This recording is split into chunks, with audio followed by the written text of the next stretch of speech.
from la sister Kendo, Menkata Kadi Sanity, is watching from Stockholm, Sweden. And that reminds me about my big sister Fatu Jame, from Sweden. Jiki Sane, also in Sweden. And Mati Efsanyang, also in Sweden. Na wonderful sister Aji Baji is also watching from Sweden. MashaAllah. Allah baraka baki Sweden kolu. And now kibaru moile. Inshallah, I will do the announcement here on UDP TV&MEDIA today. Bok Sane, Bafalefana baraka baki, thank you for joining. Brother Noah Fofana is also here with us. Thank you for your time, brother. And men come to ko Angale Chata. Mfangala Kianko Bejana Ndima Alhaji Paco is also here with us. And men come to ko Mfangala lovely sister ko hamne boku mako kennak. Sometimes nak mudor masidala why again ño boka UDP ño boka Gambia. So lu am solo rek moy baro dafa wara dem baro must go. Bineto Nderi. Thank you. Wala Bineto Esmbay. Thank you. And the moment I say Bineto Esmbay, it reminds me about my wonderful sister Binta Damfa Sima in Norway. And all siblings will come to go F4 as is called. And the money come to go Khadi Yai Maimuna Njai. Now Warrior is also here with us, brother Wali Junior. Thank you for your time. Thank you.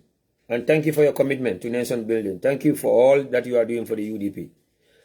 Mustafa Suno, Mbefanantin Tulambe Jaila, Mbadi Mabijana Aliu Jarju, mashallah, it's good to see you again. And men come to go Sule Silla. Memfanan Bim Feja Kafaye, na brother, Ikafame ko Mohammed Fali Jaite. And that reminds me about also my mentor, Mohammed Singate, all the way in Angola, and the entire membership of the UDP Angola chapter. Aji Yai Zena, Be Kontona, and Imen Kamtako, Flanul Bana Bama, Binta Jame Musa Mbe UK, and Mbalo Bana Muso Afram Flanul Bamaldi, Ba Kontona Jamba Tentulamba Jaila. Na Sister Binta Sek is also here with us. We love you, Sister Binta Sek. And Imen Kamto Doma. Na GMC Boyo Menkata Amadou Baifosti. Thank you for joining us. Bemol fanan konton na jang men kam dako Fatou Silla Cisse, member UDP gas chapter, inila wonderful husband Banding Cisse. Kumba Jai Mane also, inila wonderful sister all the way in UK. And men kam dako Aminata Bakani all the way in Germany. And in na Fulan Chiankano, Gafameko Saddam Sanya. Bemol Fanan Kontona Jaminum Fon Koromati, big sister Kasa Sise of UDP Atlanta chapter, and Imen come to Jarju to Shedi Kanyi, member UDP Spain, Sambudabo UDP Spain, and Imen come to go Fode Lee UDP Spain, and in Aisha Ayinur also UDP Spain. Bemol Fanan Kontona Jang Kotenkemen come to go brother Ibrahim Manjang, sister Mariama Mambure. And men come to go Nima Mane Keta Mubala Keta. Thank you, Nima Mane Keta. We love you. Thank you for the support. Ibrahim Aladrame is also here with us. Ibrahim Aladrame of UDP and Ibrahim Aladrame of Gambia Women's Life Matter. Ibrahim Aladrame of Sukuta. I could breaking news from Sukuta right now. Okay, Ibrahim, I will have you on the line in Alasanta. Kevin Ture is also here with us. Kevin Ture, thank you for your time. Mfama Barindong Apsaho is watching all the way from the UK. Thank you. Aminata Suare Mbekontona, thank you for joining. We love you. And men come to go Sute Sise Dabo. Sute Sise Dabo, Adama Baro Fama Baramusikri Moti. Unfortunately. But Abaramusolam Sabon Kuno. You got political canon divide, so Ina Adama Barola Baramusi also continue, but now look at them UDP lady. Sute Sise Dabo. And Binta Sise Dabo Befanan Kontona, and men come to go brother Ibrahim Tunkara in Germany, and men come to go for Baramusikendola Moti, Mashallah, Sarata Swane in Canada. Aji Nima Lamin Jarju, and Nini Mane Jadu. Aisatu Sise Jamme, brother Muhammad Sise, Ibrahim Kambai. My lovely in-laws, men come to Adama and our Jame, all the way in Houston, Texas. Idoma Dobali Sonko Jame in the UK. Sergio Adams also in the United Kingdom. And in Kajijatu Mujere Kinde in Germany. ani ila youngest sister Chati Holi Yayam menketa Aja Umi Jameti in San Antonio, Texas. We love you. And I love you guys. Thank you so much. Memol Faran Kontan Jamin Kamoko Fa Bakari Sise. Mariama Sise watching all the way from Ibo Town in the Gambia. Sister Fatumata Singate, thank you for your support. Bala Musa, Wala Musa Bala, Mbe Faran Kontona, Mbarindingo, Binta Sise also all the way in the Gambia. Thank you. Lamin T. Sedi Volat, Mbe Kontona Jang. And then come to go Fatu Saho once again, watching all the way from Bakau in the Gambia. Mena UDP Kafol Kontona men come to go the Ladies Corner, UDP Women's Lunch, and in UDP Men's Corner, and all the UDP Kafol men come to go UDP Mabal Kafo Busimbala, UDP Kankiling Kafoni, UDP Kunkujang Keyata, UDP Golden Sisters men Bakau, the UDP Democracy Group Oni, and all the UDP chapters across the globe, especially men with diaspora, both in Europe and the Americas. The chairman and the entire members of Okafol, Mbebe Tentu and Beja and Bafra La Barkabaka for the support. Assalamu alaikum Badin Walu, Badin Gambian Kolu, Atel Badin Lamoy Lalu, Badin Jiber Lalu, and the many Kachala later on. Mbali welcome to the political discussion show Nkamenka Lejang on UDP TV and media. Be Aramiso September Karotil Tansabo 2021. Ntelem korenka broda sana Jarju. Membe nyamasingo do wala muna broda de kekendo. Be streaming ke kana live on Facebook at this moment and better la YouTube la fana. So for those of you men can join on Facebook, also follow on YouTube, and do not forget to subscribe to our page on YouTube, UDP TV and media.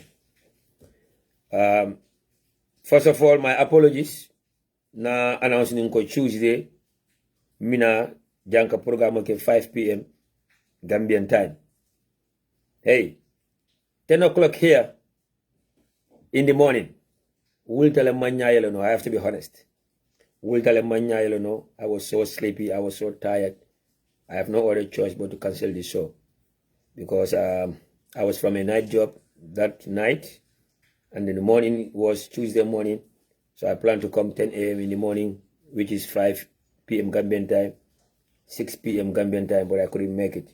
So I have to go back to sleep and rest. So my apologies, and I'm so sorry for announcing, and then manano. I hope I could be here anytime now announced. So this is why I have to make it today.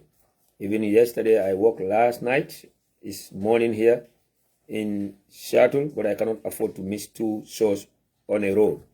So thank you all for your understanding, and those reaching out thinking that something like Kadawala, Abanka Karakud or whatever, it was just that I was so sleepy and I need to take rest. So Mbadi Wolu na toolbox so do janembe men kachala. It is very sensitive. It is very alarming. But no need to panic. No need to panic. It is never again in the Gambia. And when we say never again, we mean it.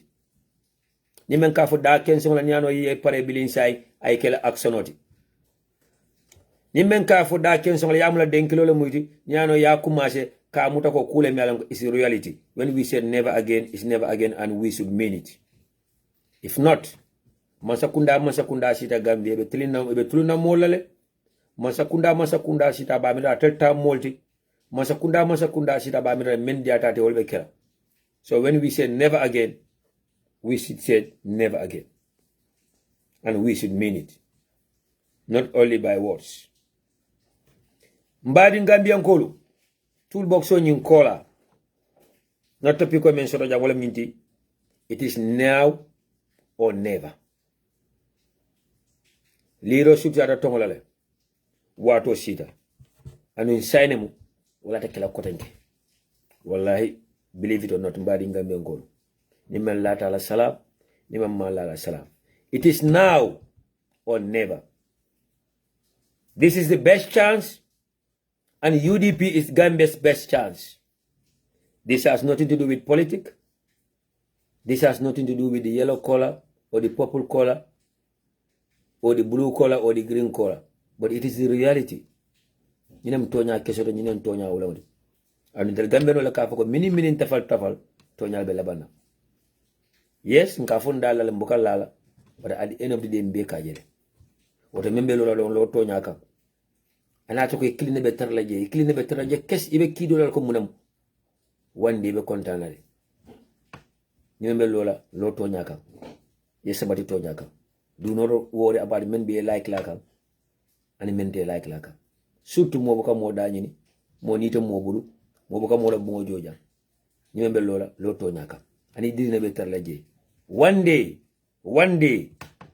you will be the last person to laugh and you will be the one who will laugh the best. So it is now or never mbadi Gambian kolu. An opportunity do beje alaka di mola sinya killing ila dunia balu kono. Na yeda abantale. Yes nal nako dunia balu kono. Surtout tel Gambenolu. Modol beje ajana bunda ni yele ko alna dum free. Ibe talla nyinin karola. Ibe talla sikarine fo bunda e soro ko mawta bayla. Wo mo klinklinol be sodlale. Men yalla ko an arjana bunda ya yele pour yedum. Ita dunna. But mbadi Gambian kolu. It is now or never. We have 2 months to go. Karfura walbe nyin karte fa otema. Nyin karfulo le Gambenol ba sonna. Foi lafte fanna le silamba. Foi ma lafi fanna. Gambenol fombe sabar la silamba fonta sabar la. Gambenol fombe yina lam famalo ba ale na yina maba. Fombe fon ko motional ba ale ma ko ay kuna senea.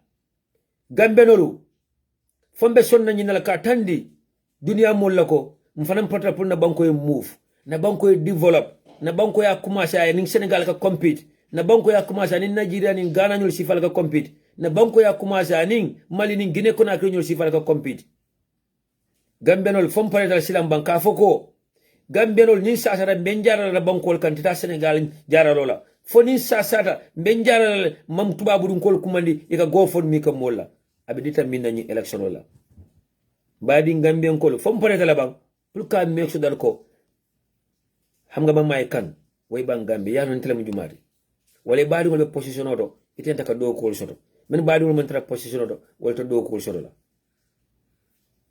ayenta kala ni election la kono anu ni election la bo déjà la fondel Gambian left tam fanal silamba fom la fin fanna bala fa soto mu fay la ba wala fom pare ka bala fa soto mu fay ba fom pare ka bala fa soto mu fay.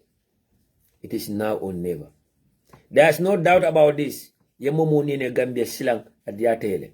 It's either if imu fan jawlati wala be fankum yala la wala be selfish individual interest no maka eman Gambia ni wala nyato daje surtout sama alfal men kata di younger generation ti wala mbadi Gambia ngol. It is now or never. Mbedu no topico kono le mbe topico nyim fanu ndilale mbatani la why nko it is now or never. Mbatani la fana mina nankale ko Gambia the best chance is with UDP. Gambia the best chance wala mu UDP di. Nyaton ko be Gambia kisandila no. Abe Gambia sambala to another level. Abe Gambia no nyafitala. Gambia no be nganya la ko tenke one more time ka foko Gambia la joge wala Gambian la. Ko mun jumayati wala his excellency Abubakar Numukunda Mbalo Usenu Dago. Yes, mba kumandila Abubakar la sai because ikato falina tomu Abubakar ladi. Ikoman la ko tomu Abubakar ladi. Wala sai entre kumandila Abubakar Numukunda Mbalo Usenu Dago. Mbadi ngolu dani mbita kacha kono quickly kankura dantene bembula jol lafta kamem faaleja. Follow UDP gas chapter. UDP gas chapter is calling on all Gambians, friends of Gambia, friends of the UDP, sympathizers for UDP, and UDP diwebe dunia dauda. Puliye join. Ni sibiti nala. October karo tilifulo. 8 p.m. Germany time. That's going to be 6 p.m. Banjul time. You can have fundraising show menke. It's going to be online. Ni fundraising najile chapter doli akele men kam doko UDP South chapter, UDP New York chapter, and UDP UK chapter. aliyajelen fen soto je ani bututo amandi mola atata mintole patio ye pati jima e United Democratic Party moto lebe sanna masima la nyanta sanna domoro le nyanta tapila kayto le nyanta print la t-shirt le nyanta sanna pour ka me so ko benyen campagne winna nyame benyen election winna nyame comme December 4th 2021 wotom UDP gas chapter under the leadership of Mafode Cham another membership of be UDP called be commanded be UDP called be invite be Gambia dingol be invite be friends and sympathizers of the UDP called be invite to their mega fundraising event Mealanko is going to be virtual abekala online to in Sibitinala October karo tiliflo 2021 mbadi Gambia ngol yara nyinte easy la de mbadi UDP ngol nyinte easy la de iko the special guest of honor men be appear on the screen on that very day abekala na honorable chairman Basse Area Council Mr. Fode Danjo, the honorable chairman Masa Kongkong Area Council Landin Bisane, na deputy senior admin secretary of the United Democratic Party Ole Dibawada, and in the Karama Revolution na Winnie Mandela aka Sukai Dahaba wala better la platform waka wolum His Excellency Party Leader and Secretary General of the United Democratic Party Menketa Honorable Abubakar Numukunda Mbalo Usenu Dabo will also be in attendance. Watambadi Gambian Kolbe Dawoda, do not miss this opportunity. UDP Kolbe Dawoda and find in large numbers to support our own. Comme ka fala nyamen kole abe kerine, abe durine, de tobe kerine, but karafula bata, karafula dengo, karafula nitoro, wala hawara sanji lulu batari, sanji lulu nitoro, sanji lulu komota. Wala nyin karafulo adeta nyawonya, adibita nyawonya anbe wakil in one way or the other. Na naflo la karola, na energy la karola, na time la karola. Nse fankeno, proka United Democratic Party fasa al na ke lillahi alay. Mbadi Gambian kol nimboro to kotenke.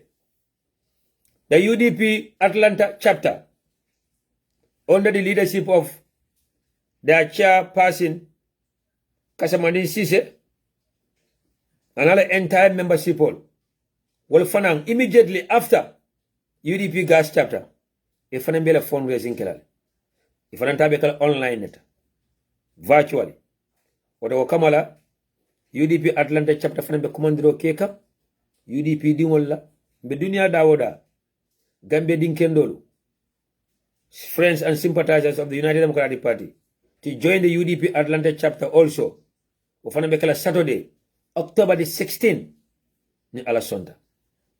The more we are moving closer to the date, more details will be coming.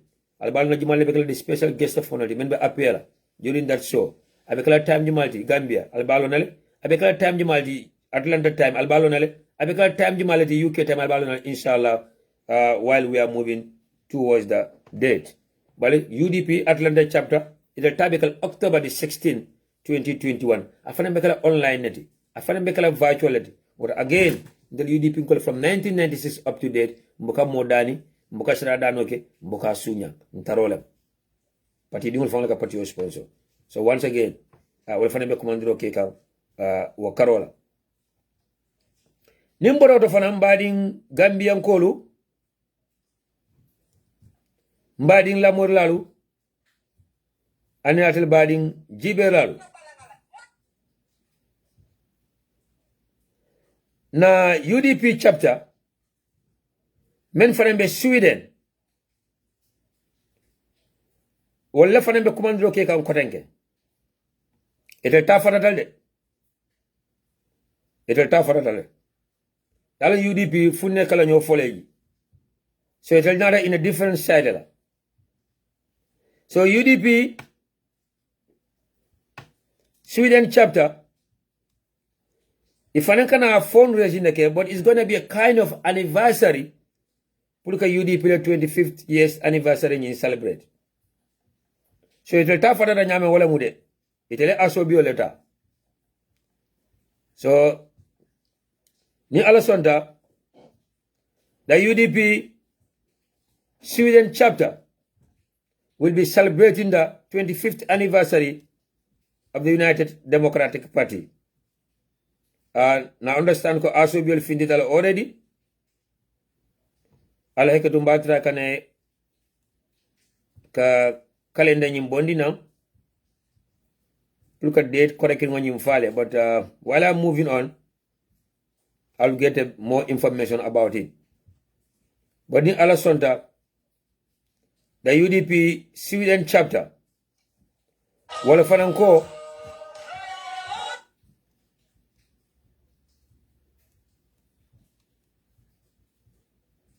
I like it 1 second.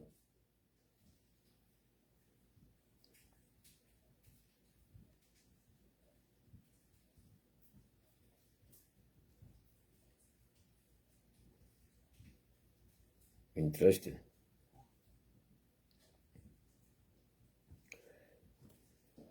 The UDP Sweden chapter ko October 38. Wala October fadula. Ibakala minto Folskate Hosby. Inshallah, come October 38, they will be celebrating the 25th years of the United Democratic Party. And ibe kumandiro kekang UDP dingo bela. So to UDP chapter solmembe around Sweden.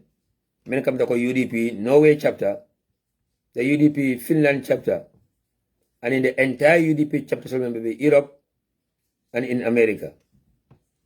So the United Democratic Party, the chapter member Sweden, will be celebrating the UDP 25th years of existence. So, ala sonta October karotil tansa bolamu 2021. Itele asobiol bondile ani be molbe dani kampluka asobiol ninta foni dani lungo nyimbe sutial. Mbadi ngolu mbe ajele diamo siata nu makaw siata nu menketa nu nyin sibedi tambilati bile the United Democratic Party la mega rarike menketa the all CRR South rarity menketa saruja rally nying was very successful, mashallah. Hadamadi will find that nyama as usual. And they find that lillahi alai for the love that they have for the United Democratic Party and for the leadership of the United Democratic Party. When mitino nyimfana kono mbadi in Gambia nkoro. Yemo invite me alonko Amani nata a declare ko a jointa United Democratic Party le. Menkata the former Anthony Generati and in the Minister of Justice, Mr. Baba Dindi Jobate. In other microphone diala adiamuta J. Wanata sabu diamosiata modi la frustration o tandi sutu UDP dingol. Because UDP is a government in waiting. UDP should lead by example. UDP should be professional in their dealings. So Kamala, moment come to Baba Dindi Jabata and Menke, in times of human rights abuses, I mean la Gambin Dingol Dolka, and at appear TRC, I banka apologize, I banka responsibility in I menke. So no one had joined UDP amanka kasiti. Anu amanya kala kasiti. Anu ala constitutional right lemu. Puka join any political party I'll have to join a dabe. But center stage diala wala na kasiti. Anu na UDP ko dam malijele ye misunderstanding so je back and forward kada je. But I can hormone bunya la kono, which is the beauty of the United Democratic Party. And mobiano democracy is all about that. We should disagree and later on agree. As long as akaka hormone bunya la kono, mambula nyo kasida manta passionately after each other. And wale akwo dia and wale akontano wara wale asabu. We should be proud as UDPians every UDPian should be a proud UDPian. But will be a point you miss that and all of you to go. It allow me a more careful when you money na join a UDP, while a money na will come a UDP, while I come more discourage the police boni UDP. I'll not lamo in your landing hakelola. Mandinko metafle kumo boka domo akamoile. And kumo for an imala mining hakelola, for the left time will nyamen drop, you will always miss the point. And kacha jamakeke, no saba jamakeke, kulaka wala nyama. Dol beje la fakumo wala nyame, wala yaji nyame, wala febo nyame, e kala famu wala nyama. Name febo drop, it will kala fakumo nyimoy. But at the end of the day, to nyadro na nyanta fala. To nyale bella banda. Minin tafal, to nyale bella banda. Men ronta rontale, men ronta enta kala rongolti, and men ronta the right la no. Wrong is wrong. Wrong will always be wrong. Wrong can never be right. But right will always be right too. Wato, nka memfo nundro wole mnyituko, Baba Dindin Jabate as an individual have every right to join any political party of his choice. And he have every right to attend any political rally. And he have every right to join the party card leto. Faba fla social media to ba. Faba fla WhatsApp group to ba. Faba kankula radio to ba. Faba kankula television to ba. Faba safla Facebook page to. So ntele o senyande andu mojama wala senyande. So men ronta drong wala mu. Men nyanta condemn la yo. Ano ayenta condemn la na be condemn la forever. Wala mu giving him the center stage when some of his victims are right there in front of him. When some of his victims are members of the United Democratic Party, when some of his members are more committed than him in the United Democratic Party, and they have gone a long way, and they have come also a long way in the United Democratic Party. When he was given the center stage, he also didn't take the opportunity to apologize to his victims, to accept the responsibilities of the crime. Ya tumal mela. He refused to apologize. He refused to take the responsibility of his actions. But joining the United Democratic Party is not the issue. Men ka fokal na mol encourage na, mama mo discouraging them.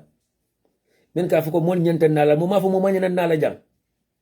Men ka foko United Democratic Party belongs to everyone. Mama foko United Democratic Party it belongs to everyone. In fact, United Democratic Party is for the people and by the people. Even His Excellency Lawyer Usino Dabo as the leader doesn't have the final say on everything. United Democratic Party is very democratic. Ndebe dadro kala menna jandro wala nyinti ko UDP nkolu. Momu UDP dingolti. Anytime error keta, anytime mistake go keta, anytime na leadership action ta memen dianya, anya na opinional express, anya na frustrational express, ba anna ke bunyani horomo kono dro. Do not disrespect the leadership. Do not cross the right line. Do not overcome your steps. But al nake horomo ni mbura kono na alpha letambindi na nyaton ko letambindi fano bunyani horomo dila. And we trust our leadership. And we trust so ya manifest one more time. Waya sabu party leader menkada His Excellency Lawyer Usenu Dabo under his leadership yesterday regarding menketanu wa mitinoto. Again, be dani ro kele jang kotenke mo kana fonye let's move on. Mo kana fonye let's forget about this topic. Kule mi alon ko mba kacha dalo wato ko ayenta kachalal. Kule mi alon ko safaro ketala anu nyina mona first program odi be safaro ketala, then we must talk about it. So do not tell me to move on or to forget about this or I'm wasting time on this. Nima malafa kumo mo ya hakatu, you can excuse yourself. Nima ya mera manya na fola, you can excuse yourself. Sterimeno me alon kole bodnam from the Secretary General and Party Leader ko on Saturday, September the 25th, 2021, the United Democratic Party had a well-organized and well-attended political rally in Saruja in the Central River region of the Republic of the Gambia. And on Sunday, some UDP members held fruitful consultations with villages in the vicinity. On behalf of the National Executive Committee of the UDP, I wish to thank the Sierra Regional Executive, the National Organizing Committee, and the Lower and Upper Fuladu West Constituencies Executive Committees, and may I single out for praised the National Assembly member for Upper Fladu West, Honorable Sana Jawara, for all his hard work and for realizing an excellent event. However, since then, an unscripted moment on stage has threatened to blemish what was, by several accounts, a successful political meeting of the United Democratic Party and to detract from the tremendous work that the CRR wing of the party has invested in the region.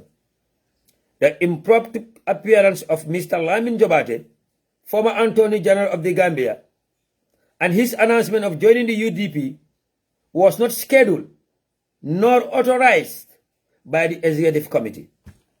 Some members and friends of the UDP have openly expressed their views and concerns on social media, and the party leadership has duly noted their reaction. As mentioned before, the appearance was unscheduled, and given the informal nature of events of this kind, the masters of ceremonies need to have latitude to progress the event to a satisfactory conclusion. So it was within that context that his appearance happened. Whilst it is pointless to blame anyone, with hindsight, it was an error of judgment to accord Mr. Jobate the honor of speaking on a UDP stage. As a victim and as the party leader of the UDP, I take full responsibility for this lapse in judgment and hereby unreservedly apologize to our members and the Gambian people at large. I wish to reassure all compatriots of the unwavering resolve of the UDP to see that justice will be done without fear or favor, ill will or affection to all. No member can rely on the UDP for support or protection because human rights violations are not only against the law of the land but against the values and principles of the UDP. Furthermore, UDP believes that a socio-political system in which there is no answerability to one's action and inaction is a dysfunctional one, and by implication will be unable to sustain the rule of law, good governance, and true practice of democracy. This is the statement by His Excellency, the party leader and Secretary General of the United Democratic Party, His Excellency Lawyer Ousainou Darboe. Namra kumo senata jana kodi. Namra party leader have taken full responsibility of everything that have taken place in that rally. Even though it is not his fault, let me make that clear. Even though it is not his fault, even though it is not the fault of the executive members of the UDP, even though it is not the fault of the leadership of the UDP, but as the leader and face of the United Democratic Party, Lawyer Ousainou Darboe have taken upon himself kany responsibility ta koku yalla ko kata mistake goti. Wata mbadi Gambia nkolo, mbadi UDP nkolo, momo yanko UDP nkolo muiti. Ni prouder, you should be more proud now than before. Nika titara UDP nka yala, sani yenta jana titara UDP nka yala. Nika nganya UDP nka yala, sani yenta kajana nganya UDP nka yala. Ni mu proud member of the United Democratic Party, sani yenta ka proud more than before. Paski why? Na leader should me alonko, as the leader and face of the UDP, he's always ready to take responsibility rather than pointing fingers at others. Ani, wanta Lawyer Ousainou Darboe. Na duta, demo keta as the leader akaba atalale. Mbe ajila will demonstrate in 2016. Bile solo Sunday arrest no. Mol baflo ko UDP nyanda findilale. Dol baflo dingole ye kana findi. I press conference kumadi. Akwa be findilale. He's ready to die. He called on the leadership. Ako nyaton kol beina. Men mu deputy to wole to koma. Ako ko alna findi. Anu ntelebe tarla nyato. Ninke sobe failan. Darabe koban kol mala. Abentul nyaton kol folola mala. Najela one more time also. He have demonstrated that being a leader, you should always be in the forefront and you should be ready to take the blames. You should be ready to take responsibility of whatever. Faku kendole man faku jawole. Being the face of a group, being the face of an organization, being the face of an institution, you should always be ready to take responsibility. Ngolo ya usenu dabonte Halifa Sallah today. They always run from responsibility, but they will always find it easy to criticize or to point fingers at others. They always run away from responsibilities, but they will always find it easy to criticize or to point fingers at others. What on the party leader, Gache Jalama, thank you so much. We love you and we respect you more now than before. Our trust in you, our trust in your leadership, our trust in the qualities of leadership, Yemen Soto, na bambandi sign now than before. Bemen duala drongwala mu na finti in large numbers to make sure that you get elected December 4th, 2021. But the UDP nkolu, alna tanin hakilo la drong, nintonya na tonya fasa lillahi alay. Kana jibe kontela pati o nyine mfebo ntebe nyine fasala. Even though yalon ko mistake golem. Yes, it is totally unacceptable and it was wrong to give a center stage to Babandin Jabate, a man of his caliber. Melon ka menka Gambia nalone. I man to Romela Hamadun Kanalone. A participation in abusing innocent Gambians. And after refusing to take responsibility for it, mo be akalamudale. Mo mafuka manya na ala patioto. Men ko falbe diamu kelson katal mo moy dala. UDP ngol men ka everybody is welcome to the United Democratic Party. Albe diamu kelson because al mamoy mo ka fuka manya na ala UDP. Ndemo ma ntesa na jaji to maje. Men ka fuka alna mo encourage albe diamu diala because mo discourage that. But we are pointing a finger at somewhere melan ko UDP is a government in waiting. Then we should lead by example. We should be professionals in our dealing. We should be diplomatic in our dealings. And we should be democratic in our leading. Ntelko, UDP is a government in waiting. We should lead by example. We should practice what we preach. It's just unfortunate. I knew kuya bage. Na molje menelo ke kasi platform olka. Ikamol preach. Ikamol kawandi. But when it comes to them, they don't want to practice what they preach. Nobody's perfect. Wallahi, nobody's perfect. But practice what you preach. Be man of your words. Ndesa nana UDP nko dojale mbadi ma. Atata life. Because I control munjoba atelti. I come fat atata life. Ako baba di ninjobate is welcome to the United Democratic Party. I UDP nko blame. Menko baba di ninjobate la kuwa nyin condemn. Menko center stage man nina diyala. Because atako akonto munjoba atelti. So kame ne fast hajak badi ya. Fankum ya. Anu nko la condemn. Ndel be ko fa nakachako ngo badi yambe gamenta stop lale ngo fanku yambe gamenta stop lale ite ka si platform ko ko fa suda tili but when it comes to you ite ko badi yala fasala ana ka men fo momo fo manga mo be la friend on Facebook de bante UDP ngol menje be sa froke to react about a center stage being given to baba di njobate ibe ko amanya na kela center stage amanya na diala. But Mobe Kafaloko, he has every right to join the UDP. It is his constitutional right. Mobe Kafaloko, he has the right to even attend the rally. He has the right to announce that he can join UDP. But a center stage should not be given to him. Because he was a victim from the Syrian. And most of his victims are UDP. I father UDP, but other UDP, and UDP. What do we expect him from him is apology first. Na yam for danai. Na yam fai. Na reconcile. Na move. Yes, UDP is for the for the people and by the people.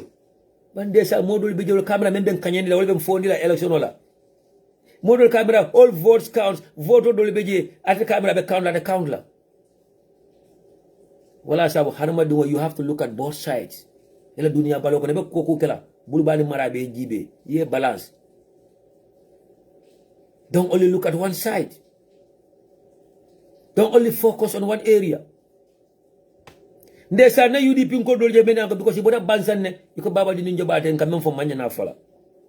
no dol je men yalan ko because bota saruja area la ikon kam mem fo manyana fala no dol je men mala family member ikon kam mem fo manyana fala or Gambia la moti to nyanta ka fo but when it comes to your own family member to nyamanyana fala Gambia la moti to nyanta ka fo but when it comes to yourself to nyamanyana fala dafa wara doy badi ya fasa nim fanku ya mo wara doy Gambia for UDP and for UDP tanale wallahi ani ya jamme naka be join UDP sango samba welcome la wallahi ani ya jamme na declare ka be join ka UDP ba welcome la wallahi ani ya jamme naka mu UDP members so den ka nete mun ko diala na kutu na mun ko diala na balo be ka nete mun ko di but that doesn't mean that justice will not be served. That doesn't mean that he will not face the law. That doesn't mean that luwa nyanta tamala nyamata tamala nyama UDP manka luwati UDP mon political party luwa ba fayele Where Usino Dabu is our leader, luwa ba fayele UDP government will be a government, luwa better la fayele akana nyina wala. But giving a center state to him is a mistake. So bilum ko mistake or men ko mistake the same party leader fela ko mistake golem. The leadership of the party ko mistake golem. And he had mistake go tale. Apologize ka. And the apologies are accepted. The apologies are accepted from the bottom of our heart. And apologies are accepted in high spirit. Let's move on. And we are good to go. But Tonyal Kala Fasa Lilai Alay. Tonyal Kala for Lilai Alay. Alna Fankum Fanku Yalabalajana. Alinka men preach, alna practice. Mbadi UDP unkole menka diamu UDP tola. Menka si platform molka. Menka Facebook live ke. Tonya na ata alna afo. Anana te fangla karwara me feba afo. Nka men preach alna practice mbadi nka mbiankolo. Comme na example men diala the last time. Baba dini jabade na lota. NPP la platform molto. Ya microphone no diala. Adiya muta. Mba against lal. Modoli ba against lal. Men yala nka manson ka against ay.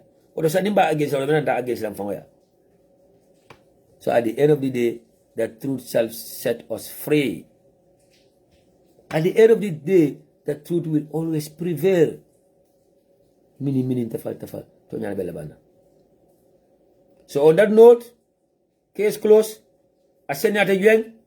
Namara, this is a reminder to all UDPians. Ko na leader. Waman fanku yalonde. Ni men ko be ba usenu fasa la jenko le be malulale. Nso fale bilisai. Ni men ko be ba usenu fasa la fanya le be malulale. Ni men ko ba sebenti yala fanya ke be malulale. Ni men ko ba fanku ni yala fanya ke be malulale. Just because be UDP le ko assembenti yala ani. Right in my face ba usenu ya fontela. Right in my face. Ako nka si platform mo kana platform mo use ka module kajafi. Ako nkana o platform mo use nka kuma fa memman sodo. Ako adama baro man la fara nyawnya man lafta ay boy nyawnya nkana kuma fa memman sodo. Ako nkana kala ka memman sodo. Ako adama baro dimbe kuma fala man nafo membe keri ay menke abarata menna membe larin kenya balo gambelo nyaaje. Ba usenu nyim fonyan right in front of my face. So nyaton ko men ko foye. Yanda silalale pour ko nyaton ko fasa tapale yaka wala ka fe ba sembendi yala kule ka men ronda ni ko ba ko do malulale wonte lo ya usenu da bodi wallahi nsi tale na nyimalo story na jibe ni mol kachara men fanan close tata bake ya kuma jama fanya about him ata UDP ka fasa la wuli yaka ata UDP ka fasa la tapale yaka ata UDP ka fasa la nakareka ana mansula UDP ka ya fasa kuma ka memang ka siladi wala ya kuma tonya ne memang ka tonya de just because of emu UDP ko dano atemu leader. So I think this is a lesson for all of us sutuntal UDP ni won anu nyimung lesinol timi alongo ni UDP masakunda sita this is how it's going to operate o fankum ya wadakala UDP masakunda kono de futo ere ngatak wadakala UDP masakunda to de yetara sirim fenso kan UDP masakunda nyade ko be jilal ani de because mu UDP ledi ndemu victim oltinu ndebe ndela bungo mu yeloldi ndela DNA mu yeloldi ibe luwati nyala UDP masakunda kon ani de elefta mena dro ba talala ani de wala ta baali wonta mabe place sur la ani de wodakala UDP masakunda to de woli da man tarambul ni me malon sa fo be inside. So let's practice what we preach. So whoever is not interested in the topic, just excuse yourself. Please do not tell me next topic. We do respect to you. We do respect to you. Do not tell me next topic. If you are not interested in the topic, just excuse yourself. It's unfortunate that more dolbe left me more do kala whatever. It's unfortunate that the more dolbe kachamen date to kala whatever. So if you are not interested in this topic, just excuse yourself. We do respect to you. Do not tell me next topic, please. I beg you. Do not tell me next topic.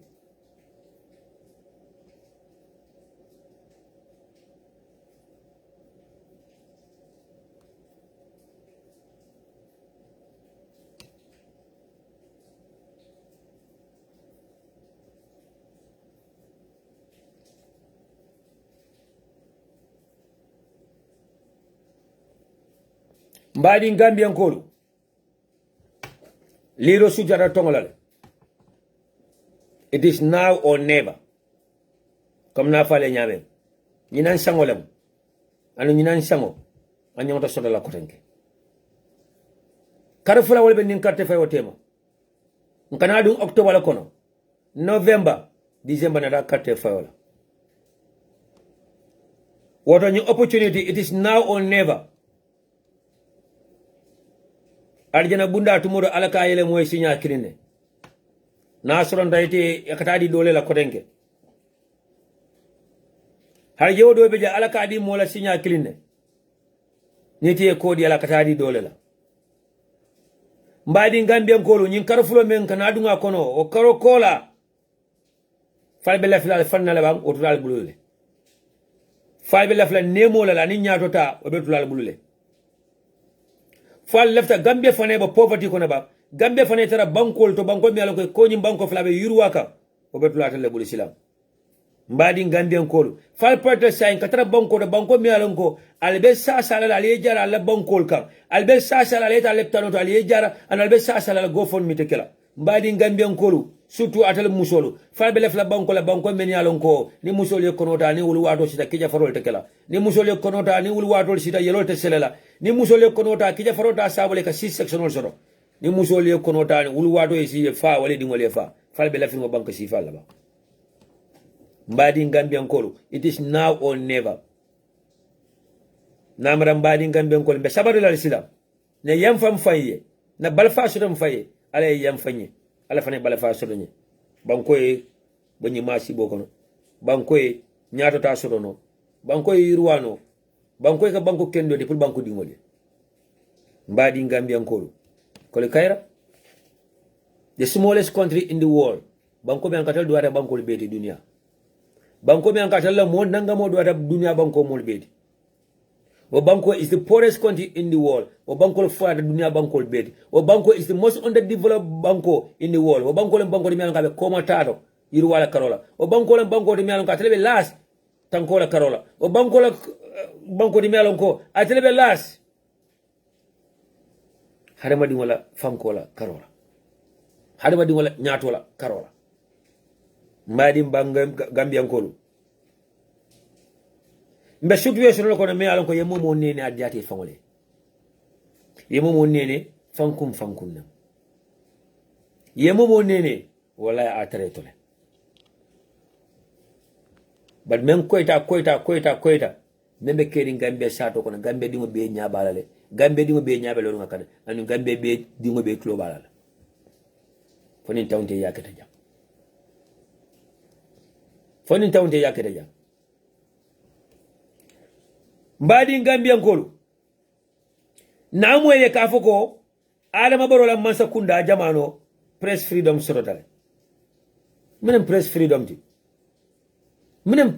ti o Gambia bawo kibar safral ba safika na diati nyame wala kibar safral ka safala ka findi ibuka mo alisi buka mo nyininka italiam that's all when it comes to press freedom na hame jite moyle ala kacha abe benke kan ken fatu ako adama barola masa kunda kono a cifenol men dol kataje wala press freedom ti ya jame jamano mol buka safaro ka diati nyame journaliste buka do ko ke yanda kala nyame journaliste man freedom so lefta men sodola yes to nyala modi But baro masa kunda ko ne tele kamen command achievement la iko press freedom.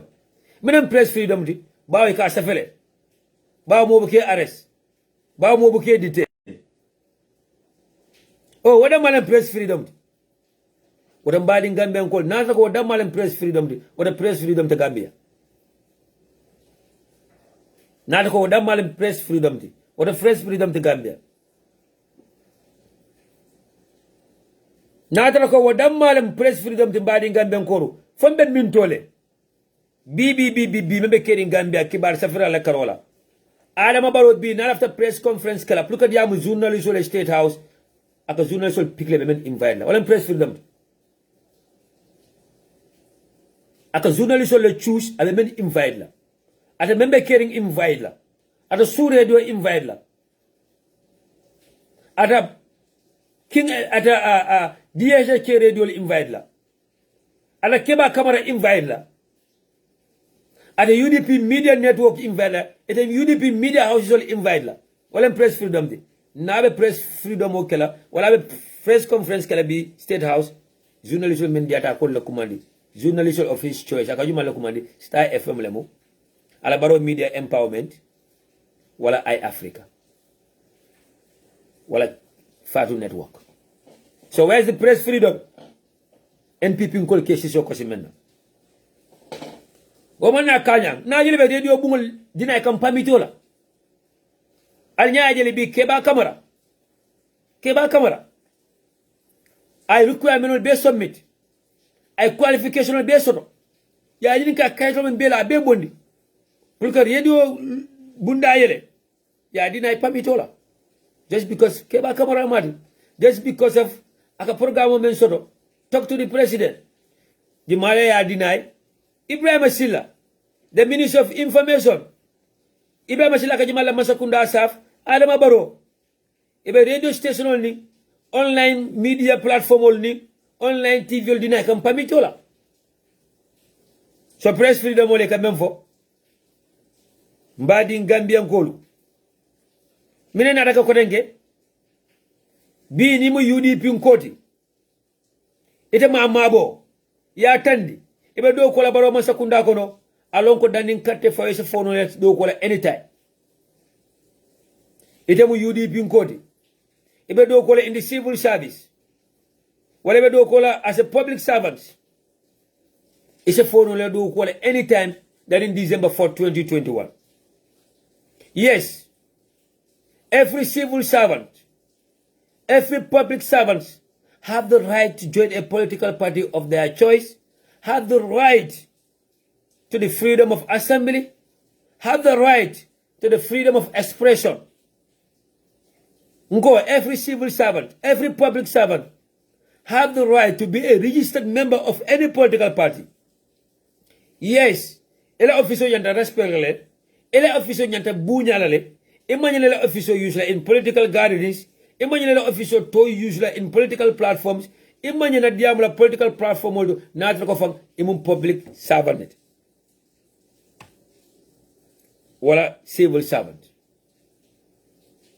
But say in badi Gambia golu mebe keri Gambia folbe tamakan silol laba najele ni wado ko letero be sakulet ka letero be karobe la mele ko ka boda gamtel yo letero ya ki jumale awatambedu jumale mo awatambedu di UDP di wala mati executive member mati UDP kono a farmer member tembedu is one of our founding fathers. Ikata gedu wadamala iko eletro safe ya awatambedu nyininka ikai safaro kai seni andro ke kumolla anin dalilo la why aka appear political meeting olto wala aka appear political platform olto wala UDP nka aka tani Kenya bado mbadi Gambia nkolu for sign na Gambia na loi so do mi alon ko that loi is only for UDP nkol na that loi do so do mi alon ko pour NPP nkol lemba for na loi kilno so do mi alon ko is for Gambians mbadi Gambia ko iko tema mankara iko dem be sirin santoto iko dem mon kuni ne man smart ifanyi ni kanyi na fa Gambia loi kilne be jam pour Gambia dingol beba for na loi so do mi alon ko loi pour UDP nkol lemba na that loi do so do pour NPP nkol Chembadi Gambian Kolu. Mbafla never again. Be searing Adama Baro be Tilbaya Jai Kankan. Be searing Adama Baro be Sombo Jai Kankan. Be searing Adama Baro be Barafiru Gekan Molkan. Tilibula Bato, Nyabe Triningala, Mbafla ko Katefo Mento Jamansia, Mbafla Telemu Kilimodi, Mbafla Harama Yala Muyindi. Chembadi Gambian Kolu. Alna la fin fanasila fa ala fanasila fin nawai. Alna nemam fama pul ala nemam ma.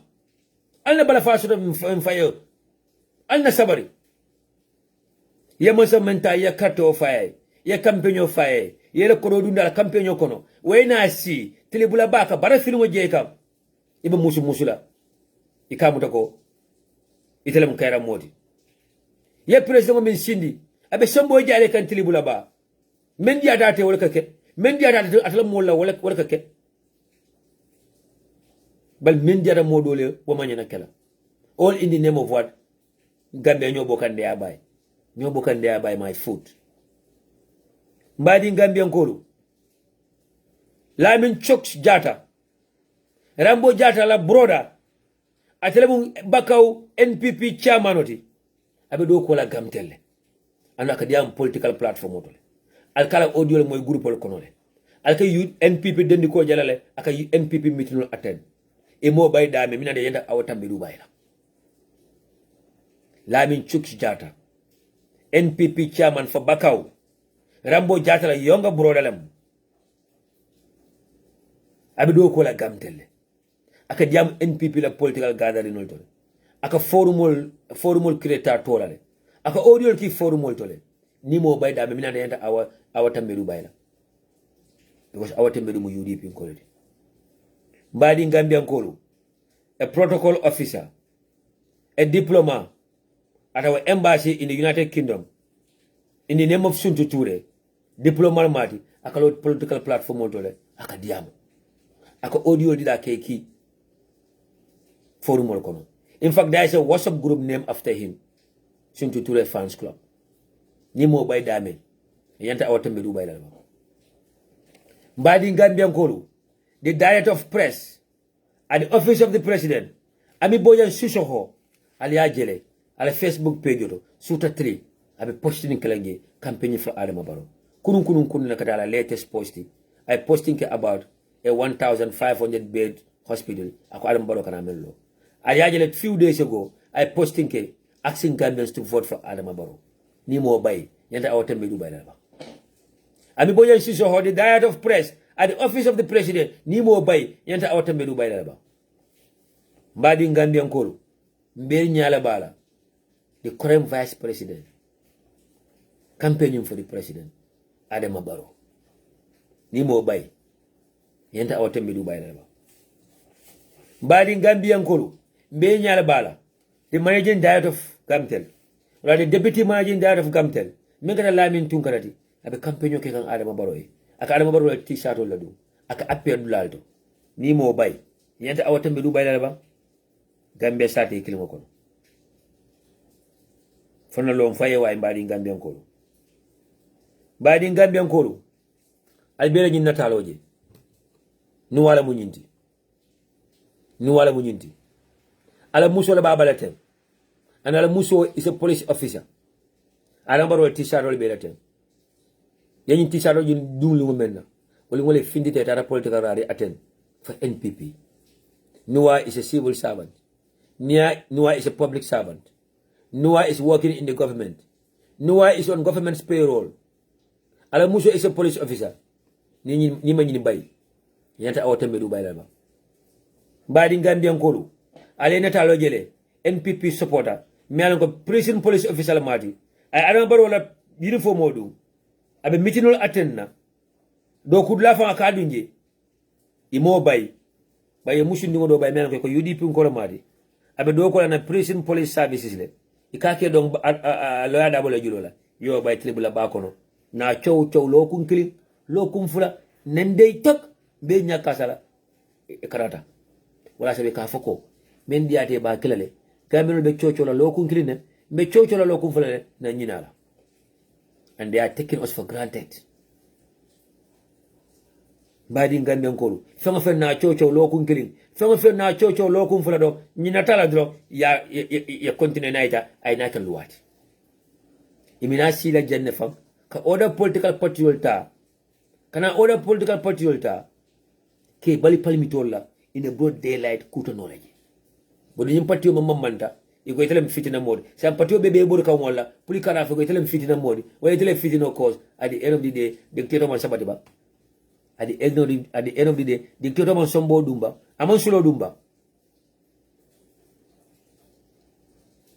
bawo UDP ko la ka lo ke la right fight UDP ko la ka lo ke la wata tol bayni wala sabi kan tel tamas kon tel ka promol cause ndele mun nendir lari ndele ka mol attack so be it as long as we are fighting for our right so be it as long as we are fighting for the truth so be it as long as we are fighting for justice so be it alkana wori kan kuma ni tol menna alkana wori kan bulo chodina menna imeta o fala nyele balo UDP mi alon ko ndele mun kala ladi o UDP mi alon ko ndele mun sonko ladi o UDP mi alon ko ndele ka molne ndele kilo ka for 22 years pour ko dictator bondi ndele kilo ka for 22 years pour ko ya jama bondi Gambia ndele la leader sol kilo ka for 22 years ndele la leader sol soronta for 22 years ndele la leader sol buute for 22 years ndele la militant sol nim parti dingol buute de soronta for 22 years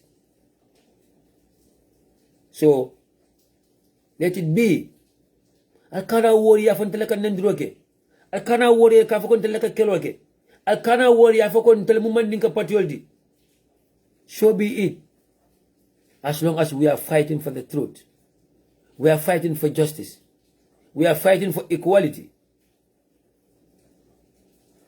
bani mo be ko ka bodu to ko yalla dictator be sila dictator be sulo dunna dictator be jana bambankula mbeñu opportunity tala mbe kumandiro kela on His Excellency Lawyer Ousainou Darboe, Party Leader and Secretary General of the UDP, and in the entire leadership of the United Democratic Party, Mbaldane Lillahi Alay, Pulale Wuli, Aliolo UDP Dungol Fe, Member Luz Kele Jokola. Your Excellency, and the leadership of the United Democratic Party, mbe information do kila lejang, wala mbe information do fula lejang, Allah Ta'ala salam, alman la salam but me wajibu yaten telemam wala mu ñindi kana ka fajang al yamoy Your Excellency Party Leader and Secretary General Lawyer Ousainou Darboe in the entire executive members will be and the entire leadership of the United Democratic Party na kibaro sotoko baro manso kunda mol beje men kam to ko alkali konte nyolu mol men kam to ko Sehu Mbalo nyolu Siaka Jata nyolu Lamin Cham nyolu Dusano nyolu Lamin Tunkara nyolu Maimuna Sise Darboe nyolu iya planol mellande wala min ka kamol target men yalan ko UDP dungol lemuti ani be do ko la masakunda kono pour ko clean report ibe bon la do ko la no nyame dari election be sila ma fale la nyin kumola de ma fale la de balale al haklo tuje and do not take anything for granted. Your Excellency, we do respect to you and your entire executive members all. Do not take anything for granted. UDP la lawyer shara party will bet. What be dad rokel al nany opportunity use. Na loyal bebe party will kono. Na la services all use. Ye UDP will protect. Ye kelo ke UDP dungol la. Many are they are facing the risks of losing their jobs because UDP dungol la meti. And I'm unfair. An kana fako election o suti atalene. Me election o win nale. You know election o win abandale. No one deserves to lose your job because you can party card support. No one deserves to be fired because you can party card support. And no one should risk losing your job because you can party card support. Your Excellency and the entire leadership of the United Democratic Party, mala attention kumanda nyina. Pour parti yo wuli ay lo parti dungole meni alon ko be bayka la do ko la because you can UDP la fasa. Awatembe du ñobe sialale na kibaro men soto wala ñinti ko ebe UDP leadership o monito kanne UDP leadership o dimale ke engage men yanko be do ko la masakunda ko na ila mani hakilo la jam masakunda do ko la men yanko be civil service ñun ko ne wala be public service ñun ko ne ko jumale ke UDP leadership engage dimale ke UDP leadership ko telephone to jimale kata lo ada ba visita la kondato Jumalaka UDP meeting will attend. Ibolle monitor ka. You spy all sort of from the SIS. You spy all sort of from the NPP for the camp. You spy all sort of from the NPP fans club. Look at UDP doing target in the civil service. Menaka UDP meeting will attend. Menaka diam UDP forum will kono. Menaka His Excellency visit. Wala menaka lo manada for like a lawyer that bendu. Pulike report your illusion of dogola. And the model be dogola sombo table pulike fan defense. Model be dogola sombo table pulike la right fight. Let's just take an example of a mushin de me alongo. Abe dogola prison service le ya bay. Banku din kendol mel lota fe nuwante. That lady will be suffering up to now. And alada malalong what that lady is going through. And dankaneata ako so be it. She will lose her job, but she will be a UDP member and she will be a proud UDP member. Or the UDP party or la nyaton kolu. Ba luya sharan telebulu mashallah. Alna kumasa ka luwa waling. Alna kumasa ka kiti bungol waling. Eka UDP will mente ke bay because of the UDP yalaka. It should not be. And let's not take everything for granted. Alan kala kuwa bula do ikatembi wanyama. Alan kala kuwa bula ikatembi under the bridge wanyama. Masa kundami alan kum fangole asindi. Masa kundami alan kum fataye mbatataye sutu UDP duwal. Masa kundami alan kay kampenyo ke ntele tola. Masa kundami alan kay kampenyo ke Your Excellency itel tola.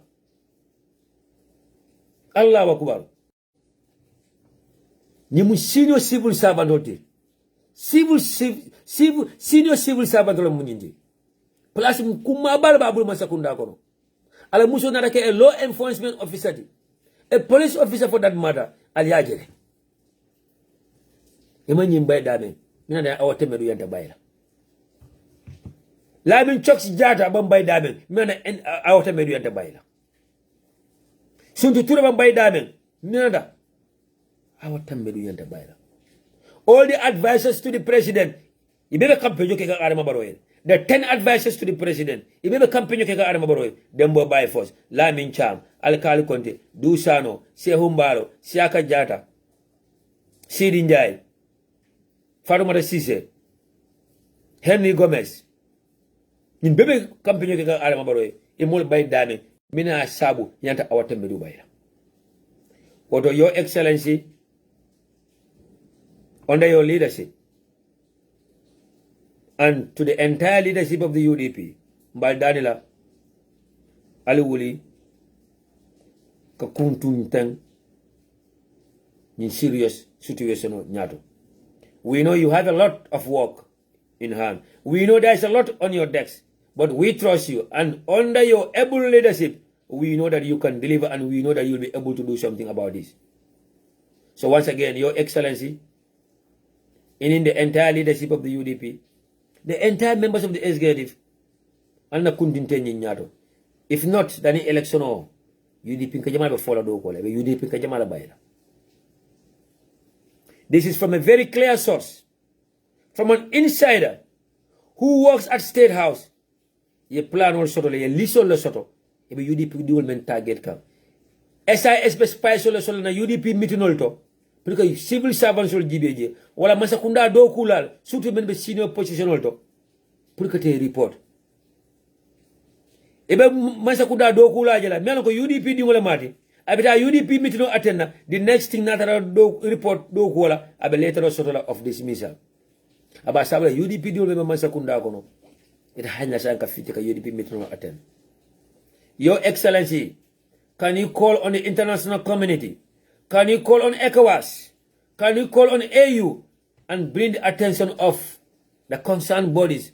Police salo pa be kere na bangko kam. Arama baro masakunda be opposition members of the target kam. All in the name of politics. Mbadi Gambian call from Beleman Tarajang. The former managing director of the Social Security and Housing Finance Corporation, Mohamed Manjang, yabay dali jumalaka, yuko UDP sympathize almati. Kuman kuntuje. Mbadi Gambian Kolu. The former diet of Nawek, Baba Fatajo, yabay dali jumalaka, yuko UDP nkolomati. Kuman keje. Mbadi Gambian Kolu. The former police commissioner, Mohamed Kante, Birkama, yabay muneka, yuko UDP nkolomati. Mbadi Gambian Kolu. Mbadi Gambian Kolu. The former governor of Central Bank, Bakari Jammeh ya bay dalu jumalaka ko UDP nkolomati. The former managing director of the Gambia Civil Aviation ya bay muneka ko UDP nkolomati. Badi Gambia nkolo mfangala spokesperson almame funding tal ya force ya bay from the OIC project iko mati UDP nkolomati. Badi Gambia nkolo mfango ya jele Lamin Sane, menkana Jallo Sane dingoti, ya force fa resignda, iko minam because of munamu UDP nkolomati. Nko, mbadi Gambia nkolo, najele nyanjai, ya frosted nindi, for ya bay, because shikaka diamoke in favor of UDP, aka mansa kundale criticize. Babi Gambia, momo ko tonya for itamu UDP nkoli. Momo ko tonya for lillahi ale, ye ala sila nyasuro do, itamu UDP nkoli. Gache jara ma UDP. Mbadi Gambia nkolo, mbele yaje Kenya balto ya civil servant Jamal Bay men yalon kala bukol tol fama moy ko mune madi UDP nkolo miti lari si señol ye bay dalil jumale ka UDP nkolo miti mbe yaje na ambassador na protocol officer ye be recall ye munu na banjun iko because of UDP nkolo miti in fact dani be bay le fay ke commandile Alama baro ke command state house ke nyininka inin tele ba foni usenu dabolam wallahi billahi tallahi ntele ba foka anun kam men tafe balul na li nyininka fanyina men kaba ke messenger me alama baro ya command office ko nole ka nyininka fana tele mbam fani loya dabolam ke ba forolu men yalan ko place mo samba dulado wol kay ko nato ko yamu da loya dabo jam fala kanete la place do ata Ibrahima Diba ya command le ya nyininka ikay ni loya dabolam mbam foni tele mbam ya bay Ramsi Diab, our former ambassador to Malaysia, the same thing. Na protocol officers will mean a diplomatic mission also. Boy Shedi Kanyol, the same thing. Sembetula jina laba, fankum, diplomacy. Enough is enough. Ebe mojela meme alon kata sonna nyina ay fa do ko la pour UDP ko kande. Modo be jabe nyina fla UDP manjari nyina di, UDP ba sabana fono do ko la. Na dimba jwa be balundi la. Or na particular nyadon na particular leadership need to step up and stand up for the people. Nata kiti bungol to. Alne su. Alne ta kiti oto. Ara bara na ko be aman ku kili sombo aman ku no na justice system ma folo. Aman ku no ma to nyabe foka won kiti be kuntu ka nyamale. Loyal be na parti yoto. Allo parti dingoliye. Al service ga parti dingoliye. In fact dole be je bar jola le fam. Ali right fighting.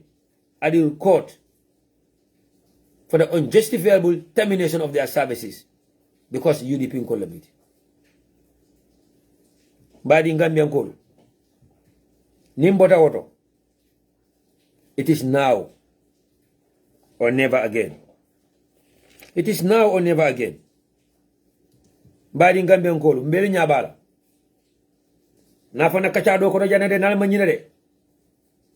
Bili alama baro midi people sto kumasa. Na mina fanunja.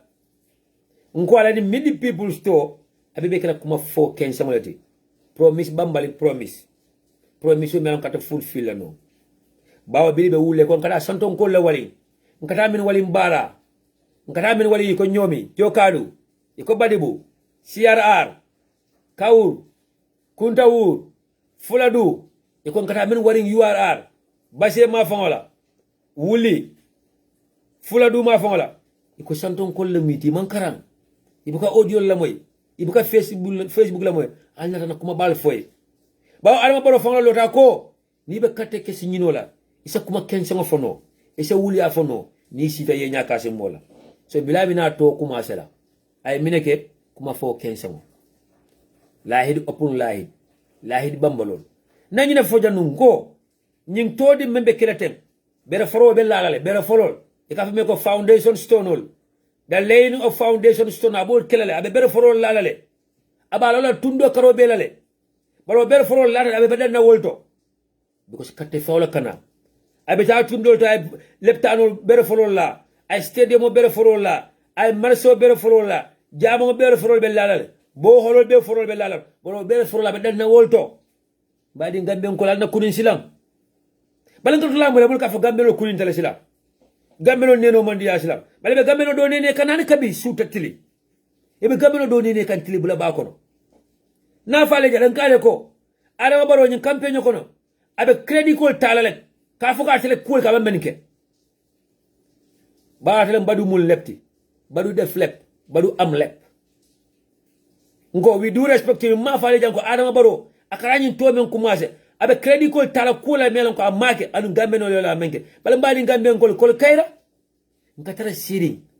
tele bula bakono Adama Barrow ko aka nyatili molla aka kuma kenson fo men soto mbadi gambe ko ni ya foko Adama Barrow man tonya fe ko ya nenne ni ya fo Adama Barrow ni ko Adama Barrow wuli ya fe ko ter kam man sanni wala ke wala sada Jarju hana UDP TV&MEDIA ka president mo ne bawo gambe non tan man tonyer lalo ndele jor lalo lo tonyer lawo setara tonyer la sanni wuli kili ba jor la waye jo tili kili ndro jor la taka chow Adama Barrow president mumeo the face of the country akalo banko nyaatili ngola aka kuma question fa anaka diabu moli me mol kalo ko nyin kam fa to nya question te mbadi Gambia ko bil Adama Barrow to commencer ka bo banjun atayta barara fo biya be akana mitino ka banjun ne mbal dana lillahi ala fonya mitin jumale Adama Barrow slota je wala la minister kare lota je wala la director kare lota je iko nim project kare nol samana samalali wala nim project kare nol samana balde malali wala nim project kare nol samana mole menen ko dia involved in poultry and farming wala nim project kare nol samana pour ka do ko create funding ke wala pour bagwe stop ala fonya Adama Barrow lota min tole pour ka foko nim idea kare nol samana pour senelalu ba sama be keri ni sama banta mbale tio sanaten wala tio inter sanaten wala mbal make sure ya bal tio market la nyame ala fonya min tole Adama Barrow lota dame wala le ministre kare lota dame ye kuma fo miyan kabe Gambia dingol nafala isa min kay agriculture male wala education male wala health male wala youth empowerment and employment male wala musola nyato ta male wala ne jata kende abunda male ala fonye ninte nyinata wala ma folo dula be bala ala fonye to kare mbal dana lillahi alay Adama Barrow nyin tobe is all about loya usenu dabo to mu nyinati loya usenu dabo tonte nyinti UDP nyineke UDP manyinke Adama Barrow lawol mitil labang ala diamu labang mine bodo Adama Barrow da kono president mumo mine bodo da kono ako crowd competition wal be keri Allahu akbar Gambia na muneka alay wana mbadi Gambia ko fale sabari silam way fale sabari silam alay yam fale faye mbadi Gambia ko Adama Barrow ko crowd competition wal be keri ako crowd ako furo yafa biri kamale froy yaku jamburle bal froy bita kasankela bufa zone hey sain la tan ko ala bugo rakra badun ko do la ka dunya la way mbadi Gambia ngolo la tala silam ko ala ko do biya bugo rakra badaka ka dunya le ala mo be titar kam bufa zone men mina kada bufa zone ate fongol na ka furowti mba audio do la moy kay ko Adama Barrow be tambi kanje wado mena it was some minutes after 6 pour kata buffer zone Adama Barrow be seka some minutes to 8 and 8 fa mankuma mitino tariata sala ta furo men kasankela ira ta sala furo men ma wala tanata ko furowti ala man soti bari dalim be fitalo ba fon be fonta la president nyantalo la platform moto la ba fo president nyantalo la podium moto la ba aka fo mine be keri crowd competition. What have we done to deserve this? Na ala to nye mintole. What have we done to deserve this mbadi Gambia ngol? Wala sa fodaji ko le falen way. Ala na mentality sol falen way. Ala nyum fanku yani mbadi yal bondi ko kono. Because ala be njoka ngani yola. Wala there's no doubt about it ala haketu ni kuma kamandia. Bal ala be njoka ngani yola. Nda mali ala be ngani yola bal ala be njoka ngani yola. Allah nyim fankum ye mo head because of memati ye party carry head because of memati ye nyato ko carry head because of mati yenta Gambia la nyato tala yenta Gambia dimo la nyato tala and be kidding Gambia bi men be UDP head 99% of them many UDP head ye UDP head for what UDP is ye lawyer Usunu Dabo head for what he is ye UDP head because we are the biggest and the majority period. But if anyone is serious about ko Adama Barrow nyanta tala if anyone is serious about Adama Barrow must go and Adama Barrow is the problem, you should join the biggest political party and we get rid of Adama Barrow. Banko me anko mo million flamasi. pati muwannim fen pati do be ni ala tala man so tema yalla nako da kanyela pati do be ni ala tala man so tema yalla nako da kanyela mo do be pati do ko yalla nako ala tala man so tema pati da kanyela ba mbadi ngolem ntela suti yatala alna tonya wulang fa ñewé way America is 300 million people plus 300 million people plus pati fula damale mo pati flow ikata primary la follow ika dangale you struggle you prove yourself o pati flow yemento bongo le kati conseil ñola sometimes ni sama jangbe sur la wala kay de independent and the independent fama dakala America mala sanji juma itara France the same thing itara Germany the same thing Belgium Sweden Norway there is always two major political parties and they have the best democratic they have the best human rights records they have the best programs ntele fanan fe wolnte ntelem anu ntele be koma pati mwanim fe ali amana funyin be lefta nyaton ko yalla ba fali amana be Gambia kanu len wallahi man Gambia kanu wallahi man Gambia je wallahi Gambia is not in their heart it's all about some policy ak plus. Most of the leaders of all these political parties, they don't love the Gambia. They don't have the Gambia at heart. Gambia nyoru len some post mo len nyor. Kula ne Gambia mo len nyor rek dañu catch. If they are serious about Adama Barrow, have to go and Adama Barrow is the problem. And if they are very serious about Adama Barrow, dafa betray Gambians, Adama Barrow dafa betray the struggle, Adama Barrow dafa betray the one Gambia, one nation, one people, they should not vote for their political parties because they cannot win the election. Wallahi, Pastor Mbajau coach, if he's serious about, I'm so sorry, brother, for mentioning your name here. But if Pastor Mbajau coach is so serious about name, Barrow dafa wara dem te Barrow moy problem bi, Barrow dafa betray. Pastor Mbajau do voter doy because they cannot win. They doesn't have the majority, they doesn't have the vote. They cannot win. And you cannot expect the biggest political party to join the small political party. Let's call a spade a spade. Hey, Musa Ajeng, if you are so serious, Barrow have to go and Barrow is the problem, you wouldn't vote for Doi because Doi cannot win the election. Musukumba na Bonyol, many of they are secret admirers of Halifa Sallah. If they are so serious about Barrow for them, one of them, they will not vote for Barrow. They will not vote for Doi. My GMC brothers, we do respect to you. Amad Bay Fos na Bonyol. Alko barolem probo modi alata nyina ko barolem probo modi ma fal kana la party support it but alial no kala party wata election o win no that's not that about that we do respect to you guys my father cannot win the election ali olonne way suma mbokala ngo Sheikh Tijan Haidara Burufut Lamin Bojang Burufut Musa Bachilo Gap in Latir Kunda no election will win no. It's all about funkum. Now why they are joining NPP coalition with APRC? Why? Harris. OJ Jallo knows that he cannot win the election. Keba Jallo of PPP knows that he don't have the capabilities, he don't have the majority, he don't have the vote to win the election. All they could do more funkum, same post at plus. So this is why Adama Barrow have decided to take $800 million.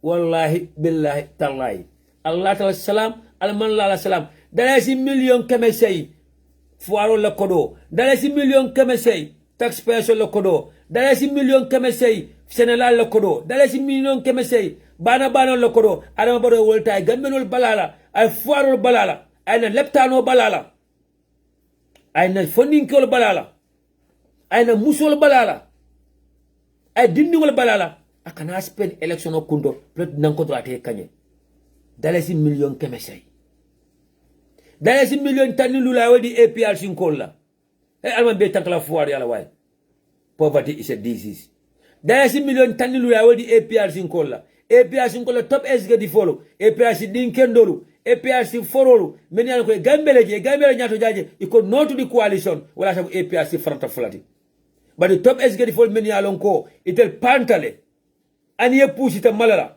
iko tel tita do manya tala iko be gambel ko do mala batara ya kono e be go be gambel ko do mala barafi ya kono at the end of the day iko ite lefte men ya soto rambo jata na bonyolo fa bagal tombo jata na bonyolu judu janya la bonyolu amul nyasi nyolu and so on and so on wala sabo diamula bawo kawye mi alan ko akata nyonte atelem tonya folade menkta back so jaitedi badi bun kolle osada afala afrenkata jongoti because of kodo hey poverty is a disease alman bekala fuaro alman bekala fanka mati way alman alen beso kodo la because Gambia no kodinte ya fuarante ya kasabu moka ka jongoti tilibula ba back so fele sai ye moto di ala moto koto pil anin kodo sa kata kuma kensem folati kuma ba fo kensem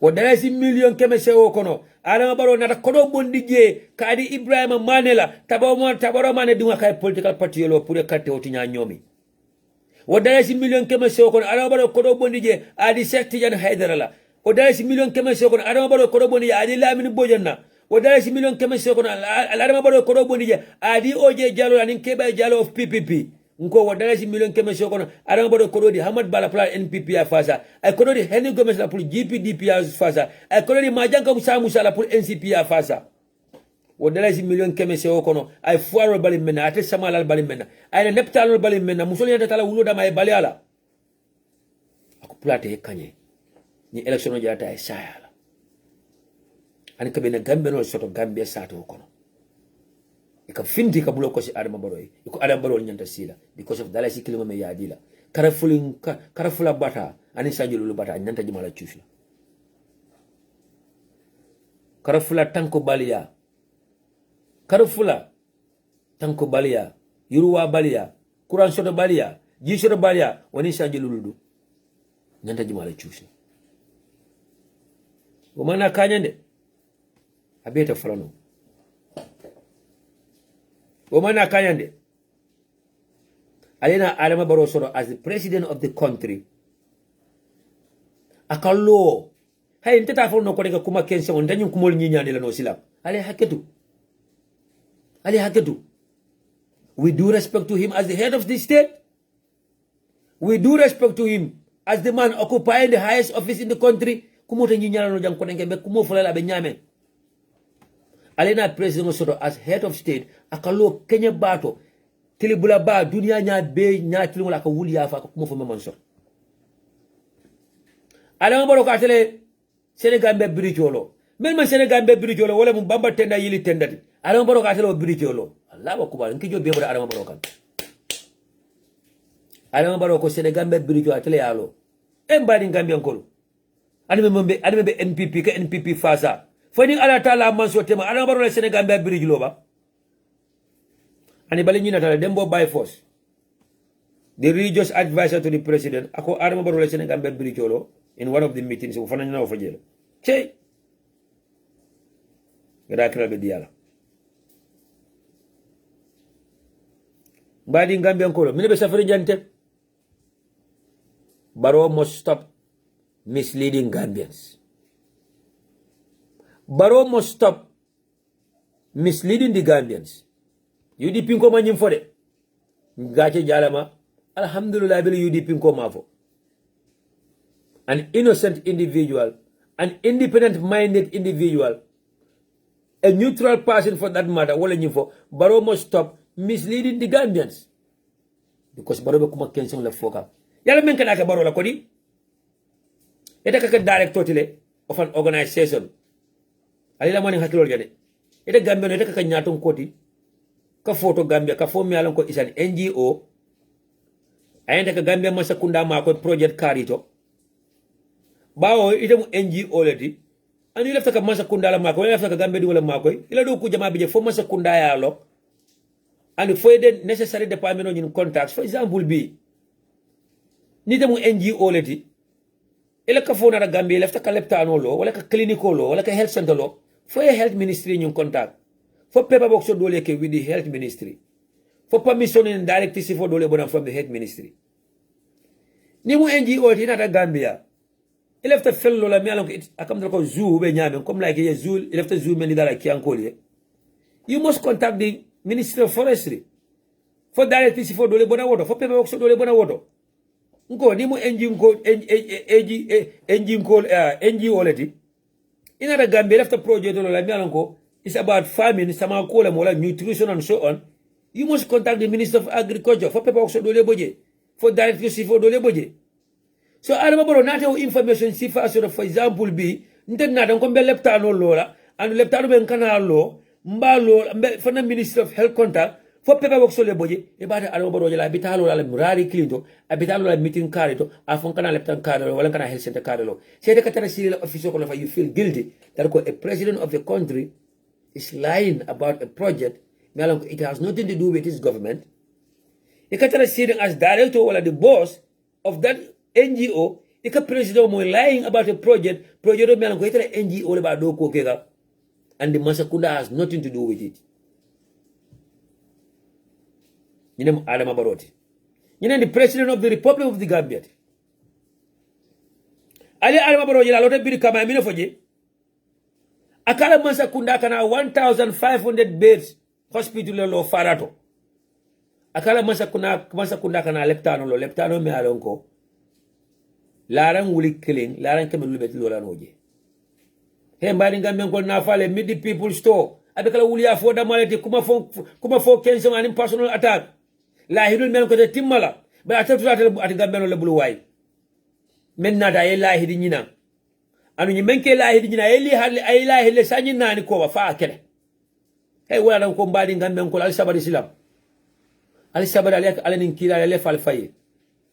Al sabari aliak alanin kilale ale yinal fama mbadi ngambe ko al sabari aliak alanin kilale ale bala fasu dal faye fa ala sabala fasu dal mo me yalon ko sanyi nani koma ay lahidi menna man fen timmandi noje no kana lo ko nga ke lahidi ika bulo ko sa yebe sonna wala ba mbadi ngambe ko sanyi nani koma ni Adama Barrow kilon lo rakali ko sango sang jaman tawora inda wala lola ako sango sang jaman tawora bolo lola ndalle ka wala ka mafatale yafa ako sango sang jaman tawora bolo lola hembani Gambia ko ni Adama Barrow nyanta sango sang ande jaman tawora lola ni wallahi do atimandunu san jaman keme saba wolenta lola Gambia sato kono kar Adama Barrow fela sanji lulu abola kono sila sawo san jaman taworo wayenta kala jaman keme sabalti sai sawo san bohol taworo wayenta kala bohol keme sabalti sai ako sawo san musigadin tannanin fula wayenta kala gadin keme fula dani gadin tam sai ni sanji lulu kono ako sawo san gadino tannanin fula wala sa be sanji lulo men kono wayenta kala gadin kema fula gadin tannet al gambe be yayi al baje la min tole bir ka ban ko la ko wifi bawo chanko ni njaran ko atal nene odi atal bilatal bonna ela ado al fitale bir ka mo data ko be banyunde ale lampo polo jira ka be banyunde so say momo na rekal nene e ko be stadium lo la le jere e ko be factory lo la le jere so atena ko ale ko free wifi ba ko me an ko courant man sabadin no ako free wifi atata fuladu ako wole mon kunim wole bu keje ako yeko mbe gadino lolale gadino mi ko mba connect la to the internet le salbe tra singala bungo na kuma krik ale tala gadino jibo ana ko gadino sample fula be kombole mala kombo sa de jumato na yale sa bomba data ko president kilo lo rejam ko nga ko mole ko ade dindimma ata kasele kaba yiro le kamene ala ko 500 meters tole meter kemen lulu ako yiro la jamfo anu dunia yiro membe jamfa da dunia yiro beti ama meter kema fula fonsi badi Gambia ngoro o president kino lo ta kontele ko banyun bala brita balola benya sanyu lulu nyawno kono badi Gambia ngoro ngale ko NPP ngoro na lafta le kacha kana me ali nyini ka ali afa ko yala dun to fon ko le projet lulu siadal modol fon yon ko la ko nyoko ita ka fa projet lulu la o siadal projet saba alafu NPP nkoya mention ani ala tala manso tema from the bottom of his or her heart alafu NPP nkoy project saba fale ana bro ni siolo ni sante ma project mi algo ana bro masa kundala project lende ma fa project mi algo IOIC le ba ke kande ma fa project mi algo change masa kundala en sola de ma fa project mi algo European Union sedale de ala bro la masa kunda from the central government of the Gambia wala nyim project kari lodge a project of la be on sa memba yele la ali NPP ko nyini ka ye project saba dama fale saba wallahi na sota mbebola UDP Na sotan bebola UDP ntakato fala UDP. But they will have the big mouth thinking that itale Gambia lo multi. Itale tamate itale dunia lo multi. Wala sabe le president ya mirako na be diam la ka diam follow le. Wallahi al hakatu mbadi Gambia ko banyina mto nyati de. Wallahi billahi tala ala baro ya na be diam la Gambia ka diam follow le. Aka diam ni so le monku ni. Bawa tan lota ko ni be katte ke nyino la lo wuli afa moli. Ni kayata yeta yele sino. Abol ke kan ko tanke. Aman campaign fa ko ma se follow de. Kuma ba fo kenso mo man si follow de. La ilaha illallah man si follow ale bo November. Ini femminali. Bere follow me be ilala. Ni muta nang November. Hey mbadi Gambia ko nal sumata al flaftal fanda. Ni muta nang in November. Ali ni ka project wala yabena bere follow la say e be stage mento. Al fo ka taje visit. E be silol korola. Al be tra ko de façon be la Gambia ay to mun ko awleru nga fimma. Silol be korola le. Because election wala kana iko Gambia no nena wodi atale. Iko Gambia no mun political prostitute le di kolofo. Iko Gambia no no wodi ko di Gambia no la dro. Allahu akbar. Embadi Gambia ngol ko kaira. Al hakete bal ko kaira. Mbadi Gambia ngol araba baro lota bil kama. Aman sila alala ame mira la kabura ako airport wala renovation atala mansa kundaye 24 million. Araba baro take. Araba baro ko atala mansa kunda 24 million dollars aka wala spend airport wala renovation oto. Men ba do ko le airport ali nyininka intali afa ndebe UDP le ndebe siri UDP platform wala ka bal al badu le be do ko le airport oto al badu le be do ko la Gambia Civil Aviation Authority ali nyininka airport wala projet do na da nyaay ba fala le baro masa kundale penny mandunje Gambia masa kundale penny mandunje bal arama baro lo rek kanya badu ko denka anoda kuma question ka fale ko atala masa kunda 24 million dollars I will spend.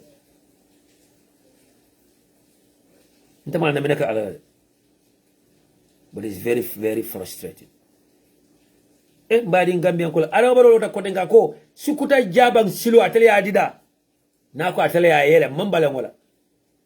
Let's give the credit where it is due. Ya jebe na la ko nyawnya ya jebe la project do la muti sukuta jabang highway ala baro ko atele fana ndida wala ba ala baro la ni sleeping sickness fana buka sawa ko wol buka awol fana buka push ban plaka ko man kezan ko ba. Ala baro Gambia be ya fa bang ala baro man kuori aman ni kuya tande alla ko na muso be faka in lebo ala baro la first statement nyanta kala menti nti ya mirano bilay to commencer wala mun diko ayanta fulala ko no man deserve to die in labor, no man should die in labor, and no man should go through horrible pains because you bring in a new life in this world. Gambia be na musolo ko da wulula dama na bachelor be kala nyamene men mam fudu folo ana men ko kana fudule al bulo bal kunto dalbe be musi ngino lon kon kana fudule musolo ko da wulula mala be menekel because muso kono bala sai akay mira fa balula fata balula anu dali dingo be fala muso e balu ela muso be bala dano be fala dimne mo kana wayta drop ba sa muso le be faka. And how many women have died? And the funny thing is that na minister soto mi alon katara mata jate kaya bunda mai ka fa me ko Mr. Lamin Samate. Hey. Nlata nyina ko saim position wala power reveals the true color of individuals. Plazo Sembo we katande mola harama dingo fa mo muneti.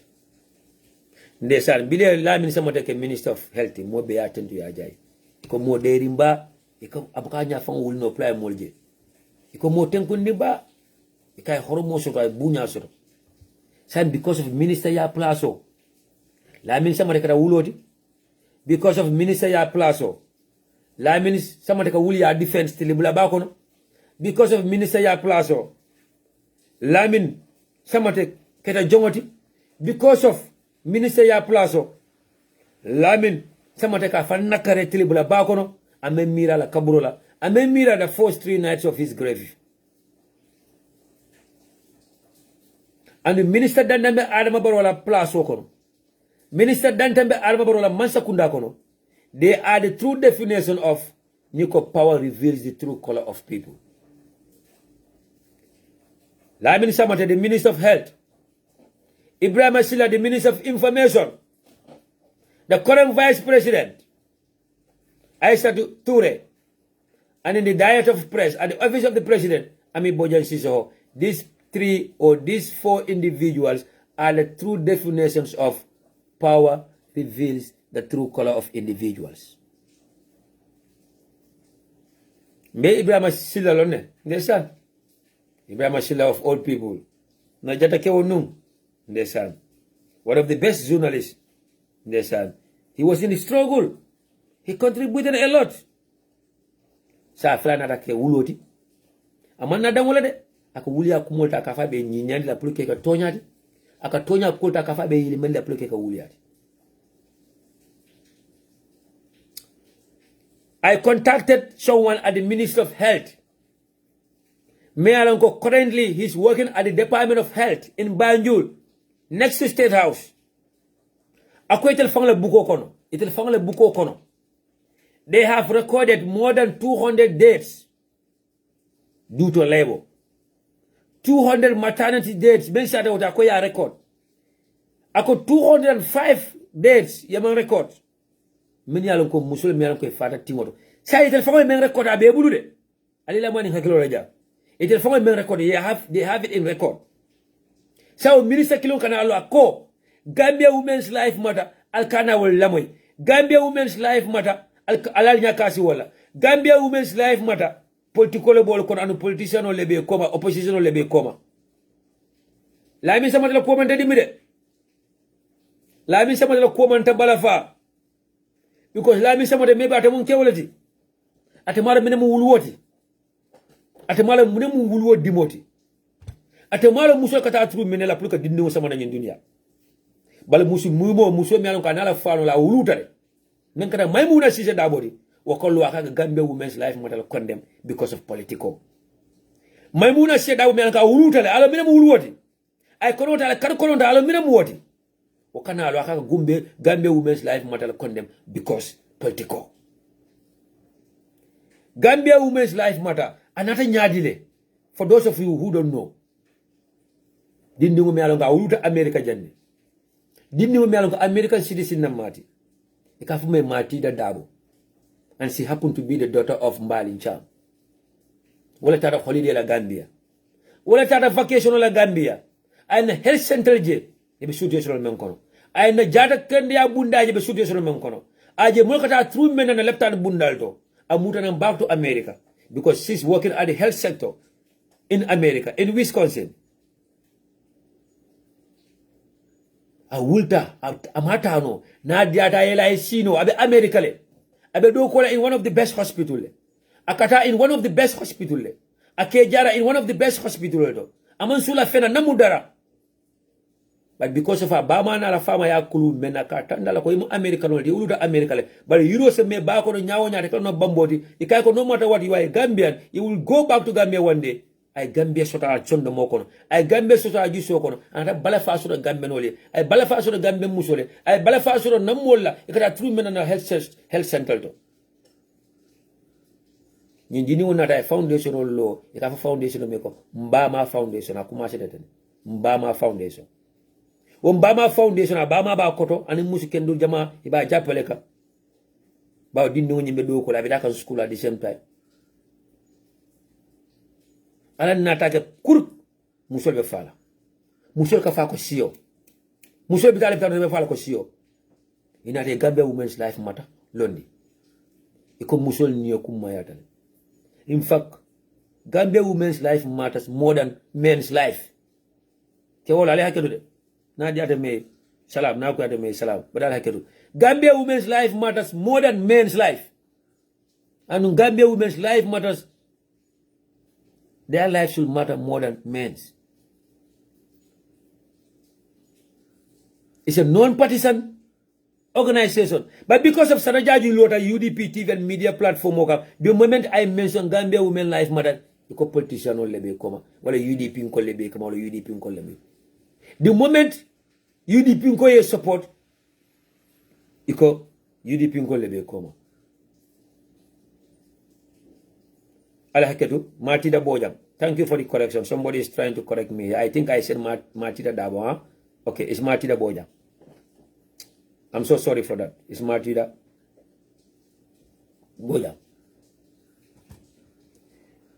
Because of Gambia Women's Life Matter, their name is mentioned in a UDP platform or in a GDC platform or in a political platform, they want to associate them with politics. Or because Sanajaji never see the UDP TV and media, I Gambia Women's Life Matter for, I Gambia Women's Life Matter promote, I Gambia Women's Life Matter agenda promote, then they will associate it with the UDP. Whereas sometimes Gambia Women's Life Matter code of because I don't want them to be associated with politics. But I'll kada nyina fanam badi Gambian kol bi ni man ka tonya fa drop ite mu UDP ko let e ka fa yaaje nyame ngay netali comme nim la ko waxe diko wax exactly numel calling a spade you will always be referred as a UDPian or you will always be termed as a UDPian what a gache jalama UDP. Gambia Women's Life Matters na Gambia di musolo so men be sirin diaspora ala men harje tele fintita Gambia bantala iko itelebe kayrolo kono itele kata wulu leptan kendo loto itele ka leptan kendo le waling ya bala fasure nyom musole men be Gambia ibele kodol takang iba spend kan hey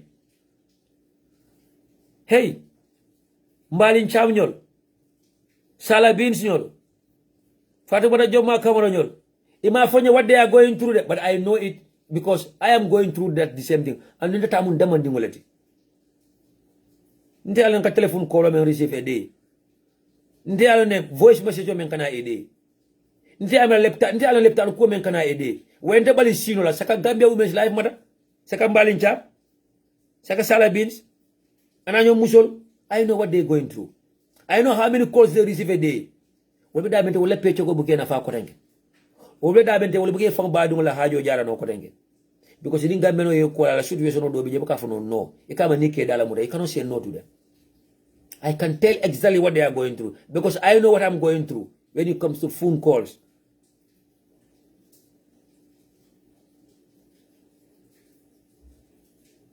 Dani kana ni life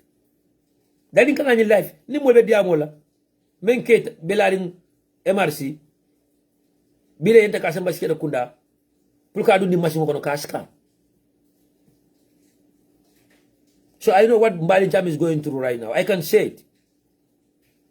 But because Mbalin Cham ko, it is her constitutional right to join a political party of her choice. And another UDP will join, I can it. But in Mbalin Cham join the NPP, they will have celebrated her. They will make her a VIP. They will invite her everywhere. Benin Mbalin Cham kara hadu meltinu. Kodo jata ko bela. They will have even given her a brand new car. They will have even take a dollar ya change into dollar ya kenang America ja. So right now nata kewul faran soto mashallah. Mene bala fa soto la musoli. Men ko belole la musoli. Men ko musoli manyana fala. The lives of Ibrahim Aladrame in the Gambia. And in certain individuals, many I don't met to remember, but I met them in the Gambia. I attended one of their meetings.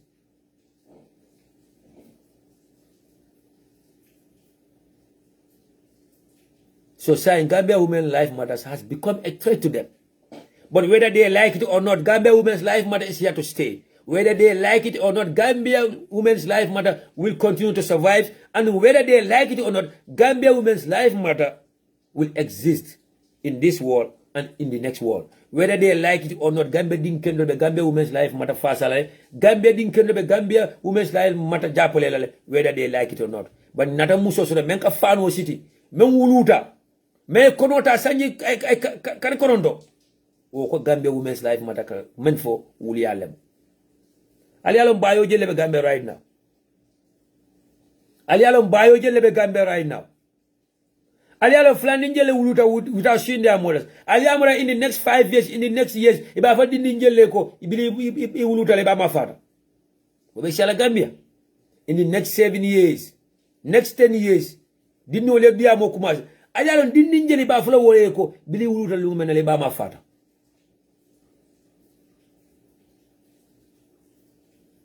so sa mbadi Gambia ko ba kala hakilo jahansendi about Gambia Women's Life Matter la ko la kodi ikala hakilo jahasendi about Gambia women's life matter la kola kodi ikale Gambia women's life matter mum political institutional the political lebe koma okay then that's fine sa alna minister Samate nyininka minister Samate we do respect to you ni buka malu ye bala fasu te faye ye bala fasu de Gambia no le adu misilma dingole muyti mo li horma ye fam horma masaya bantale sang respect go bantale sang kumo ka nyinyandi wo bantale sang kumo ka masla yandi fo wo bantale sang because enough is enough. You guys are pushing us to the wall.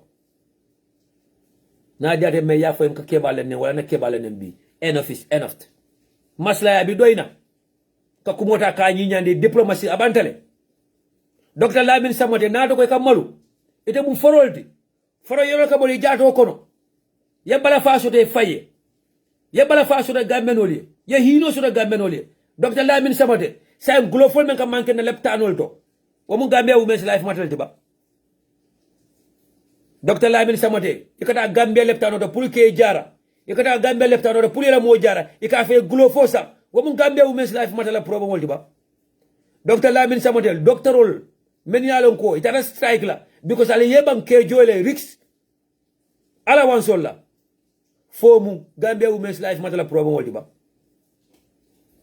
Dr. Lamin Samate nko boro mi ke baka soto na leptanol to ambulance ka mo samba leptanol to ibuka boro soto alka kaytul safe puleta pharmacie weta boro daja wol sanje fomu Gambia women's life matter la problem wol tiba wala fo Gambia women's life matter la fault la mo tiba Dr. Lamin Samate dar ko forol mi tetu way ite man ko jomoti yebala fa soto Gambia no le yelo ko bori jato kono ndala leptanol be hal halol mento na leptanol to jël bu ko soto je membe caring SO hospital right now SO health center joti je ila standby generator tinyata for Gambia women's life matter la problem wala diba jiyo men kam manki Birkama health center to Birkama health center leptano to yelo bu ko soto jajama fo Gambia women's life matter la problem wala diba Bakaw health center problem be kerinje for Gambia women's life matter la problem wala diba the RVTH hospital me alonko the only scarament be ja panta for Gambia women's life matter la faran cause ba Dr. Lamin Samate na ko te mun jongoti wala te mun foroti jiman ka jongoti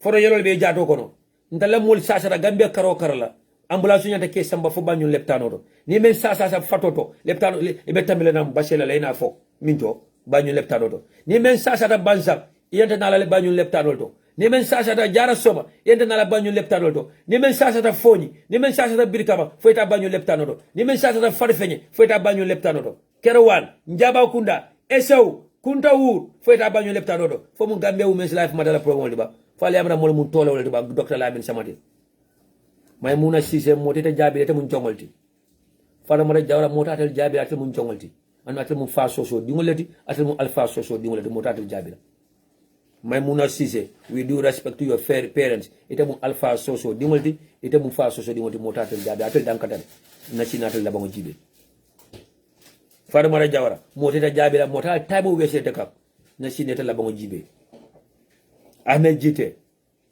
nasinatel labango jibe atel ko na atel landi alalaya we going after the big fish atel man important atel mu yaboyo let yaboyo that we are going after the big fish ko kayra Dr. Lamin Samate na latano to ni mo talje kela dumale fo mun Gambia life matters le problem woli ba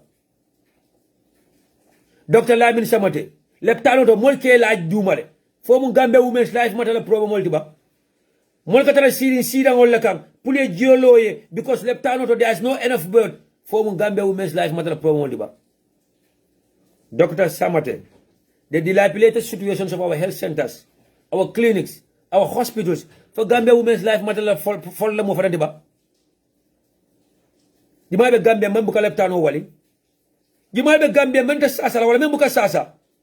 Harama di ma be keri man ta sasa wala men buka sasa wala men buka leptano wali. Il ka men foten ani te be kuma kelsen fola foni mo tata leptano do fombu gaje ba e ka diawo meneo NPP mitonol to e ka diawo musol meneo NPP mitonol to e ka diawo meneo gada ni to fo yamre bu ka tata leptano to ni men be kala fanjawde way ka fanjawde ni men be kala hasido do way ka hasido ni men be kala tawnte o da ka tawnte o bal ko fo man fa e ka diawo fo bu ka tata leptano le wakafo men fo ka diamo fo muso le man tarawol musu ol kono men ya lon ko ibadi ngol le fata tingoto fo muso le man tarawol kafol kono men ya ko kono le tani bita wuru wala la ba wala sabon ka fale ko at the end of the day be kumoka at the end of the day be kumoka fankum Dr. Lamin Samate ni de buka malu ite mu fora dingolti iko man ka jomati fora yoro ka bodi ijado koro you should be the first person to resign from Adama Barrow nim fula nyama bala Ibrahima Silla ni seba nyama bala Ami Bojang Sissoho ni nani nyama bala the vice president Dr. Aissatou Touré. But power reveals the true color of individuals, and when power have reveals your true colors to the Gambian people. But I told bari Gambian ole bul silam fambe yam falam fayele silam ba fambe sabar la ba pour ala yam fanya kole kayra mbadi Gambian ko na president mo soto ay jamfa ay jawo sawol lo ndimba akanalo akan kadanyu wakan omana kanya kurenga kanalo tribula baka wuliya ba fo modi ko kuma kenson fo modi men yalan ka mon soto ani dena no men wulta kunu alan ko nyin kam fo toñande ni diamo de ko ka president mo ne ni diamo de ko president mo buña tali même ma fam buña mo bo buña la no ñaari même ma fam buña mo bo buña la no ñaari president man ka lo platform mo kan fem bo katarete da fo ka fo crowd competition e ka fo fure kari na wurile na sa fo la do ndi kunto e ko le ka fo ko ni attaque be mo do falale bi e ko le ka fo kon tela crowd o njang ni mitino be mo fata janne mbe furo kula dante la janne mbe da furo kula dula dolto mbe furo kasenkela dula dolto mbe sala furo ma dula dolto itele mitum dula teman femfo that touches the lives of Gambian people, that is of concern to Gambians, that is of the concern to the well-being of Gambian people. Fo kuma ba fo kenson ni mo le tonya wolo fo kona president mo mbena dina nyaton kol kumandila mbena ale nyaton kol kumandila mbena community nyaton kol kumandila mbena banko alfa kumandila mbadana lillahi alayya lake kilay lillahi alayya alakale te danko president mo when it is necessary alte danko mansama men jatta kate danko ma but Gambia no have this mentality na nyaton kol have this mentality ni man se kumandite te dankama ni man se kumandite ta wali mala kana menofo ta mansa wali men jatta walina mansa wali men jatta walina idan ku mansa mayente dan kula mansa mema idan ku mansa men ka tonya fala kumulo kono membo ko kuma kenson te dan ku mansa men ko nay kumo fo abdu ne ibe nyaata ta sul laji ibe yurwa sul laji ba mansa men ko ka tarantali la le kay dan ku mo idan ku mo minala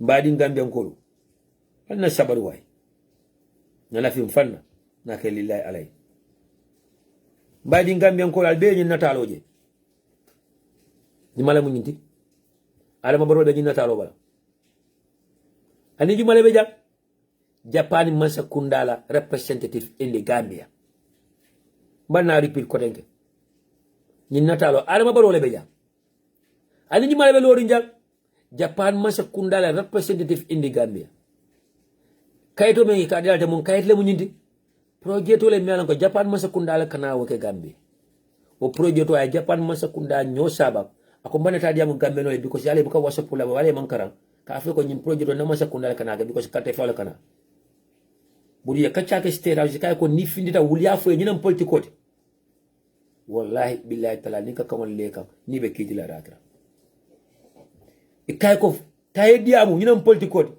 give them false information kumol fayta men found nola kumol fayta men keno putata tolema alon ko amalo moli alon ko amalo a fa alon ko he's clueless, he have no idea when it comes to governance wala sabu mbadi Gambian kolu anafi ko nan hasido ni journalist men alon ko e ka UDP blame for giving Gambia Barrow ala for UDP gache jalama ni UDP is only interested in power, ni UDP ko are only interested in position, ni UDP ko are only interested in money, who will have been all over Barrow and Kabi.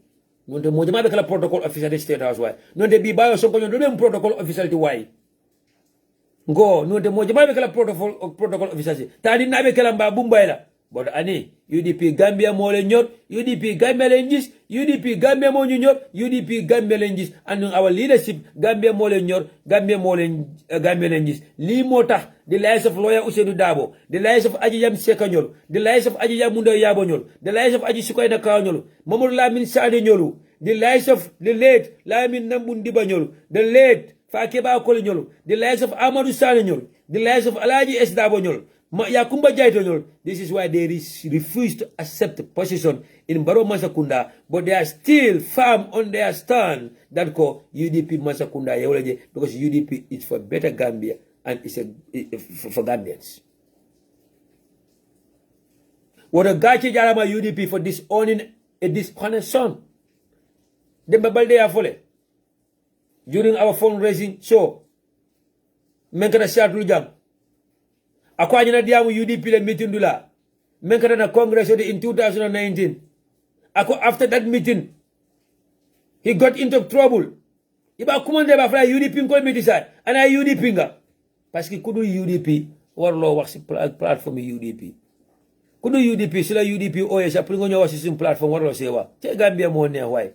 Gambia mo saf sukur ak xorom way. Nga bolé ci jimbo ak pobar. Mbadi Gambia ko.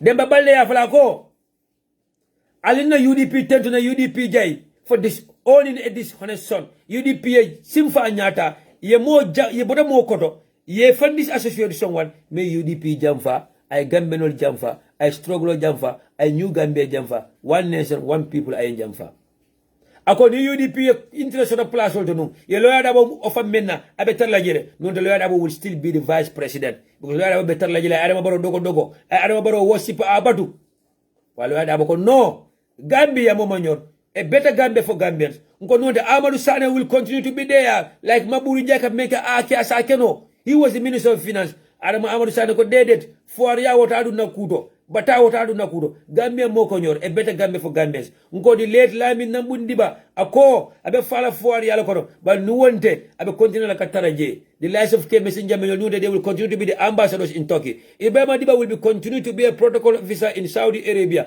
nko Mboy Sedika will continue to be a protocol officer in Washington DC nko nuwonte na mini diploma be continue la kake bale maji men yala ko pisalta sunju touré la bonyolu wala na flo tambindi Lamin Tunkara na bonyol wale na flo timbandi badi Gambian call before we go further before I go to the toolbox na kankura ro soro jamin bot nam from Serigne ko musol ko na brother Serigne Keta Jamayalon Dolph Keta la membe UDP spend chapter bawo mbialon ka de lo musol le ko to ka musol sembenti ya musol la nyato tadro kafona raso da men kada Serigne ko musol ko mbama lebe yana anti lebe jani mbare musol nyin kafol wala ko kana set setal kana set setal la nyin sibiti nala october karo tili fulo ela set setal be kala in a grand style leti mi alango e ba dat la nyola tundol bera abe dat la 9 am somanda sibidulum bal ñi yedula le sono specially da men target ibida set setal be kala da men wala mu na marché wolto bawo na marché do ko musul la kataji etel musu kilo la katara siri na marché la katara wafiro la etel e ka domro mo wafi je kata wala tabina sulo ko nka balu wala la wala na marché ñanda senyalal na marché ñanda kala dulade men yalon ko they should be healthy environment mi yalon ko mo be silanoje so serigne ko musul ko set setal Saturday, October 2nd, 9 a.m. Gambian time. Dole betar la Birkaba Marsodo, dole betar la Serekunda Marsodo, dole betar la Banjul Marsodo, dole betar la Latrikunda Marsodo, dole betar la Bundu Marsodo. Across the country, settle in our markets. 9 a.m. Gambian time, October 2nd, 2021. Wala mi sibiri nalani. Wala mbali Gambian ko musulbe dawoda. Abuka doya alo amanyina doya. Anu musulbe dawoda. Ke wala yanta bulale normal ni ko serigne ko musol ko wala kana setala ama min ko musol damale natar la jet ama min ko musol damale natar sefro wodo kewol momo yalon ko after that day kewol momo yalon ko yetta mo soto forget about the Sarah Dima in the house that day forget about churayol ni kudolla alata musol jappale muso yalon ko nak if you need a Katani settle and ye care to swokono. Amana kal japaleji, you know what to do. You ladies know what to do. Niman findi kana kal japale, ni settle. And we often a mantana fenna. Ibe siri koka Manchester la game ole jibe. Wala ka Liverpool la game ole jibe. Wala ataya bola. Alena be menkela tel muso. Amanya ndea fali. Indi bodu da tel ando menya tekel. Oto serigne ko musol ko settle. Saturday 2nd October 2021 9 a.m. sharp na marsol to across the Gambia. Mbadi Gambia ko alika be mampore de. Nani natalo men tan dal la jang. Japan government to build new modern hospitals in Brikama. KY.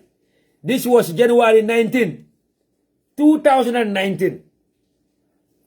January Karo, 2019. Mbesanyu malakono sa in 2021. Sanyi Saba. Nim projeto kumofota.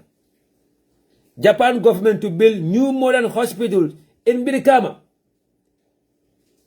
On that very day, Menkata January 19 to 2019, it was on a Friday, Iko Adamabaro have witnessed an interesting line of events at the State House in Banjul. Besides the commissioning of the ambulances, Iko His Excellency Adamabaro also received in audience the Parliamentary Vice Minister of Japan and a special envoy of the Prime Minister of Japan. Wonna reje ni lungola pour kanyin documental ni fo diala pour baro Japan masakunda ya plan pour ka 1500 bed hospital lo Birkama. Balo kola State House of the Gambia. It a function stories of a co Baro government to build 1,500 bed hospital in Farato. So one the project I will talk kotenge akaka Birkama kolle nene parce que wolonga lawo rari Birkama lemo kombo lemo West Coast region lemo after a large number so findi pour ka fa Birkama kolle ko ngana 1,500 bedroom hospital lo ba namira ay lahido menta burufudun kolle kabe burufudun kolle silo mendi dala akoy ko nindunda office akoy ko my first 100 days in the office ako burufudu silo abol di dala adama baro e wala fanu nimbe wuli ala burufudun kolle ale ma koy jamba. In 2016, bili Adama Barrow be campaign la ay mitino men ko kombo ay mitino men ko burufudu anu gunjur ay lahido men folo DJ ako nadunda office ala first projeto abe sila folo men do kula akabe kala muneti burufudu silo sa be munako 2021 wo silo mon korale sakasa dida o Adama Barrow kilimo ate Birkama ko promise mi la e mini stadium sa na minister soto me anko funding ko le fara mari o fara bilo dunda State House yo fara pengu wuli ya pengola o fara kata wuli C4 design bakar baji fara tara dawoda ko mini stadium an ka be mam mini stadium kilinje même foundation on lada mam mini stadium kilinje même bere foro lada nyamina bay west alina talaba yal promise mini stadium wala base mini stadium jara soma mini stadium fo pakali ninnamba fo pakali balemba mini stadium ne manyina wala no o ministre wani ka be klima accomplish follow so ay Birkama ko fanam promise ministre de mola mbadi Gambian ko anna la fim fanda wa sala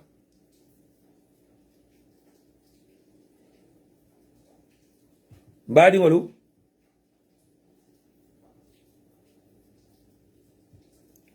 danim bita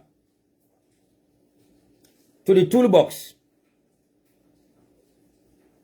mbe kumandiro kala jang kotanke molla men yalan ko wala muna political leadership in the Gambia, surtout the leadership of my political party menkada the UDP. Your Excellency lawyer Usenu Dabo ito diatanya bagal nane ba ko sanaka ito kumandi bagal ba ito la diatanya. Your Excellency lawyer Usenu Dabo in the entire leadership of the United Democratic Party, ela entire executive members all and UDP party dingo be dawoda mballa attention ko man la nyinto ko al salon ko ni election men kana December 4th ma fo ala ko ngale bal jeki bayu je ko UDP Masakunda be silola. And His Excellency Lawyer Ousainou Darboe will be the next president elect. Badi Gambian Kolu, Badi UDP Kolu, concerned political parties and leaders of concerned political parties, Mbali attention ko man la kudo me alon ko mafuka ale lala de. Al karan la nyun kungola. Bala alal hakilo tuje kende, and we should not take anything for granted. Me Gambia di be ya mara nyina ko ni election is do or die. Ni election niyo ay kat wala na kala fili. Gambia di be shalon ko ni election is no turning back. Sila kutijam mo kana hakili flo so kudo. Mba dana lillahi alay mo kana fan sila ni jan anu Gambia wala kan naif bake. Gambia wala ka pisali bake. Mo kana sila jan sila kutijam is never again. It's never again. Adama Baroko saya e fisa e malota anin tele mem fata don tele fata be larin kaburu dala kan jundi dingo ko da maltu taji gabelo alna tandi Adama Barolo kon tele fata fom paleta be larin kaburu dala kan jundi kaburu ko da maltu taji.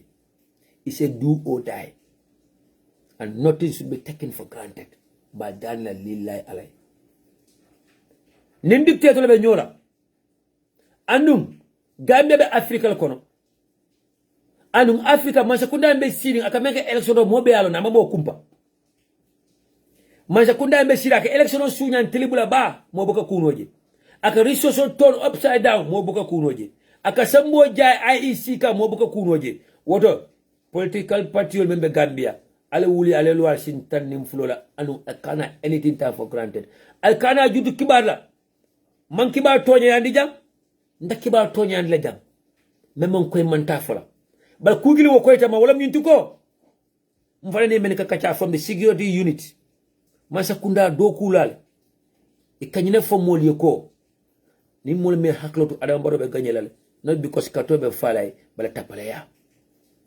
wala ndenke ne ko gamino be kato fala UDP ndenke na nyine ko katte keso be jol na UDP le box ko an UDP le box be fala tep bala al fajni ka mina sabu Adama Barrow ka fa be kanyela mina sab NPP ngol ka fa be kanyala ani ni ala tala manso tema yalno ko ma do ko ke abar ko tera adal jotera ba mina ne ka foko be kanyala because be jikri ndulala ngo ini NPP ngol ka tala diamu ka fa ko ha atal le vote shot atal le majority shot ba IEC ben telefona ya o minta munela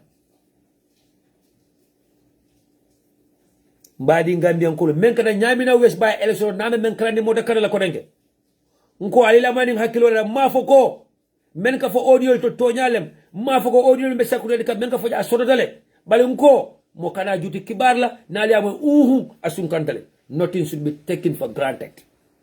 UDP for nalko albe sila le nimisa ana be fisa world UDP mabre be sona nimisa ngana fo ko nyinalo no. The leadership of the United Democratic Party, the leadership of the Gambia Democratic Congress, the leadership of all concerned political parties, mamra besila kanafoko inalonu. Mbe ajele mine kata Senegal makisale nyapin kama menke Senegal. Ka election sunya Senegal mbe ajele men kata je kodi. Just recently men kata Cote d'Ivoire mbe ajele kodi. Ngo men kata jine Conakry mbe ajele kodi. Ka foko election kora mbita kiti bungol to otambitale. Kafoko election kola nyanda tala kiti bungol to ani nyanda tala reversing code la ani nyanda tala ka election challenge wonde dadi bida election challenge election kola a challenge before the day of the election kuntuntea nyato before the day of the election do what is necessary before the date of the election and do not take anything for granted nimen la taala salam nimen man la salam ba sana jaji woda membe kira ba fulale a jinya ba fulale nyama ay mem moya ko itama mina 50 na jen fonale chabota le nda soro as long as na mon strong men ñanta fala mba fala ko bo ñako no jibe la tonya la ndasila la mola when it comes to tonya. UDP, the leadership of UDP, GDC, the leadership of GDC, Citizen Alliance, the leadership of Citizen Alliance, and all concerned political parties do not take anything for granted. Ka foko be kanyela ya besi dula laka e mbadi Gambian kol nanal ñini ka cohesion kilina ñamina west bay election men kata jaa jumala kumpa tapale yakata kenya bado mo be nya bala ay sila attention ko mani daje mina kaje dara nko ñamina west bay election la the night before the election is a no campaign day, it's a off day. Barona la mall, men date ba kela kuma noje. Police kumandira kuma noje. IC kumandira kuma noje. Ngo nyamina by election day. And people are mall were over the ballot box telling people ballot box yanta lola dame. Men ko IC officer lola do ko la modi kuma noje. Ngo registration time of nyame NPP motol ji jambam. E kade ñu mayno leke samana. Ekene du mayno leke samana. Itade ñu luntango le samana. During the process of the registration, it is only the NPP vehicle can make registration center. So, mo be nya ka sile ko alkana fitino wulandi. Ko li kayra. Mune mo ñin diplomatie. Ñim fanku ya mune mati. Masi bo be kala tilibula ba. Nka nyaka sa all in the name of what? Fankum diplomacy my food. Mbadi Gambian kolu. During the registration process, NPP motor call ale parti jumale motor je. Registration center to. Anu na mole IEC contact le. Report kata IEC yale. IEC was taken to tax. Imang react imang kuke. Mafon kana la IEC la de. Nta mafon man la IEC la de. Mafon kana ali moman njay trust de. Parce que amon so mena ya jeme jamano mamra be sona la kotenge. But do not take anything for granted. Hey, no overconfidence. We were overconfident in Nyamina West. GDC was overconfident in Nyamina West. Sunyaro kata tilibula ba. Kumanoje. NPP man Nyamina West win. We all know what went there. What transpires there. NPP man joka adu win. Men kata jembe alone. But tapale ya tilibula ba. The baby diplomacy play cap. Kole kaira. Diplomacy is not taking you somewhere. Why you still want to be diplomat? In diplomacy, you are not achieving anything. Why do you still want to be diplomat? In diplomacy, you are not progressing. Why do you still want to be diplomat? Lua way respect drum. Lua way bunya drum. Lua will always be there. Nko, do not take anything for granted. Eba, ndamani NPP nkol buka diamu. Ndamani Gambia buka diamu. Mbedi ka diamu le kamina fo mole.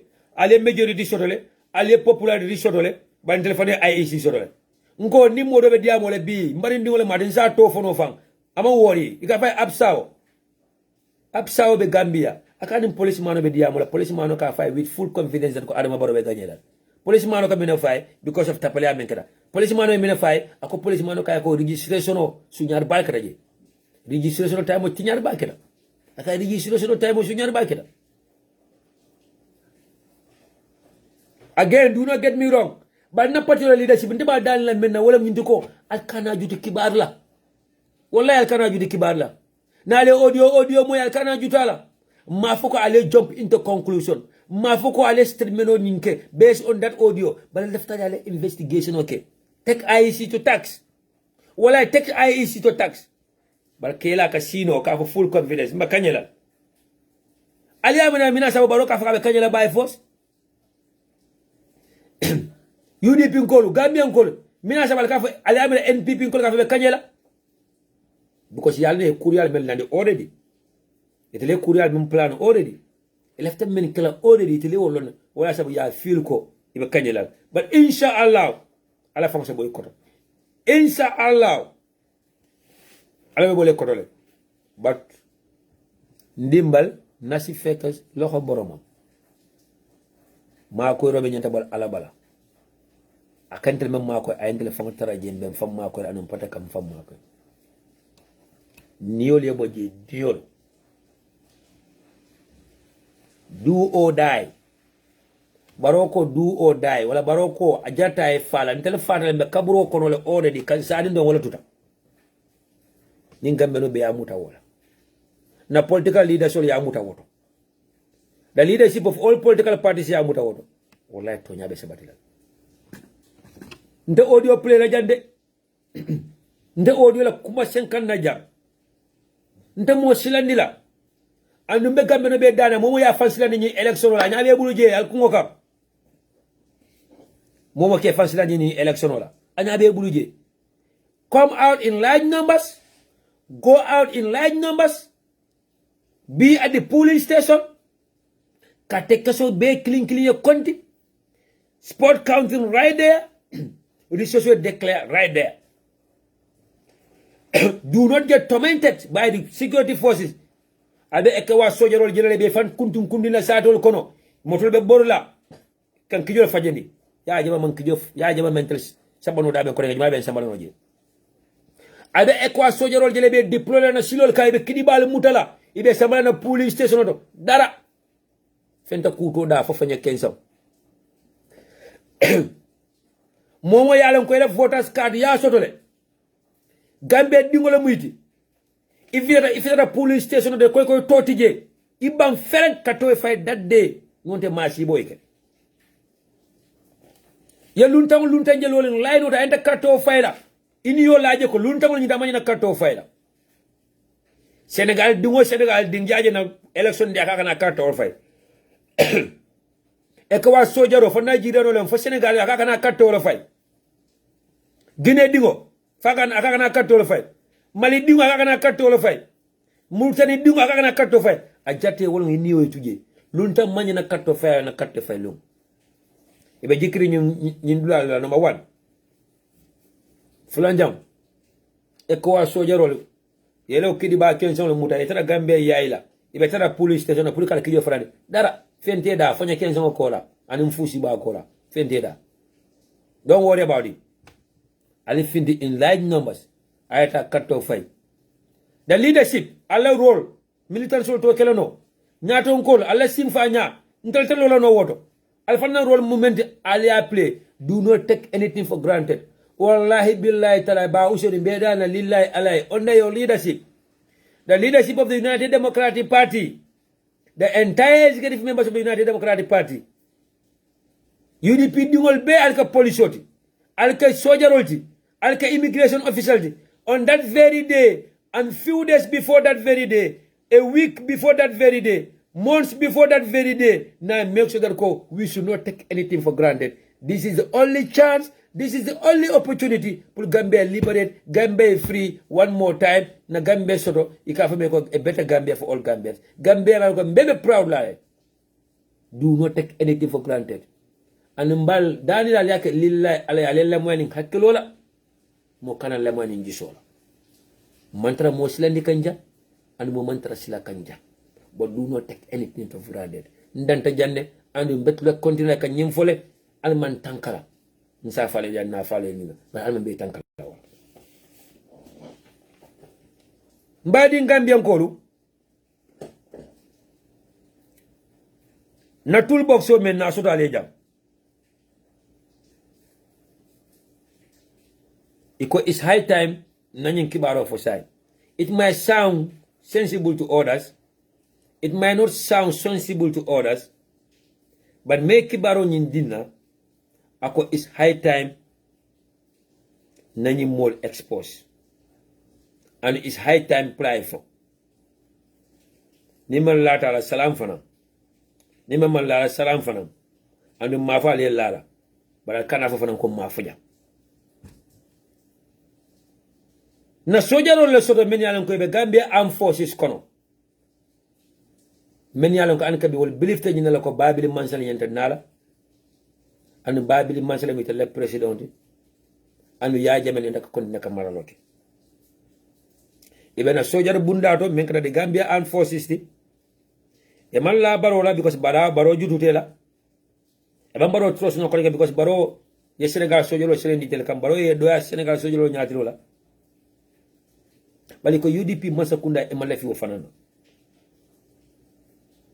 nyindam sojaro di men yalon ko e lefta ka maka ngolindi banko kam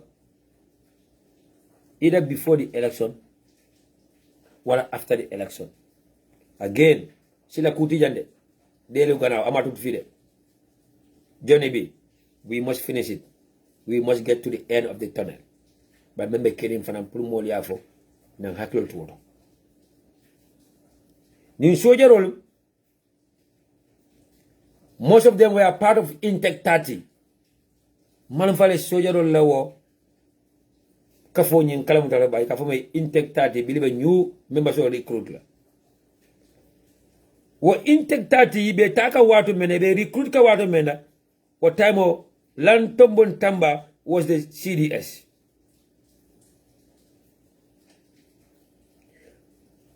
Well, intake tati atara dalilo men kanung ya jame jamano wala nyintuko akananung special forces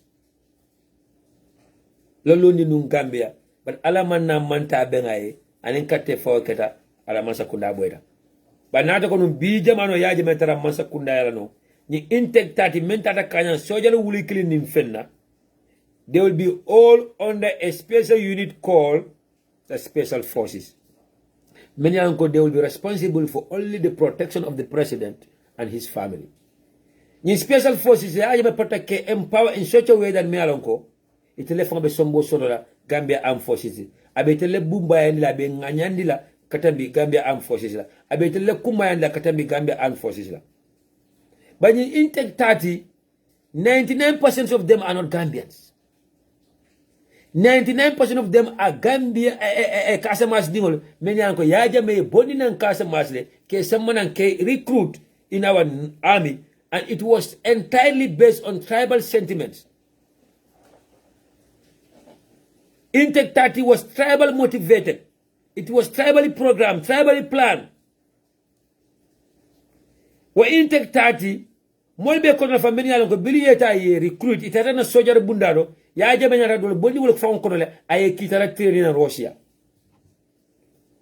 la wo private mercenary solle dol train pour que commandalti so ni intake 30 nata ko ya jabala plano be tara non turu wole mina kala non di special forces ti mena ko they will even replace the state guard and they will be in charge of the security of the president and the first family.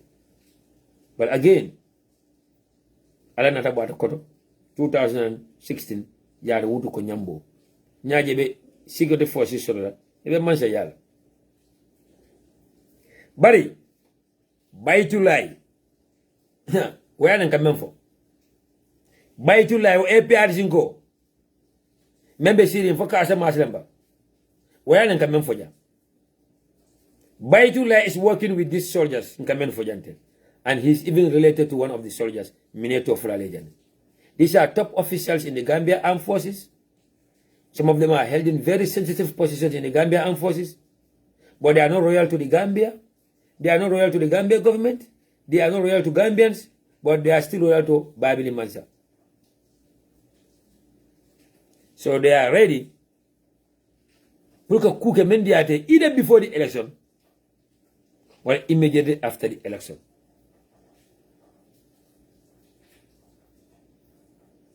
Anu nying more than tama me alongon kane to faleja until they are active members in the Gambia Armed Forces, but they have a connection anikabi with more than over 1,000 retired soldiers. Soldier me alonko retired tale, soldier me alonko bilimasa kunda boy tawle boda soldier kunda dolbe Guinea Bissau anikabi dolbe sirin Casamance dolbe Gambia sa dokono. They are wolni nyum soldier me alonko mineto fola ini be siri nyokan wala ni ini connection on sotol ini ka kachal ini ka phone conversation on sotol. So this intake 30 members will currently they are serving the Gambia Armed Forces. Jimala mu ele nyaton koti ikafaye Colonel Alaji Sane. Colonel Alaji Sane is related to Baitulai. Aninjuma Colonel Omar Bojang. Anin Captain Suwaibu Jamme. Anin Colonel Dembo Jarju.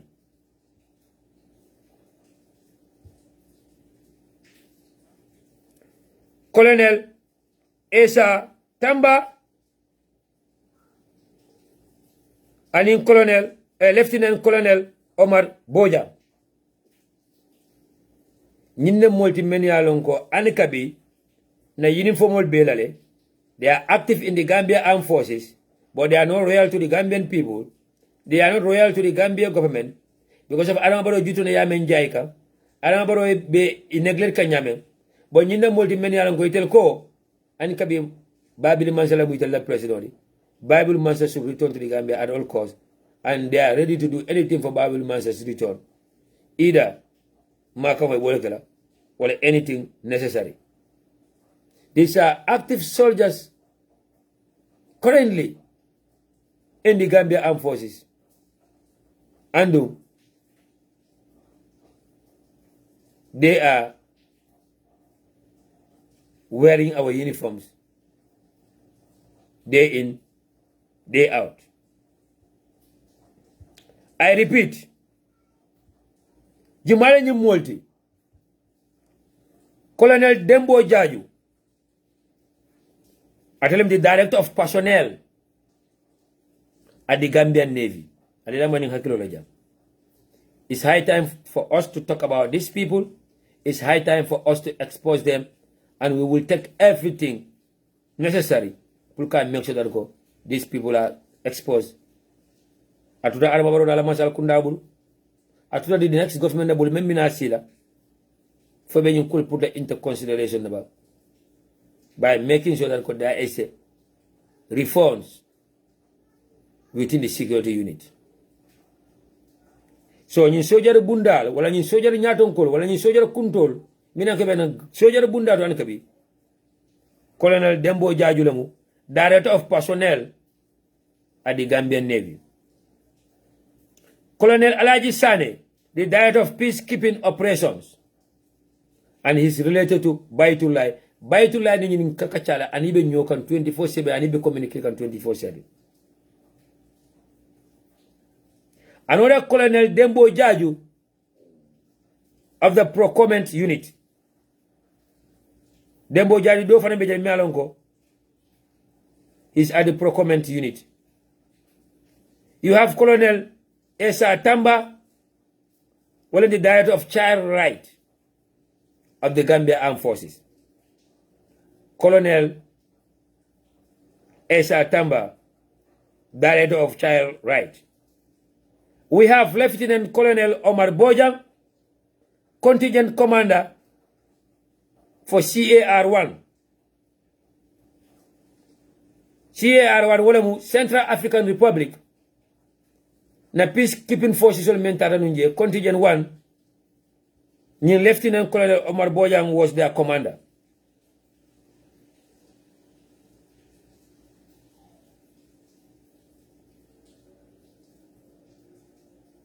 We have Captain Shuaibu Jamme, OC Military Police, Gambian Navy.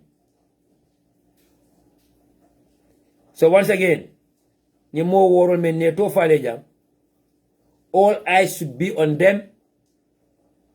All eyes should be on them. Nibe Gambia sato lokono, nibe sirine, nibe futuola, nika hatalihim, nika ben sankenyolto, nika ben kulyolto. Bali ngani yoko membeje amanka kaira kuti and amanka kaira kuti pour Gambia.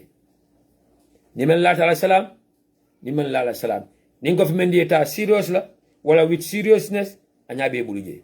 Ba nyinna multi meni alenko ko ni masa kunda men ka be siri wonte and masa kunda do fana ni wona ta sita men dia de tele bakilale especially UDP masa kunda. I have to be honest with you guys. Ale haketo nyukuma kamandia wala nali amna nyum kuma kama nyina fala, but according to many information on dina, I advise men it's high time put in more exposed time. It's high time to call out their names. It's high time to look at kumofo men be caring because kate 5 like anya walina. I repeat, Colonel Dembo Jarju, Navy Director of Personnel. Colonel Alaji Sane, the Director of Peacekeeping Operation. Another Colonel Dembo Jarju of the Procurement Unit. Colonel Esa Tamba, Director of Child Rights, Lieutenant Colonel Omar Bojang, Contingent Commander for CAR1, and in Captain Shuaibu Jamme, OC Military Police, Gambian Navy. Colonel Alaji Sane is related to Baitullah, and Baitullah is in communication with this group. Nin Sojar Bunda, and Ninemu Nyaton Kodabale Siata Nintile. Baitullah is in touch with these people. Baitullah is the one who is between these people and in a reserve soldier role, wala soldier role men brother, minanga be Syrian Casamas, Guinea Bissau, Mali, Guinea Conakry. This group, they are in touch and they are in contact with more than 1,000 reserve soldiers, more than 1,000 former soldiers, more than 1,000 reserve personnel. This group are in touch with them. Inika kacha, inika nyoma, ika nyo update, ika nyo feedback. But Gambia no nakumbuka song kula fona keda. Mbuga la kula foni njio bonta. Nena fonde san. Ndem si yala yana ko yala yerem. Feka dem na. Nde san ku baax la won nak. Nde san mo kende ba adinata. Ba tratata. Mbadi ngolu dan invita to the next topic. Again. Na kanklaro men solo jangole mu. Na Gambia kafo do mealan ko ibe besiri Germany sate wala kono. Akafoni ya nominate le wala akafoni ya choose le. Among other African kafolu puluka jibe iko African kafu jumale nyanda kala the best in Germany. Who should win the Best African Association in Germany Award 2021? Mbeano ko Germany African kafo siadale. African kafo mbe based in Germany asiadale. Woto nyi munyato taba kulti na Gambia tombong kafu dantan kono for them to be part of the nominated ones. Pulka foko who should win the Best African Association in Germany Award 2021. So na Gambia kafo membeje kafele race. The Gambian Helping Hands. Race. R-A-I-S-E. The Gambian Helping Hands. Alta nyim pejo to. Pejo me kafe ko Afro News. Afro News. .de. AFRO Afro News .de. D for David, E for Elephant. Go to afronews.de and then you will see who should win the Best African Association in Germany Award 2021, and then you vote for RACE, the Gambian Helping Hands. Let's vote for our own. Let's support our own. Let's be there for our own. RACE, the Gambian Helping Hands, is helping a lot of Gambians on the ground. They're sending a lot of materials. They're sponsoring a lot of kids.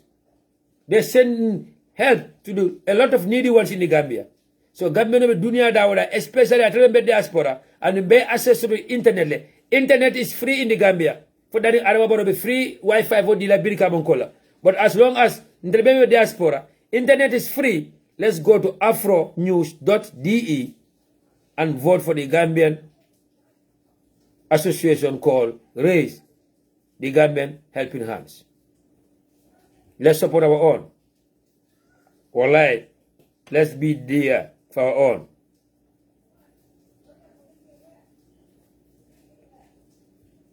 Mbadi walu.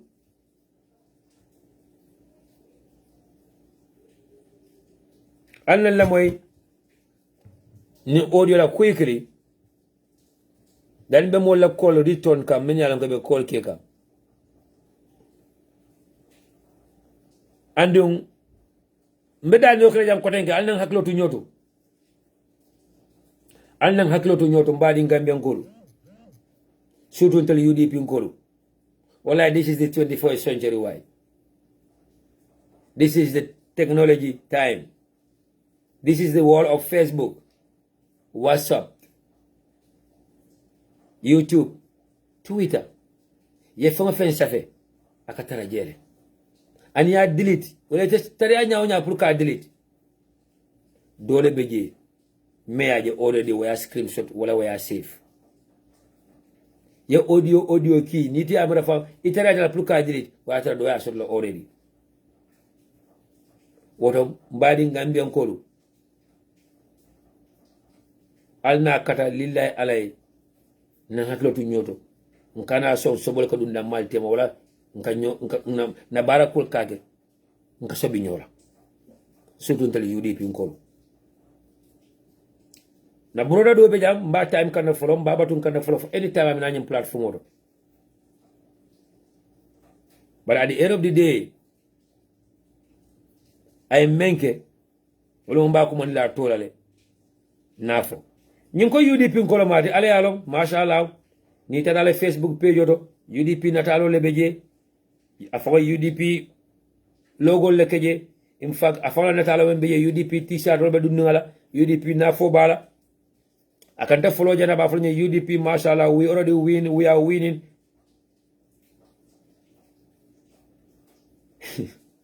But to my surprise, this individual is my friend on Facebook.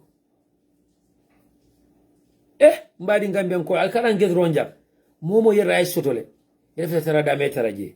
Yefta dame fasa leje fasa. Ba kana fu mole ko ite munyinati. Ita jana ko ite wala ko ite munyinati. Ande mol nyabela. Iba fur jan dundu, iba fur jan danda. This individual is my friend on Facebook. And he's a friend on Facebook with Amadou Baye-Force of GMC. Amadou Baye-Force posting neke. Posting me along Amadou Baye-Force men for the wolamu. My party is the right person to save the Gambia, and Gambians will vote for my party. Amadou Baye-Force have every right to that. Because GMC in Kolomada GMC la fasa. Bari jing individual me ko 100% UDP ko ma de nalo UDP kayara nga UDP t-shirt no UDP dendi ko le jala atara Adam Amadou Baye-Force la posting to guess what mbadi Gambian ko la mina safeje ako I believe if Gambian oppositions are united, Mai is the right guy to lead, to be honest. Ako we need a visionary and a leader like him. His days as the interior minister was just amazing. And this the same individual ko lawyer Usino Dabo le ndekale president di Gambia no yenda lawyer Usino Dabo le julo jola academy UDP na be kanto fale UDP le so nyinga ka jumala ketu ja nta to fale bi de balamba mani time ka famina nyi platform do one more time again aka tan intela ka UDP le fasa wala ka UDP le sembente wala after UDP le win wala mo mba to fale mbala nyi text message o read la mba bon la screen mo be nyabaja. But again, do not get me wrong. Man can dictate it. Man can dictate it. Man can by force. I need to UDP. But I will damn I tell you. I will tell UDP. I tell UDP. I will tell GMC. I tell GMC. But you cannot tell me Dundung. You cannot come to Sana and try to wash my face. Because you get UDP in quality. Because you need something. Then it you can't avoid GMC in quality. This individual score. He believes if Gambian oppositions are united, Mai is the right guy to lead. To be honest. Ako, we need a visionary and a leader like him. Ako, his days as the interior minister was just amazing. And this is the same guy was everywhere praising Lawyer Dabo, that Lawyer Dabo should be the next president of the Republic of the Gambia. Gambians, we have very funny characters. Ale haketo. Wala UDP ngolo al nang hakelo tu nyoro way. Ibe tara damen tara jedro. Ndi woni sawo mobe na UDP. Wala fonda UDP wadla. But inshallah Gambia din kendol bebe UDP le. Gambia Alpha kendol bebe UDP le. Gambia mo kumal bebe UDP le. Gambia musol bebe UDP le. Gambia funinko bebe UDP le. And inshallah baye balem. Bari. Omanyina sablam karam koma fele de. Looking for the one behind that is planning to stab us on the back. Omanyina sablam kanang haklo to sunya roto de. Me alon ko arama baron ala mole bolo tabika. I bolo kuriya ke pata wo koleke. Mbejung opportunity tala one more time kotenke. Kana party leader nang nyadon ko la attention okumani nan janko. Bayo kanata atola starting Monday, October 4th, 2021. Their first place of call will be Bara. The welcoming ceremony be kala Barale, ebe mitino kala Barale, and then later on bita mitino kala Berending, and then the night stop will be in Berending. I love this man. This man sleeps everywhere. Where Dabo spend nights everywhere. Amon sula hotel la wala lojo be dame. Lawyer Dabo and in the executive and in the leadership will be embarking on a country tour. According to information, it got 10 days tour abekala wolti. Iba kuma sala minto Bara. The first day they will be having a meeting in Bara. and another meeting in Berending, and he be sutola la woldo. The second day, membe kala Tuesday, meeting will be sotola al jamdu, meeting will be sotola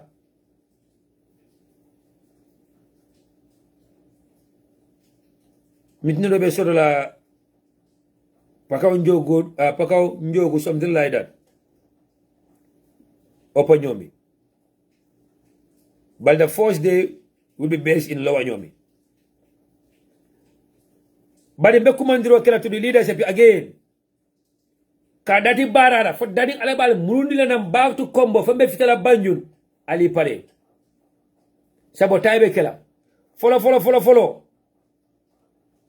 The last day meeting, Membekala Banjun. Ibe pamit ko dun laje wala ka tra ka pamit o dinay ni say UDP so bindi wala ni say UDP la nyaadon ko so bindi wala the last day meeting men kala I-22 ba be kala I-22 da be kala Banjul nete abe kala at the entrance of Banjul ibe sabotage sambale nje wala nyinto ka kurango fa ni meeting no be keri wala ka pamit ko dun nije woto UDP be dano kala nyina albal meeting kumma kala dawda meeting ba be kala dawda stand by generator tarambulu. Let's go for a standby generator, UDP. Now if you tell them come be lampol fala, if a kurano kuntula while our meetings are going on, if a permit on yin kaya la doldo, if a convoy or confront la, if a provoke la on the way. I have sent this message to the security unit of the UDP, nyanta kila menla. Men waje biyata man no kele nyanta men kontaga ne kole so kanaka kenya bado albiya moy mbol ke kansila. The security unit of the United Democratic Party under the leadership of Jason Kante and in commander Pa Sonko mbala attention o commander nyina do your homework and do your homework well. Ibe kuntun tenna ibe protestol sambalana ibe dinniwol talebe NPP t-shirt dunna ka provoke siloka na fitana non kombo ma fangala mitinol mi yalan ko sombo be warala comme la vuvo zone nyol sival birkama nyol sival bani nyol sival ibe kurangol kuntula jurina wa meeting ibe sabotage kala jurina wa meeting UDP standby generator lanyini standby generator taral bulu malafi katara mitinol jibe ka mitino ka kurangol ya sabu mitino kunduta comme men katano vuvo zone during our congress akanake nal attention okumandi nan kodenga one more time your excellency Abubakar Numukunda Mbalo Usenu Dabo Deputy Party Leader Ajiyam Seka National President Ajiyamunda Uyabo the National Female President Aji Sukainaka and the entire executive members of Mbala attention okumandi langina during the tour ye sabotage le plan puluka na mitinol sabotage puluka na toni sabotage puluka maka ulindi during our tour silatiya muruko motije no turning back, tit for tat, fire for fire. But let's be on a standby. Sakanal nada combo mafangola, ale mitin bal kumase. Mitin no meyarango, it will send State House into coma. It will send State House parking. Ale standby generator nini. Kurangol le mala nyama, na PA system tama nyama. Ebe pamitol kumase la ke nini ka, pulukal deny, makawe ko UDP le fitino wul nina. Nala attention o kumandi na nyinto anu mba sobidi lala. Again, forcente pour moyen lala. Bali mbe danro kila. Wallahi, ankana juti fenna. Anu alkana jiti kibala. Do not take anything for granted. Mbadi wala la mwenye audio la quickly.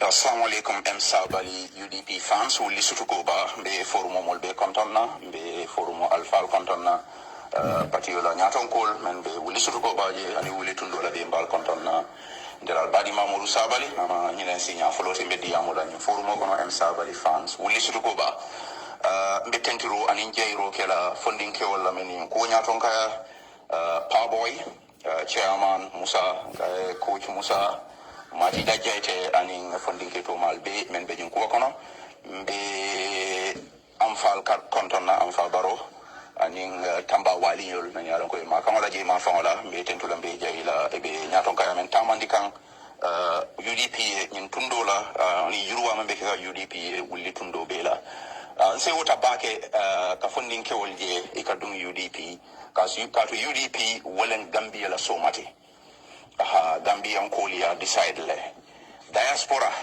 ibe kambenda ko party killing as a Gambia bondino alpha killing wala sa Gambia sambano wala his excellency the honorable lawyer Usainu Mukunda Dabo Combo will fana ya decide le bari we ya decide kiyang yara will be ya decide le ana fanga be dame jimara in lokon tambila also le mbotaje funding ke wol men beje iso be mal ibe itilinta UDP lera Gambia dal many alon ko ila fa banko la soma la ibebe UDP le so ni wulli so ko ba funding ke wol na dunta UDP ta kontanta ba ke ka dunte ala di maro kan ni funding ke wol le ka do ko ke banko kan ani banko e bantala especially through la foundation la Sabali Leadership Academy me alon ko do ko men ke ka funding ke wol karandi ke tilindi silo la men se lundi sobe ya aning so fasilo kan tambita funding ke wuli kemela na conference wol men ke Gambia Kataf Rwanda Egypt, Sierra Leone, Ghana, Nigeria, you name them. Dunia Beda, even Eastern Europe. Ning funding ke wol kaduko ke through online conferencing ke karandi ke prepare pour soma kamala adung njikita ko inshallah UDP masakunda lota SLA Sabali Leadership Academy or institute to mando bato apart from Foni kansala wole nyin karo kele no njuna through MP amul nyasi. Apart from Foni Kansala, the first institute, Membelura, Sabali Leadership Academy, Abekela will leadership, inshallah, ta'ala, most probably, Surukoba. Woto, nse wota bake, Puruka Kafalma, Forumo, Konoka, Kuel Kachame, Alonko, Wele Patio Sambala Nyato, Wele Banko Sambala Nyato, Wele Tundu Sambala Nyato, Bunyakang, and in Horomo, Katandala, the activities can will Alia Kalamutari Ala Yusim Dabola, Nyaton Kayakoto, youth development activities, Jamal Lebeke can will right now.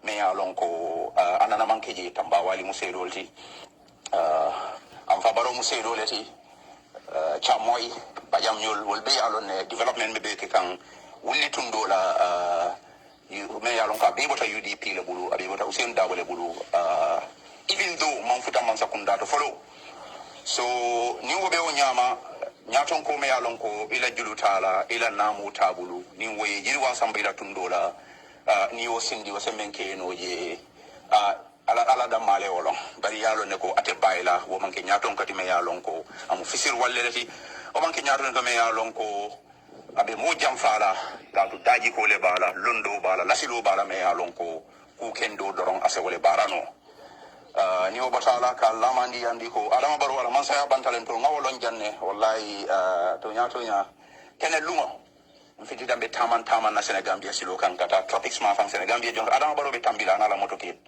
hani mu fula saba ima wuli pour ke bulo may ngele be tama kan silo fan kan maluta do mandin ko batu ngam bulo may barka bari tebe bulo wuli ndira aya tra bulo jindi kata bulo le finti mo man trawi mo mbra trawi kan wala ala ko yim bala fa karunte ma adama baro kan ala man sakunda daji kan tayya men beje wodam malatin nan dabunda la ko to bari ma kon bari al salon ko Gambian kol kombon kol diaspora bari bukian jara hani jimara ibe bota baro ko tole ite carte fayla adu wolte carte fayla pati e fana meya lonko akoyte makoyte gagnela bari ila fa carte o tinyala ka to carte tinyale ka to na koyte ma hani tundu tele ite gagnela no ji iman sonna la jama kam mese man sakunda ko ngo bondino o patiol mo carte tinyala le tinkana ka fuwol man kana na carte o fayka tinya wakola Gambia banko kan nga kuma kan wol moy me alonko alkamen kumanda la president wa kadente ka fala farasi dango ka be ngre jong faake a farasi ta bulu bala me alonko wala ke fenti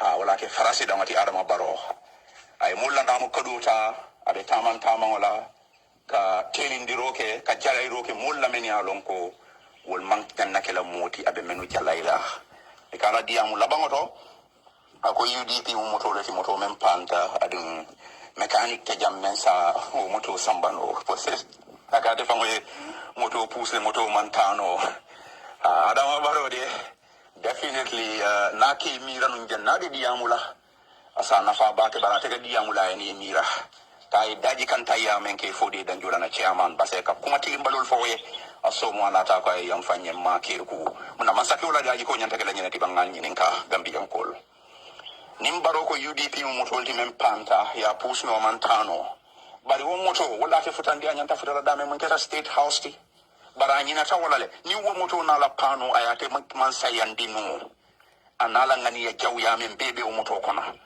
ha moto ni ya panta ate sifa lem natara pande kato ibe kafo kono ingani yoti ila katati ye ha woka kafo la nyato ta aka tardendile baro keta nyaonya wo moto wo kafo wole samba ayeke state house ni ma fo no wo kafo ko ala baraka imanya ne jalaila bari surwal kamem fole ko puru du gerem nyami dawo kankoro abuka serum domoro abuka ojayi adama baro nyama ngame fa daji go to bi a telephone kan nakumo tonya yandi ko e jam fan tungol be la nyaton ko nyim banko kan adama barolen aka wole sabatindi bari United Democratic Party me ya lonko anala ngani yantaya ana nyong hasidul jam fa mul men be jinu mul me sute o wato o moto le futandi inila hasidiya ni law ngani yantaya bebe UDP kono UDP futandi roke state house bondi roke jaya jamela woto ni tol bondi taji say moto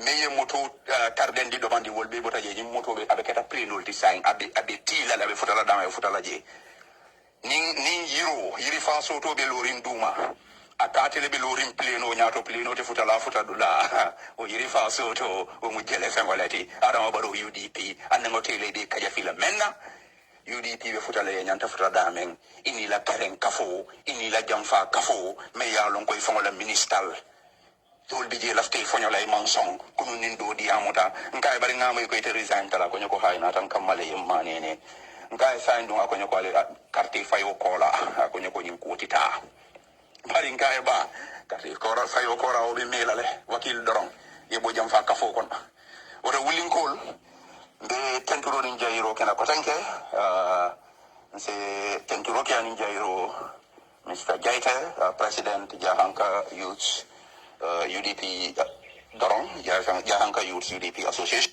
mbadi wol mbelo o moy ani modi sabali ke même fo kule melan ko to nyalemu ministre fulabe masakunda ko no le say men yalan ko de tender their resignation pour que boy baro masakunda ko because ko masakunda le melan ka fail tale titano ko dengue bal baro masakunda rejected their resignation yemo le fango ki kan ko dengue mom yalan ko ministre la madabe do ko da moto babu already iba jokan salary kendo la already be kanaw money offer ko ko dengue apply stay because it are ministers leaving their government wala mintu ko mol bitale anu baro masakunda na fala jana ta mobile sungo na dia de me yabi ite mobile ite mo mutala because ye nyina foko ite ni mo muta wala ye mobile dron ibe fola mola anu wona la family be folela so baro masakunda wada sim mutala ada sum bayla ba men kum ma de jata na ta wala mun ter badi Gambian ko ndel Gambe dingol fon muna responsibilities as concerned citizens.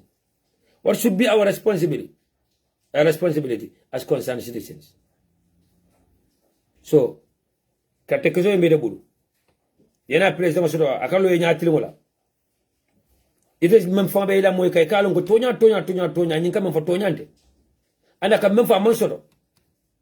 Mino president sifa mo fa nyanta trust la konengale in your entire life ba. Saka katekezo yala ya fa ko tambi ko renke. Bala ba men ba no ko la arjano ba fa nyogo nen ko leka e mbadi Gambian ko sign sana jaaju le be diamu kan jana jara shane be diamu kan jana but namre me important ja fa fama audio la bo ya audio me alon ko fa to sumare man sa sumare bari muso wala diamu da audio da mina foje ako NPP party oni lefta kodo sodola lefta kodo do mala lefta wolu mo yemuta ko mo kumma ako e finde audio da ya kamfa yenen dilo fa ya foko be da hala that's true yala wo fango kumo banne membe NPP ka foko na famu member de NPP ka foko akoy dalla ka fo finde yenen dilo ke ya fo ke da hala mvambe tulo bola ala la mo nyi audio do fal abbe ajube fo adama baro fo banko molo me yalo ko asi Gambia reconcile no bang katung atabe men ke kanteng wala mo yinti ko ka Gambia mbali wala la moy de NPP ko la mo yindi de baro fo fa sa la mo yindi de ko baro youth movement president wala mo wala baro youth movement former president wala waka diamu te after resigning from baro the reason why I resigned wala mo baro ni APH la ñu coalition agreement wala resigning so ali la moy do ta nyawo nyandi ntene tarta ila pati okon bari danga men foye wala the very simple way isi menkeno Gambia dingul te jeno la nyaadoma banku dindol te jeno la jaadoma asatari APRC ni be kafla je kafima bari in the name of coalition ye mira coalition o fala wato konna watu mo ya jamela dondu ko ni ya dum idun ta hani marché fankon mo ke jibe nyaadolo bi ya jamelu bi president Barrow ntel be keno ke men na ko ntel be kafta menna duniya be kafta ya kodo tayya dinna pour ko min nanda banko sembentu yande pour na dictateur man sakundanye nga buka wo mun wol be kaftantel mal itel ko ni na mu reconcile kana kam mudo hadani men ya non ko ni yoduta ntel nate be dente men nga menkel banko ye ako itel ko ni na mu reconcile ni na mu itel fe reconcile mon be sirin bay won be sirin be kumbole men fa me falije musu won be sirin me kerije musol ni ken be bun kono ibuka kuno ibe sirin futuwo konda futuwo me yalon ka be koleare futuwo mu fellati ni ya tar ke ka wuli akalono ala sal hakko boy ninya bari bi wol bu ko keno bari be kere sutor ala kam kila kan femma o lawo kan fo APRC la nyaton ko me yalon ko ya sendentu yandi fo bi akamunda bi ibenata ibulata president Barrow noma gambe dingil be keno menke kabula president killing kabula president noma sai ba fasa kan ya jamme la talo be jana president Barrow la talo be jana nyum nan ndiro la fi Gambia be nyum man ke reconcile nyum kulete me yalo hada ngiro me yalo ka tambi tante ala ki gere la yako andum ad mo soto NPP and responsible kono men sin de break no men sin de da stop no di amola amal soto anal be le kapta nyoma nan sitar nyola fotino e boy ngadi en lonne ngal no nyamen ali en lo wonyale mbuka sabari mbuka kirkir mbuka jarjar mbuka murum koma to nya akunya ta damen nam ba fala jele adiyata ali en aman yale en ba fala le andum Gambia ko kundi to ana tare tan yoro bola je ala tan pare niyo boje ngatu Gambia ko non sike sere fure bari be no la to nyaal kan andum armadi ni bata tuli dunya ko no i fata to nyaakam ala ne kakke malay kon la ke ba de la ala barka Allah badi malam kijerama ñun ko ye New York anda Gambia alan saro be ni okuya fango fenni na ta be Gambia kon nabi alan saro ma fa de men ya ko ibe la jibo noma ibe tantam noma ibe selfish interest noma but the truth is the truth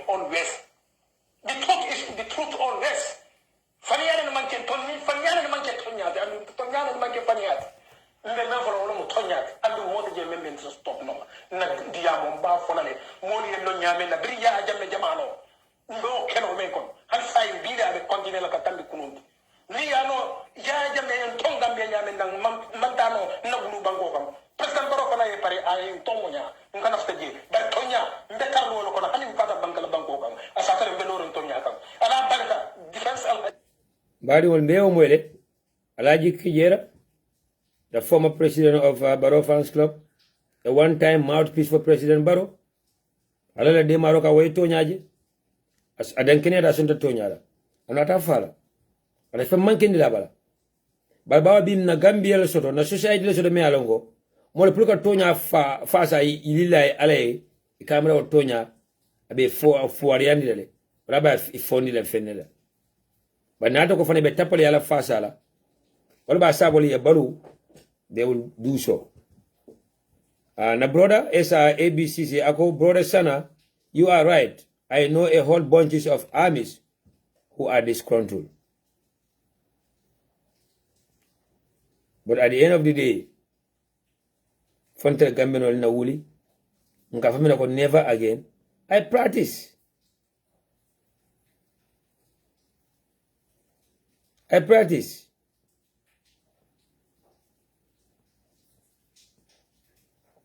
Yalong kukilimbe koli ala jang wala mnyintiko, you cannot explain everything. And it's gonna be hard for one to talk to everyone or to make everybody to believe in what you are saying. But again, namana enta kale mbele responsibility le defana sometimes to think outside the box.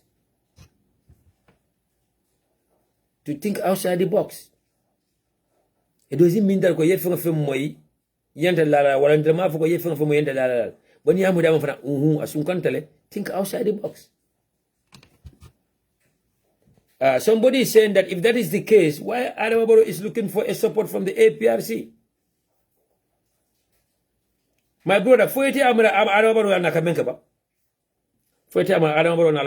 their senses are working. They are doing things. It's unfortunate that it's a camera but it's a most of the time, what a backfire. So for them doing anything doesn't make any sense that go. Nina saw a being keka, Iba keka and thinking that go, even achieve ready. Alabuka ne fasa, Tonya Buka tell Koto, a backfire. But I don't know Naramol. From my father Janko, Kumole Becca Freighter Kumofra. And I give it from Bading Gambian Kolo.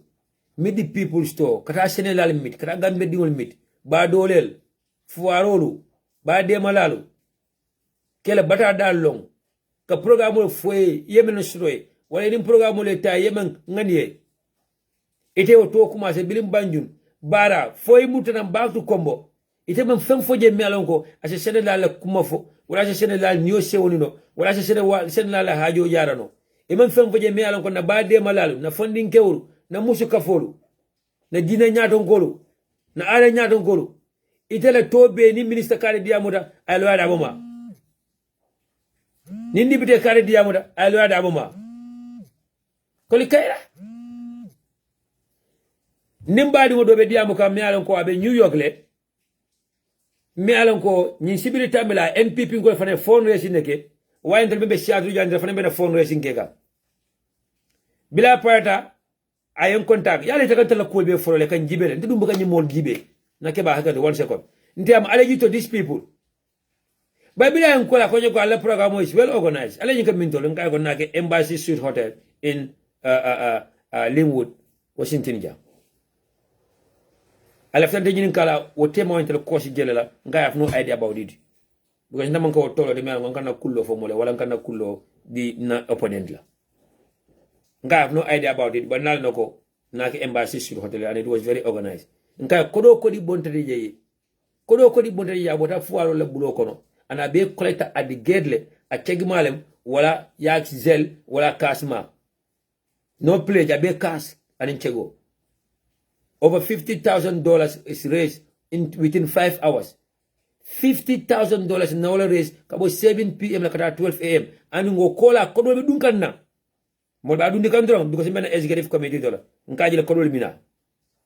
at the end of the day, we might end up raising 60,000 or 65,000. But the other way, hey, mbadi Gambian Kolo. Nimbe diamu la nkala lamu nyuani hakilo la nkala lamu ani njisola. Diamu mo sindi jamula kuma dima foma mo sindi ja. But membe kiri nkola fo. NPP nko lemba.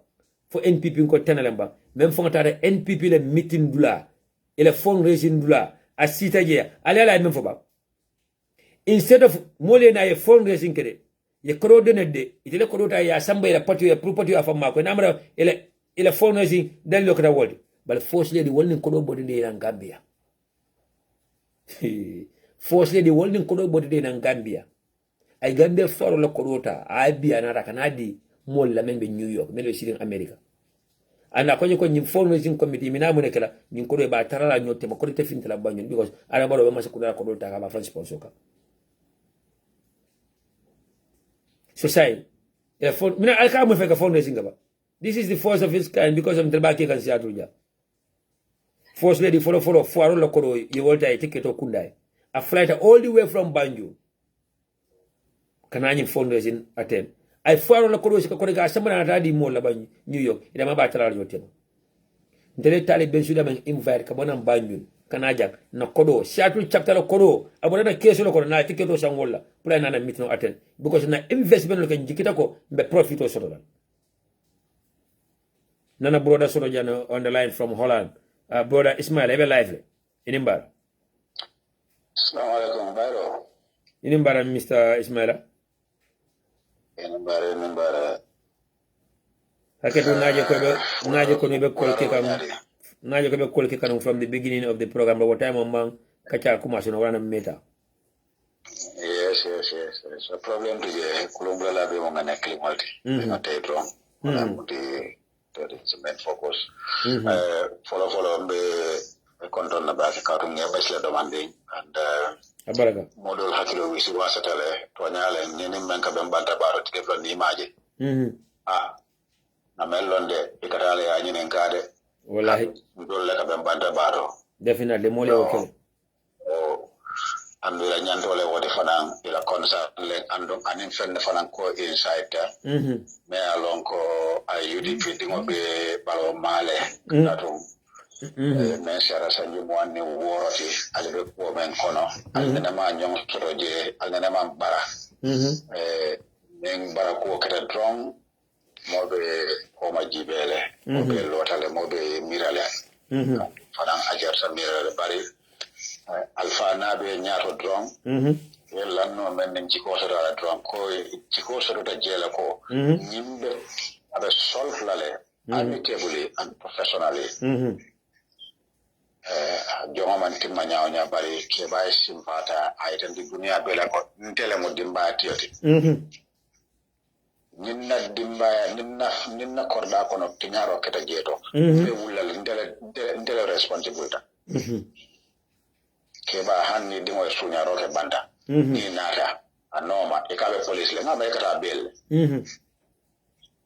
because responsibility la ta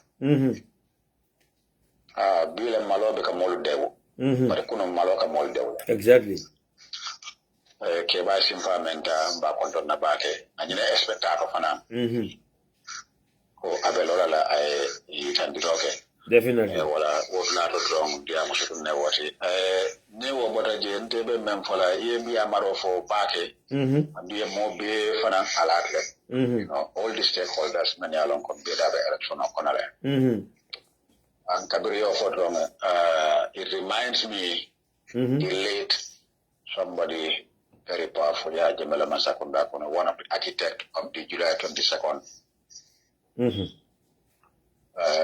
Mandala Kumalia for Kambari because of Kumala for me along Karale Tarale. I knew for Moyenne.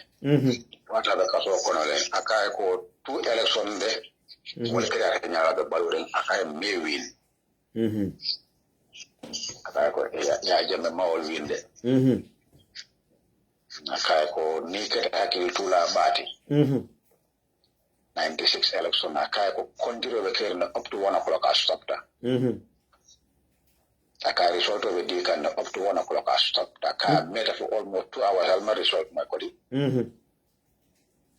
Aka control the system of the falling. Aka go for 2001 for an Nyama.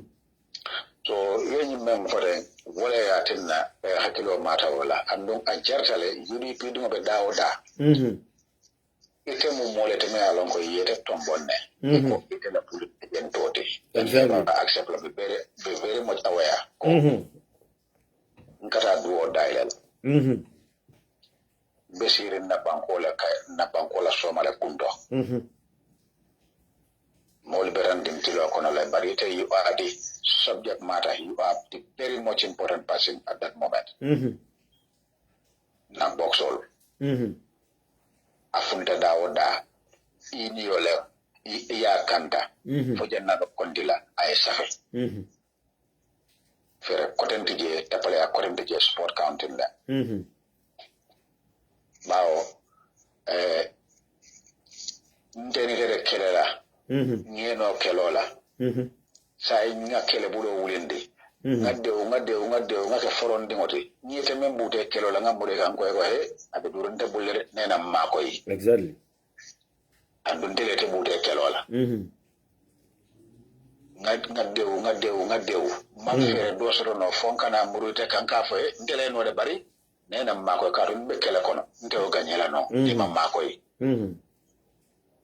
ya lon wo kutibilo kundere balale katon moli me alon ko sanji mo ne fula e menke banko kam ama mo kompa e tagire ya menke ama mo kompa muna tinna APRC ma fa ta ala mama kande kam muna tinna ma fa Ismail Cissé na ngale kan muna ne mawuli publicly ko UDP lafsele ngane kan True be to nya be bulle. Muna ne mo fo. Exactly. Why Adama Barrow? Because she has a capability you will measure. Gabriel intelligence measure. Yeah, lonko, okay? There you are. We know how to get it man. B member we were member caring if we ask economy is the one. Because of Nim Samalem. Exactly. But a Gambia dingolo. Take a mem for more wallahi. Ntoli member diaspora. Alhamdulillah. Wallahi. Sanaja member diamu kanjang. The amount of hours you can control in a year, you can control it. Online. Yala bika control it. No. If you translate into money, you should stop working. You have enough. The amount of hours you can spend online in the interest of Gambia. They are translate into money. You don't need to work anymore. But here Gambia leje. Gambia le jarte ala. Inyong funding ke Jamal Bashir mena ala bula way boy ñi man time soro. Yeah. Bare ala muso kata marché men rebo marché le fight kan. Ala muso kata marché men rebo le fight kan. Ntole Gambia nin to nie ko sangye nie do se ka chali muru fla fa ya kan ko nyin samba nyola. Ntole nga wala long. It's a small country. Ntole nye bika bandomala. B nye bika sanno Gambia. Subo mo fa nyembe wala. Gambia na le be nyaabe nyin nan taka men fo mo moy to nyaalen to membe diaspora seru ni minante mom mo ne hanna tare be America le ni ka $100 le ki almost $25 la ta kan nyin 2021 kon. E ka men ki Gambia and that is an individual multiply 12 yeah for almost 50,000 Gambian ya jibe kan men exceed. Yeah, long come manya na spend la fang. Say okay, who do it? Yeah. We spending more money on our food than our development. Because korda connection na moli ela mando moroke, korda bank, you will not do that. Exactly. Nani Gambia ta fang Mr. Ismail am fang nani Gambia ta fang onka ton table to wala la ma fang oy ka boy sol je men yalam ko ye ñew mutana from Tanje wala Burfood e kana je ma fang la kana ñew ñu wafi well amanka Twitter kuti bari ite ka ñew jere ka fay 500 400 o man kete ya fenti ite ka ñew ñi sam pour ka sama so ko sometimes ka ñew sang just to go and surprise my mom and stuff like that nim fitara ba ko ye ñi ñew sang jele la ñi na da fa ka bulol ka da because so I mentally na wala ñinti ko nim man tara nunji ata to ñew sang na wala aman jarate play ñew sang wala bante ya ñew sang aman kan tati fenti aman ta cause fena nda sama so ko na plata bi bari ñi na ko ñi ko ñi sante jele ñi na fay aka fanyi loko ñi nda jawadale ma ñi na san so what comes to my mind wala ñinti ko nim man tara nu Gambia ata da ñew sang na ñi price la after na da mu nekay na ñi ka ñew la fa nga price ñi sama na ndaw ñi na san kemen na ba fla ko no na san kemen fla ba ñi kay na san kemen fla la fa na sa fanyi ko ñi ma ñi san kemen fla ñew da jawada ñintil. Of course, I Gambia. Yes. So it full no. Yeah. But I try to make her convince that she should not feel bad that ne ñew sa da jawol. It's like intention moment. Yeah. To please her. To be proud of doing something for your mama. Yeah. Yeah. That's what we know. Don't know all along. Yeah. So manke fenti je bari ntoli ka même participate Gambia B bero je jurumare korda bunda killing fulanjango sabanjango nanenjango abe ko wala diaspora. We all know that one. Gambia la infrastructure, Gambia la project all. Bumul member local Gambia. 85% akudo beka bona mbantale. We all know that one. Kabring made the people to start. Nsapo Adama Barola political rally Kabraya Sarkar want to meet the people to and don't meet the people, don't jele. We have seen it. Don't jele, don't witness it. We know how it is. When Sarah left Bara, ala suda follow la kerawan. On the way, very likely kunta ya kalo jele miti no soto je and in farmers asimiti no soto je asina kerwa and in farmers ka sile 1-to-1 yes kalafira I am away from them the way he dressed farmers know this man is a farmer because Jawar is a farmer I very like it and he spent a lot of time in Jahali Pacha. Do you know that when Barrow was arriving at Kerawan, funding Kyodo Beje, a group also the Yarafang, Gambino do Smartade. It's a lot of responsibility that I meant to know. While it's a left focal point that I meant to know, they were counting the numbers of cars. Motul Mialanko Nini Wole Nadaje. They counted up to 167 cars. Motor came Motota Warula. I think Morata war and war 167 cars you all country. Yeah. And on the UDP Masakunda, the party leader have make it clear many people store at a kala meeting to Melanco, a fleet of cars or lebita, while a kafol bulale no or a company bulale no. Many people store on the UDP Masakunda only the concerned authority that malebita. The Minister of Agriculture, the Minister of Health, Minister of Matter Funding Bundama. Simple and in a very small delegation of bita, it will meet face to face say na. On the UDP Masakunda, there will be nothing like Dabo Foundation or Dabo Fans Club or a First Lady Foundation. On the Lawyer Dabos Masakunda, there will be nothing like another lawyer that will muta fadi, Kafuka da muta balti. He have make it clear that no foundation will be named after him or his wife. You know, set yourself free. You become an entity. Yeah. The moment you start them, you become an entity. Because they see that, you are open. Mansala Bunda Manyana Takuya like a strong. It's the highest office of the country. You should not be seeing the president every now and then you want to say. The president has a very big task. Jawara family meet Jawara once in a month by Julunde ala garden auto. Until we know that one. Ikabona Brikama, they meet him there. Yeah. Sometimes he go to Brikama family compound. Sometimes he goes there. But most of the time, he now meet Banjulunde garden auto around 11-12 on Sundays. We have seen that one. You know, even Mero found Mero, not one, not twice. Mama Jara before Banna. We have seen that one, Mama Fati, we have seen it. But the current situation is, to be very honest, Adama Barrow knows he already lost the election. He knows it. Thank you. Left in color for Mr. Ismaila. Why do you think that Adama Barrow was ready to look sport counting body election auto?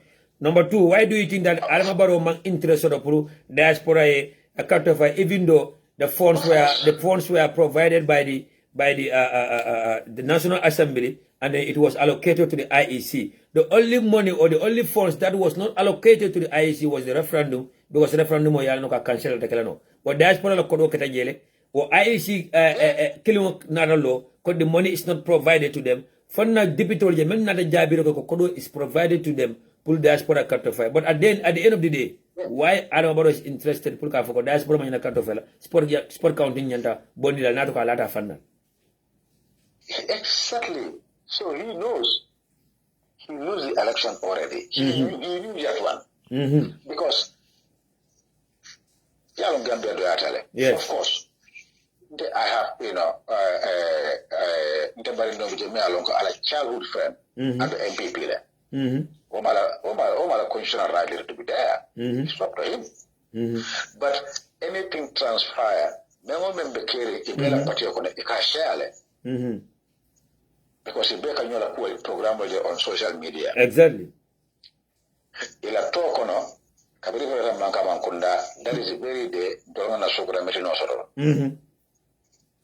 And MPP will be the first person me along can information or dispatch nyoyale immediately. Yeah. It can a platform. Intele bukai itele watch intaka Gambia no jamen ka foko ndebuka barola moy.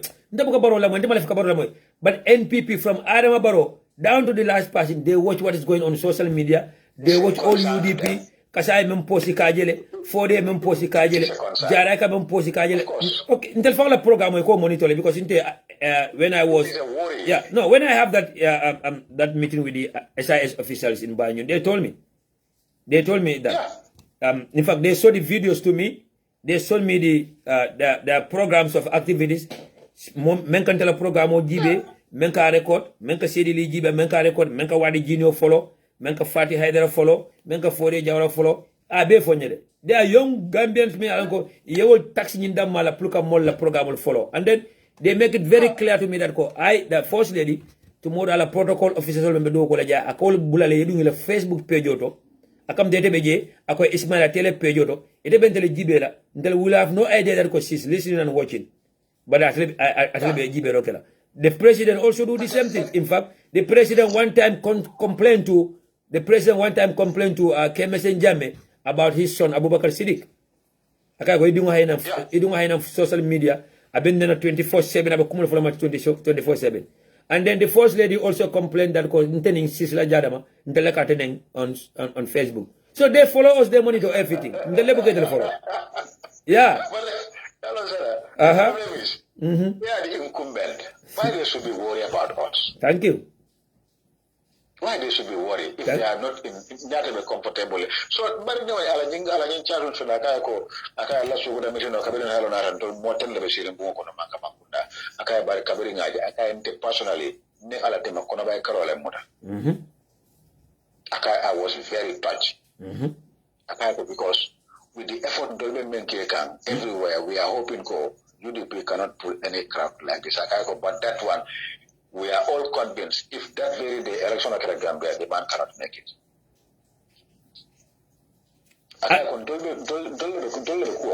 From Bara, we know how we round the country. And for Malong, Mitino Menkata, Saruja, wala mo siata, Sukuta Tati, in the sense that Mavko Nyamol Conte killing. Nyajon ko siata, Sukuta Munkombolti. West Coast regional. Yes, Saruja Jibe is only that particular area, and most Mojabaman travel. It's only our executive members and key members of men travel. And they come from Mumolone, men travel Kata Saruja. For example, the UDP Democracy Group, all man travel Kata Saruja. No more than a man combo man travel. So in that Jibe had a do from Finda Sierra South just to attend that meeting. The fair all from Sukuta Tadi. Na broda ba fenko normal because then at call Gayako nearly the football to lata konya yes. Because na call la konya kon so demand be call ba amana call. So the next day na be dia mola. Konya ko sorry la konya because the silo la kanon kadano saru jale. Konya but the silo kan back konya because almost every village they can stop le. They want to see the man, for a control kana tambe na molka silo block le. Yeah. Yeah. It costs us more than 4 hours, Because everywhere I can stop it. And Bila Mina friend the same thing like Jalikeba and Kumanda Konya Billy someone down Wilter Bands and Philemon Fitaro and Kabi. In that down in Kalole. So Yalong Hadamadimol, it became a person of Puri Kanu. Thank you. Molbe Kanule, if they wish to love you, you cannot force them to love you. Those 26 years, Banku Moli Lone. It is Bankola Karo Karalong. UDP has a position there, whereby Ninko Janden Ronga Jabla, Kendo Sodoja, and Sebunani Hormano, Asare Mantra Gambia. Ola Nanka for Echo, Nimbaye, the Kobi Munyoborolti. Branding Olcasala, what the follow of Fundialo, Dalai Gandilal. Right now, all of us are in Gambia, Branding Kuro Seattle. Exactly. Am I ability if there are Birkama? If there are Birkama, Yamon Dingo from Srodam and Damonindo, they cannot believe it. They start, even the ministers were still branding it. Ibrahim Silla was all over Facebook. Amiboja Sisoho was all over Facebook. The only little crowd for Yamon Birkama, they cannot believe it. This is why the president have nothing to say in a whole meeting. In a whole meeting, I'm facing for crowd competition over caring. Na furo fa jande ba kula janale ba kasankela janale ina lo ko de franka wuli al double yoga ka foko fa defa nye bridge wala Senegal be bridge ndele alo no ara baro mbede aya bari alo ibe molle full ka meni melo because it can diamu moye political maturity na ma seti by age la ala political experience be to nyato adama baro na felon jarala masakundari is very little we experienced that one. Don't know what happened. Kabiri Sabo do start wala up to now. So wala na nyindi mbele membe sala vile la Facebook ko re kana be comment or kala jeto ndelen comment or ninga jeto I count how many negative. When you see 150 comment and you only have 3 negative, is that a crime? You didn't feel a cool wala nyama. Gambian or UDP kanule. You cannot force people to love somebody. Adam bore ikobe moy force kan ne pour yekan. Bo ni akon barinde wakay ko nenka fo meye batay. Ni wo ka fo le raunda.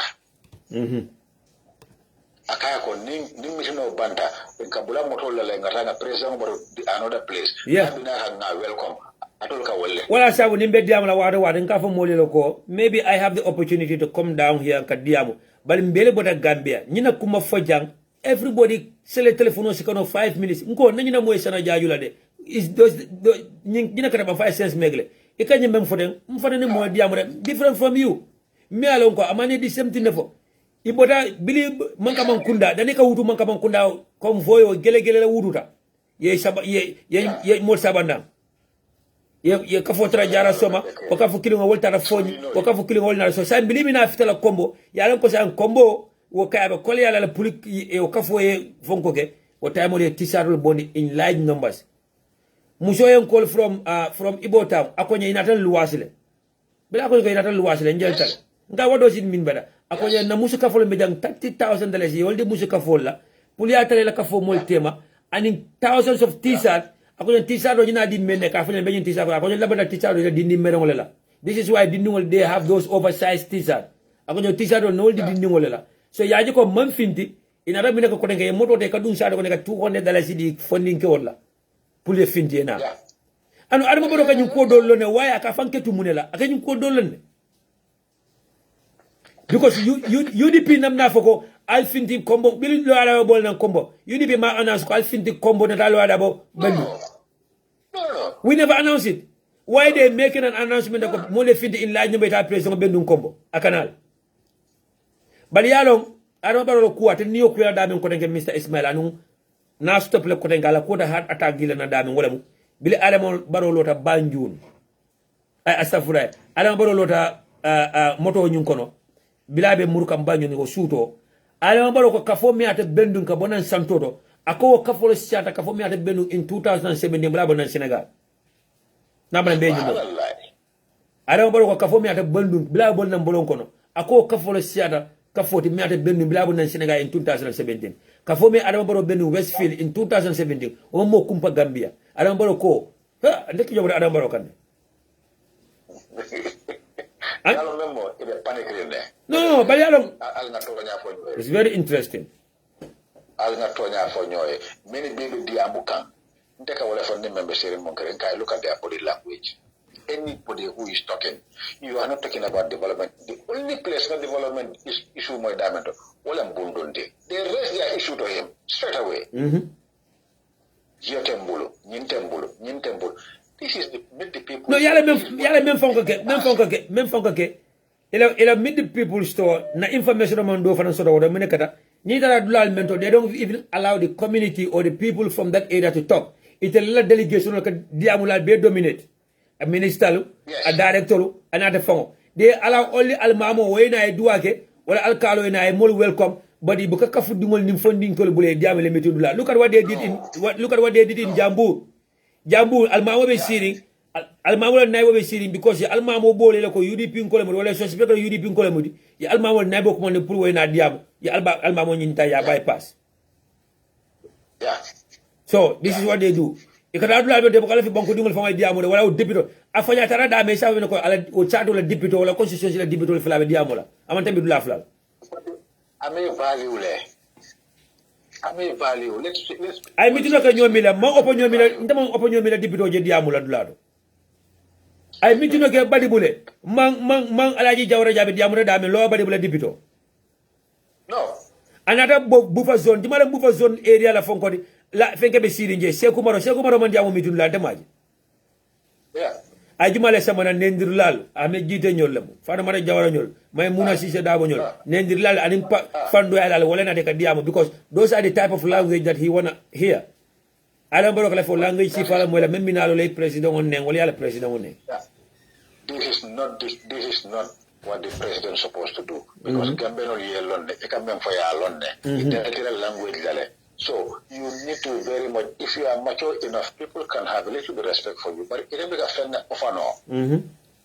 It will be a friend of honor to the people. Last time I spoke to my brother, I can count almost 60 to 65% Gambians are ready to go for UDP. That is only what I'm thinking. Because, everybody knows what kind of pressure will be domestically. To send a child to school in Gambia today is another thing. It's an issue. If you have to, feed your family today decent food, it's not an easy issue. Be Gambia, you have a family of 7 people. You need to have a 2 kilo of meat, another condiments and everything. You exceed $1,000.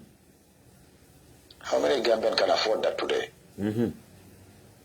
More Kamuntako, Muso make it a guilty, go to the town market, Hanigarazo, Musora Florida, Kendefo Kolaya. Everywhere, it is down at a content dinner. Mola Kodibikesi. More baked Sum Kanyote, more baked Daniel Lati. People beg now than before. I talked to somebody this morning. I understand. I have that call. Right now, Gambian, many are longo. In any media kela hagio for moe, member Bantabi, they have no choice. They do it. Because I have experienced that one. And you also, you Sana, you have experienced it. No, the same American commandi, ikela promo for the only option I have right now, kata radio, and before the lemon long Gambian on Abe Batakona, Lafe, I can shoot roti. Ala kuwa kale fake kulo ko ba say mo ko kol yawe la mo kan so mo je ka fere ko mo wori in samba radio do invite platform do.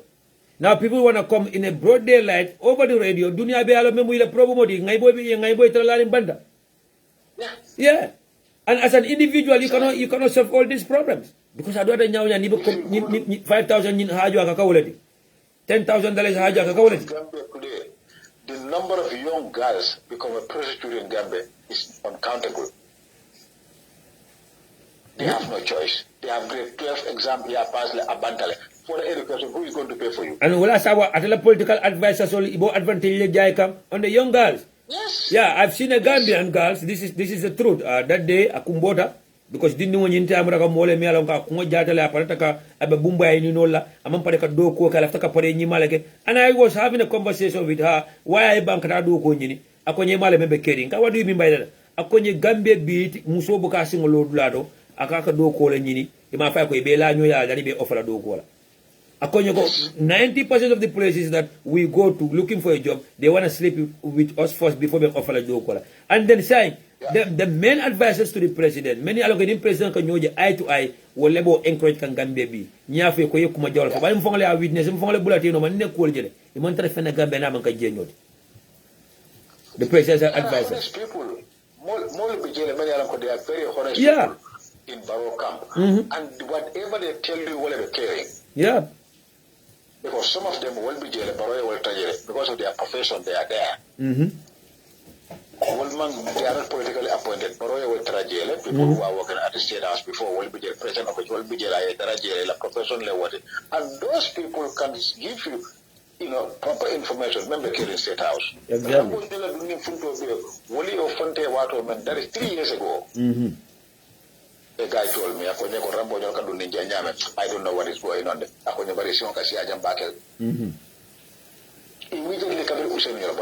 Immediately. But yalo time on Telina for Nujana, Katako Namolu, Ebukala Kumola Juna, but I remember one of our programs, I have said that what I am OJ Jalo Kata State House. Akasumo Gunyama Kata State House. I've said here, Alpha Salakata State House. I've said here that the former Vice President, Fadumada Jalo Tambajan State House. I've said here that Fabago Tombonjata, Rambo Jana Yokata State House. We used to say those things there, but I think it's a political propaganda. And you can't for nothing. It's not an official meeting. New official meeting should be done during the official hours. They don't even need to go to him. Yeah. The only issue, if they have an issue to do, is a legal issue. They have to go to the Ministry of Justice. That's what it's all about. Yeah. But it is clear, hani motoli me yalong ko ibiji, yalong Gambia no sa obelole barolale. Ate baila andu APRC, abenisi botala aya moshi nyadala. Ate baila. Ate baila mo. Thank you very much. Thank you so much for your time. Mbadi ngolo wala muna brother di Ismaila calling from Holland. Nano ko the last call ambe mentala for the show tonight will be na brother. Me along ko afane be call ke from the Gambia. But again, come ka diamo nyi suti andi drum. Mbala hakilo blanda one more time again. Kam kula rola na menkeda UDP Sweden chapter. UDP Sweden chapter under the leadership of Alhaji Seni Jammeh imina an anniversary la kala ka UDP la 25 years anniversary ni celebrate abekela October 30 2021 and they are doing it in a grand style and they will be doing it in a grand style ya asobiol bondile asobiol min alanko mashallah na leftala drong ali mol contact men kam to ko kadisa ne nyol men do Stockholm Sweden ani men kam to ko jikisa ne nyol ani chairman ba Alhaji Seni Jammeh. UDP Sweden chapter will be celebrating the 25th anniversary of the United Democratic Party, October 30th, 2021. Also, UDP Gas chapter under the leadership of Mafode Champ will find a fundraising program okelale, me alanga online program multi. Ibakela Nisibitinala October the 2nd, 2021. October the 2nd, 2021. Ibakela UDP online, UDP TV&MEDIA will be hosting the program Saturday, October 2nd, 2021, 6 p.m. Gambian time, and that's going to be 8 p.m. Germany time. Let me go for the last caller for the event. Madame, nyabe fan na tep.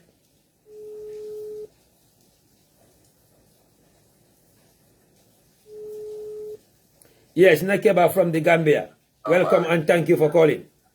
Thank you. And I don't want you to mention my name at the moment. You are good. You are good to go. So I want to drop some bombshells.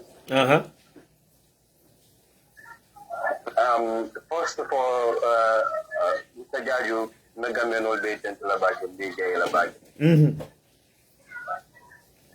And Yale Kapoloko Badi Afasa. Kana ngana plazo jide wala ngana jide kabadi ya fasa. And you know, I know what I'm talking about. Near the last program, when you make program on it, I want to talk about, I want to contribute, but time on months ago, no contribute no. Okay. And Mr. Jabade, na Uncle Long. Okay. It's related to my family. Okay. But it's more. Yamu fi wale yamu doku. Iko wala kapali wala ala kejo wala. Ha. Sajaju ama baro leke. Ama do leke.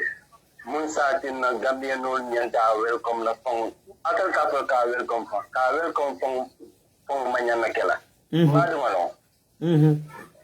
But me bad no on long more to down and fong. So for jam me want the more apologize let me do all the deal on more. Exactly. I come back over there. Ama mad no for mo da bad words more. Especially during his times as Attorney General and Minister of Justice were time. Nime baya mabadin kala mutafa. Ama badi mo kala mabadi mo ka subiala de. Abadi mo subiala de. Anda mo ka kwaya ama long. Komi furana abadi ko kono komi ya program mo sort of ya invite ana na ngie famo. Killing de. Ana mo te ta mari kila de. Ayana ita wo pole. But honey kala kon kadiamo so kala kon is very difficult. Mo fele de me resistere. De ba tonya la kola de. Ani da badi wala. De badi wala de. But mo fele de me resistere tonya am kilo wala. No, to be honest with you, Nakeba, I was so shocked and so surprised about the behaviors of some of our UDP members or many along ko wala fa on ka si e ka mol kawandi e ka si ka tonyal fa mole ka kol men condemn wonata ke fa la soko ko ta condemn la all in the name of ko mbla fam fanna fasala wala fankum wala mala fi njawol sawaye loma wala kate kesol kontita jang nyanta election winnal and mente sila nu ko dol mi alon ko ka jutala ko amanka fendi wala it will cost you the election. So I was so shocked na brother just because of a konto mun joba tete yeta Facebook live you can UDP ko fa doya just because of konto mun joba tete ali tela ka lo platform ka e ka kol condemn men alon ko na badi ya fasabula ko na badi ya fankum ya bula. But alhamdulillah I was not surprised. Somebody even confronted me saying that ko why inte nkafoko the party leadership the leadership of the party should apologize. Akomena ndakofo. But neme follow man nakeba. The leadership of the party apologize. The leader of the party take the responsibility and apologize to the Gambians, and then the apology is accepted from the bottom of our heart. But Italiamra is saying that the leadership of the party should apologize, that means I've been rude to the party. Doliamra ko come for an attack. We actually tell man ko mistake on menketa. Or mistake in can cost us a lot, and many mistake can tell alone. But no man in respect le me tol mention. But yakamuneka because they are leaders, they are close to the leadership. Well, I said, many leadership here and a party or many top executive here and a party or many top position and a party. They be very careful now. Kafu consulta a lawyer usuno double ba sabula. It a particular decision like a court. I mean, they are without consulting others. What are they going not only because of it, but a CR Sound, but a Dobo area, but a Bansan area, they think that Mr. Jabate should be treated like a Malam Bafla. When Mr. Jabate refused to apologize to the governments at the TRC, refused to take responsibility of his action and so on and so on. So, Bali Yaku, ama UDP, so Amanka UDP tenant, Morobon na Kolkono, Fankuya, Morobon na Kolkono, Natonya Fasa, Lila, Alafans and Demano. UDP is all about justice, peace, and prosperity. UDP is for the people, by the people, and UDP is about the truth. Well, His Excellency Lawyer Usman Dabajer, Alakobe General Dole na Fai, Alakobe General Nata up to any level. Alakobe General Nyela no Kubekai because Mole Me Alonko. He came expect Bala as a good leader and will fintina. In my expect Lawyer Dabe, no amount better. Njaloko he will do it. Njaloko the situation will be put under control. And now we are good to move. But we don't know they don't want to listen to me. They want to get out of the platform. Some of them were attacking me. But in the call, Tonya not to kill the Tarlaje. It's a kiddo nya. Stand for it. Stay there. Arabiata Laje. Go. Ala brother. Ala brother. Pujabate. Among Vice President Saab de Nafarika, Fala President Kundura. Oman kala family riba. But I candidate will be they are serving former president. But one la family member mli ale mo foroti. One ni UDP long kabirun kunu for B any UDP long. But my candidate ko one for katonya ke so for Mr. Jabate and daming. So could now be to me along I fall sort of. When I can get a Tonya Fala, Moni Badia Fasa, Badia Fasa Tonyaka. Exactly. I mistake Kele, I enter Munkela. I Banco apologize. That's my first point. Ndoko, I Nente Mulakela follow, I think Timbarenong, I think I Banco apologize. I Munke and in Silo Mantanyola, I Banco apologize. Ko I Nineke. Anin silo manta nyola nimul ba yamfala ye yamfa nimul ta yamfala asatarani wol tema ngo nakeba eri wasingate menke Gambia in terms of human abuses and human rights violation ni Mr. Jobate mo talento fonke amake but eri wasingate bilatara tiara si balanta nyawonya a fanton rang nya bal bilabina diamo kumfala ay muneke ay haka dano leke ay apology ke ako dindi yale soto ay exusol dile bala ay mun apologize le ay hako dan ay sana sabali men fon tonya fon haka dan ko asaba sana jar sana sabali consulte je na modol je men o nyoke but come like itele men la bantanala they feel like they are too big or ina da fanko al ni man gammeno apologize fa ya muta ko fan gammeno te kidi no fo nyina ko rakre be kidi lawodo wala be kidi lawodo bara tala ko man tabata dal ko man dim ntala UDP ko men yalon ko wol ya muta ko ntala manya na fola anu manya na fola ko wrong is wrong somewhere but wrong is not wrong in your house womu hypocrisy manya man feels so big there. womu hypocrisy manya Man feels so big. Yes. Man feels proud. Yeah. Man feels so big and he feels so proud. Yeah. Wala fa Gambia no be ñu ko roslala ko talaba. He feels so big and he feels so proud. Ana bari wal to ngame na fa fenna ni ma koy fenna. And that's the fact. But again, flanyana dame. Look mo flanyana dame. Political na party leader biya ba yayi kan sato kono. Ade sate alpha donka. Mai tanela kenol mun nabi wolon ko. Gambia mun ko imon sula Gambia kele ba Usaini Samba nomine salunga imon sula. Pour Gambia no le amoya e clair. ha Ikebe ni message tundika ko imon sula Gambia kele ba Usaini Samba nomine salunga Gambia musola ba samale wala ba nomine la.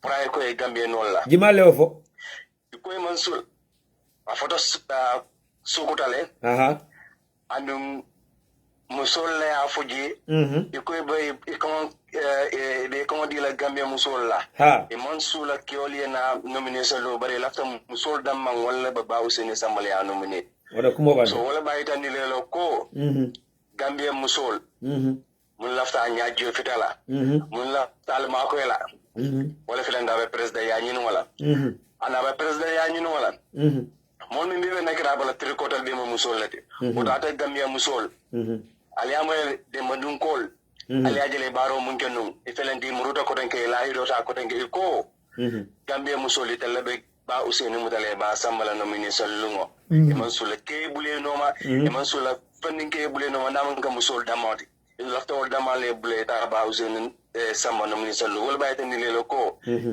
UDP parti la de parti mu yalon ko parti barkama parti lam parti mu yalon ko ya jelo ko soma sele ni sire yin bangoka yo musol nyaafi soma sele musol ta batale musol be bata damun te bitilo malafka ko dol men sam musol be bata damun te bitilo Gambia ko na jambe ya jel o ta Gambia musol ni information o sana sa janjam bake ya itandi ko e ko Gambia musol itale ba Usaini nominate la abaraka bake brother Ismail abaraka bake. Thank you so much for your time. Badi won belo moy iko the breaking news from Sukuta musolu wala lota ye kamfai iko nomination de malafi Gambian kewol ye taji iko UDP kewol ye to koma yesi iko lefta Gambia musol le fit in large numbers yo lawyer Usaini Dabo Dandang ka samba for election house in Bakau ka nominate. This tells a lot. It tells a lot for the simple reason that go musol ya ko ku nyaton kay ka kutote wotole musol ko ni musol ko be deliver ka deliver musol ko be fonfen kele ka kele. I think this is a good sign. Musol ya loy ko nyaton ka kari malafi ke bula no ndele musol ba dandana from ala kodado ka samba election house in Bakau ka nominate budon tel kewol nimbe kala bendu ni round en saka bendu ni round wasa bay wata bay la no ndel kewol al nakaro that very day na musol mindo kana mo muta konko kana muta na jiwol san na muta na domoro san na muta ni muso men konko ya muta na de la domo ni mindo men muta na jodi la ame ndel kewol al naka bendu ni round wolo nimba Usaini ya nominate fa peta be se kan nan teleta bendu banna jiko solo ko kewol ni musolo ko be menkele ba kelal andum mbe son dañi nala ko musolo ko ku de ka kutu tejere dal kewol la ka place wol mira wala be mira be musinyi mal men tula koma wala be mira la dogu ku wala bal muso no be fala ma ka fajele lillahi alay ano UDP musu jamal fata UDP so kamala mbadi Gambian kodu ade badi la moy lalu ani momo yalo ngemi ani kacala moy la later on ko denge mba fulale ko it is now or never liro sujata tongolale we have 60 days to go for the election. Diamo be sialale. Chow be sialale. Ma kongo be sialale. It's gonna be bumpy on the road. I will do that. But at the end of the day, we as UDP, we will make it together to the end of the tunnel. We will laugh last. Wallahi, there's no doubt that we will laugh the best. No, thank you. Ndelebe labana jelere. Ba ndelebe kaira jelo nyinkela. Bala mo kana amlo ka be kala easy tineti. Alna sobi. Alin kala koma fele. Alin kala dodol connect. Anu alin kala mira outside the box. Unfortunately, alba UDP nko dol jela men yale minebe diamla with full confidence. Nimbe kumol fele ba fele be kumol nyin dibon kala la fam. Nimbe kumol fele ba ba ndele be kumol silandile. Wante kamol kijo frandile. Alba UDP nko dol jela men yale ko traba mela ko is easy as 1 2 3. Because if they la bungol ko be siri la keyboard la ka, they will just come on kuma dimal fale. Iba fala mo le ko sunya te no Gambia. What is so special about Gambia? Sunya be ke kam banko do many ko they are more advanced than the Gambia. They in terms of technology, in terms of internet, in terms of anything. Sunya be ke kam what about the Gambia? Africa president be siri ka election o sunya, election ka jara ko bela. What about the Gambia? What is the difference between those presidents and Adama Barrow? Mantra mo kija fara ni kanja andu mafoko mo kijo e fara mafoko mo we asab mo kana findira kato fay nyin karte falo la nomba so nyanta siala karte falo bed nyin karte falo mon nyanta ka finta nyama karte falo bed nyin karte falo nyanta mexo lako is a do or die and nyin karte falo nyanta tan la adama baroko ndal fatal fa pada frola mun teldi already belali ne kambade do woltuta baro manyana sabula man kanya sobe over confidence kashila bo ko ne ka fako election to sunya no because sport counting ne election be sunya na before sport counting nyimbekela so be UDP ngol be danila men mo diamu laldi please mbal danila it's good to have confidence but kana kudundi mol kono wala ka mol belief indi kula melon ka mam possible mbal danila wala it's good to be confident but confidence with kula melon ka kwete male e denkene asoto je Africa is all about corruption. Those in power are above the law. They do whatever they want to do and get scot free. Overconfidence wale na ntinya nyamina west by election. Overconfidence wale asabu arambaro mendi ataba kele bi. Aba ke kan suta tri. Mantra mo kijo fara ni kanjande. Nyime amuta wota nyabe buluje. Bal be menke kanya wala membe kiri mbolo foka ya fanya nyame mba foka wal nyama. Anun treka audio membe soto nka ki molele men yalon ka necessary tale. Inshallah on tra do ko mbo kelale. Information nyanta mem fitan la nyato ko mamba fitan le male. Information me alon ko esgadi fol nyanta mo lan ka fitan ni male. Atoyete le bul fanka audio men ki be la ban fote la. Fo batala seriously fota tala seriously. Andi mina jena fran kafo. Abe laari nyama be fola wala nyama to nya wulo ngay execute ndamo nya ko njuenta sira la mola and we are ready to take any or face any consequences for it. And no one will stop us from traveling to the Gambia, katana constitutional right practice, wala min kata kajol on the yellow box kono and elect Ba Usenu as the next president of the Republic of the Gambia. No doubt about that. For Sayade, and in Jare Kendia Balia, and Alman Bitan Kalawa. Follow. But Ba Usenu, the leadership, the executive members all, the militants, do not take anything for granted. Amambang for na banta. Amambang for na banta. Nkana bandi damanta amambang. We know ta baila, but we know manke follow fani we know keta. Manon fo mandi kakong na understand about. We know ta baila, but we know manke follow fani we know keta nyayaje. Amambang for na banta. Ana manya na banna fa banta. Many overconfidence so be it. So be it. Be who you are. But do not tell us not to talk about issues or let's just move on. Ani. And UDP nkolu. Alna lo tonya na tonya fasa wai. Alna lo na patio tonya e. Nka na patio fasa tonya ka. Ni wrong kada wrong is wrong. Ikaman preach a practice. Ikaman from mole barala. Ida jiko kala. remember men kela moy wala hakilo wala teti remember men kela moy wala ka doto kono teti remember men kela moy ka damen to jebo ka jeje wode diamu la ide men katara ka wondiro le ka mol preach men a practice his excellency loya usina dabo ya mari men do wala kana mo ka jefi kana la kala mo ka kana kuma fo men koyma ani president mi alon ko leftala ita malla faale bi kana kuma fama men mon soto kana kala ka mon soto but let's call a spade ay men faal no ke naka kuma kensol na faka kuma kensol naka talin lal ka na faka talin lal naka promise na fele ka baka la hido timande al nafo ni mole mi alon ko jamfan tungule mun al nafo ni mole mi alon ko bitrele mo al nafo ni na mole mi alon ko kuma kensem folale talin lal al nafo but kana kuma fo men ko ma at the end of the day tonya la malbe mi frindi la no anun tonya jo ne be lasla every vote counts. Of course, we will go after every vote. Every single vote is important to us, and we will go after every single vote. But tonya for efo. Badi ya ilandi karala, fankum ya ilandi karala jana. Nyine Gambia tradendi since 1965 up to date. Nyine mundo koma since 1965 up to date. Nyine sabu yuruwa mankeno tamata natu tamankeno from 1965 up to date. And lawyer useno dabu as our leader.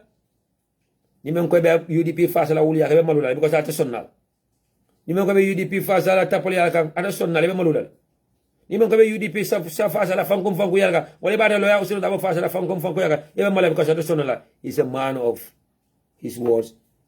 He's a man of dignity, a man that value every single thing. So once again, wrong is wrong. Wrong will always be wrong. Wrong can never be right. Let's admit it, correct it collectively, and move forward. I feel like responsibly, everybody was contacted. So I tell you, shame on you. I tell you, this is not politics. Politics is about lies. Shame on you. Ato yudi pinko belo katele amda ko badi ya fasal ende kala no atele ka konne bladoldo. Shame on you. Alna tonya fu nyoy way. On that note, mba fulale ko alma ale continue kan sawo kenye kila horomoto. Ndel yudi pinko alma ale njarabe nyo kanola way. Alma ale njarabe nyo kanola. Alma ale continue kan fasa ala kan jawol sawolon. Men batara Gambia ifata UDP ani badara UDP ala kela badara ke kensenti ala kela fal ke kensenti UDP la founding fathers all from day one up to date ina true mena alma ala kana ke kensenti men be balori ya kalamuta alma ale so sima ni jare kende ala ya be kalamuta kayra kono na leadership lawyer Usenu Dabo, deputy Aji Yamseka, national president Aji Yamunda Yabo, the female president Aji Sukaina Kanyolu, Momodu Lamin Sane Nyolu, Job Kante Nyolu, Kemesenja Menyolu, Amadou Sane Nyolu. Na kebalu alma ale be mendi nyato. Alma ale bole nyato. Ay so jade kendela ya katte fayo kala muta kayra kono ya tal kayra kono. Alama ale akamen ma kala muta. Alma ale la jongo sone na kanyo a kontano alma ale safitani mela kaburo kono kila hormodo. Bedu wala fanantal UDP nkolu. Alma ale nsawlo Kenya kontina ka kitio tala ni arama baro tema. Alma jamfa kafo nyi min kala arama baroti. Jamfa kafo min kala NPPT. Jamfa tu min kala arama baroti. Alma ale kontina ka kitio tala na tema. May the spirit of those who lost their life during the struggle continues to haunt Adama Barrow for the rest of his life. Adama Barrow na la family, Adama Barrow na la kafomolu, meni ala kabe gamenol kumbonika, ibe monendika, yenjawo sawolo nima, ibe continue kan nimisandi, ibe hadanyi kan wakam, alma ale kito tala ni tema, alma ale sawolo nima kila halmodo. Ni eleksyon men kanana dunga kono kaira kono, na finta ka kono kaira kono, and inshallah there's no doubt about that. Ni election ani sisi of matafala. Mbeduna kono kaira kono, mbefinda kono kaira kono. Men lefta ka masiba ko wulindi ja alma ali akupi kungoka. Mobe masiba ko wulindi kanyi election da alma ali akupi kungoka. Mobe jamfa ko yuni kanyi election kan alma ali akupi kungoka. But at the end of the day, fana lo tonyaye na tonya fasa. It's only the truth that shall set us free, and it's only the truth that will prevail and that will last longer. On that note, ni kuma fara jangale katu ina mem majang wala momo ya mara na kuma fija mamandiya ya ketu ni kuma mendi me haketu ni me afanje la kuma ko ni haketu ni me ila family member to maja ya ketu. But at the end of the day, betonya la fola, and I will never compromise on that. And I will never compromise my integrity on that. Ndemo nyako no jibela wala. But I be for nyamem ba for wala nyama be keri nyamem ba satra jam wala nyama. A spade will always be called a spade. Insha Allah ni alasonta. Come December 2021, we will we will emerge as victors, and we will celebrate together. But time on nak nsafo nyoy bye bye, nsafo nyoy mafo nyoy ba. But wala fisata nkafo nyoy ko nyinalo nu alma be tankala wala kila hormo. Ala baraka bage. For Sibitulungo Somanda Membekala 8 a.m. the Gambian time. It's going to be 9 a.m. UK time, and that's going to be 1 a.m. here in Seattle, Washington. I'll be live, and I'll be back again on UDP TV&MEDIA. Alkana in UDP Sweden chapter, they will be celebrating the 25th anniversary of the United Democratic Party, and under the leadership of Alhaji Seni Jammeh, ni Alasonta, Obekala October the 30th lady, and Dung, Asobiol Finditala Menyantatala. The UDP gas chapter for them, they will be having a fundraising show online, virtually, on UDP TV&MEDIA. In Sibitinala, October the 2nd, 2021. The party leader will be the guest of honor. Honorable Landing Bisane, Chairman, Masakonko Area Council, will also be a guest. Honorable Fode Danjo, Chairman, Basi Area Council, will also be a guest. The Deputy Senior Administrative Secretary of the UDP, Ole Dibawada, will also be a guest. Now, about the UDP Atlanta chapter, under the leadership of Kasamanding Sisenala Mol, Menkamdako Usman Manjanyoru, they will also be having a fundraising show online. That means it's also going to be virtual on UDP TV&MEDIA and UDP Online Bandaba. We'll take October the 16th, 2021. So, UDP Nkolu, Alnanyo Fasa. Also, on behalf of the entire members of the UDP Seattle chapter, on behalf of the leadership, Menkata Alhaji Sidin Amankanyeti, another vice, Farsa Drame, the social secretary, Menkata Alhaji Sedu Drameti, Mbemobe Tentra Mbemobe Jaila, for the support and standing by us during our fundraising, Namankanu, last Saturday, September the 25th. It was tough. Mitinol Siata, Demoketa, Nsilata, but Alanata question and the mall. We were able to held a successful fundraising. The turnout was amazing. Me an ko mandra expectam because anun kuliyole bende jam. Mo be sata ko kuliyebe affect lale. But UDP la ko jata moliye. Mo nata finde in large numbers, and we were able to raise more than $50,000 in 5 hours. $2,500,000 was raised in one night. And I'm siaka na bidaka. But once again, Allah barakabake. Copy paste. Thank you for your time. Sister Binta Marom. It's been a while, but thank you. Itale. Na wonderful sister Fereja Mari Chamane. Mashallah, awa buri karam. Yodo am nyare bui worry. Muk, no nyare. LMS Mane, thank you so much. Sister Sarato Suwane, Canada. Abarakabake.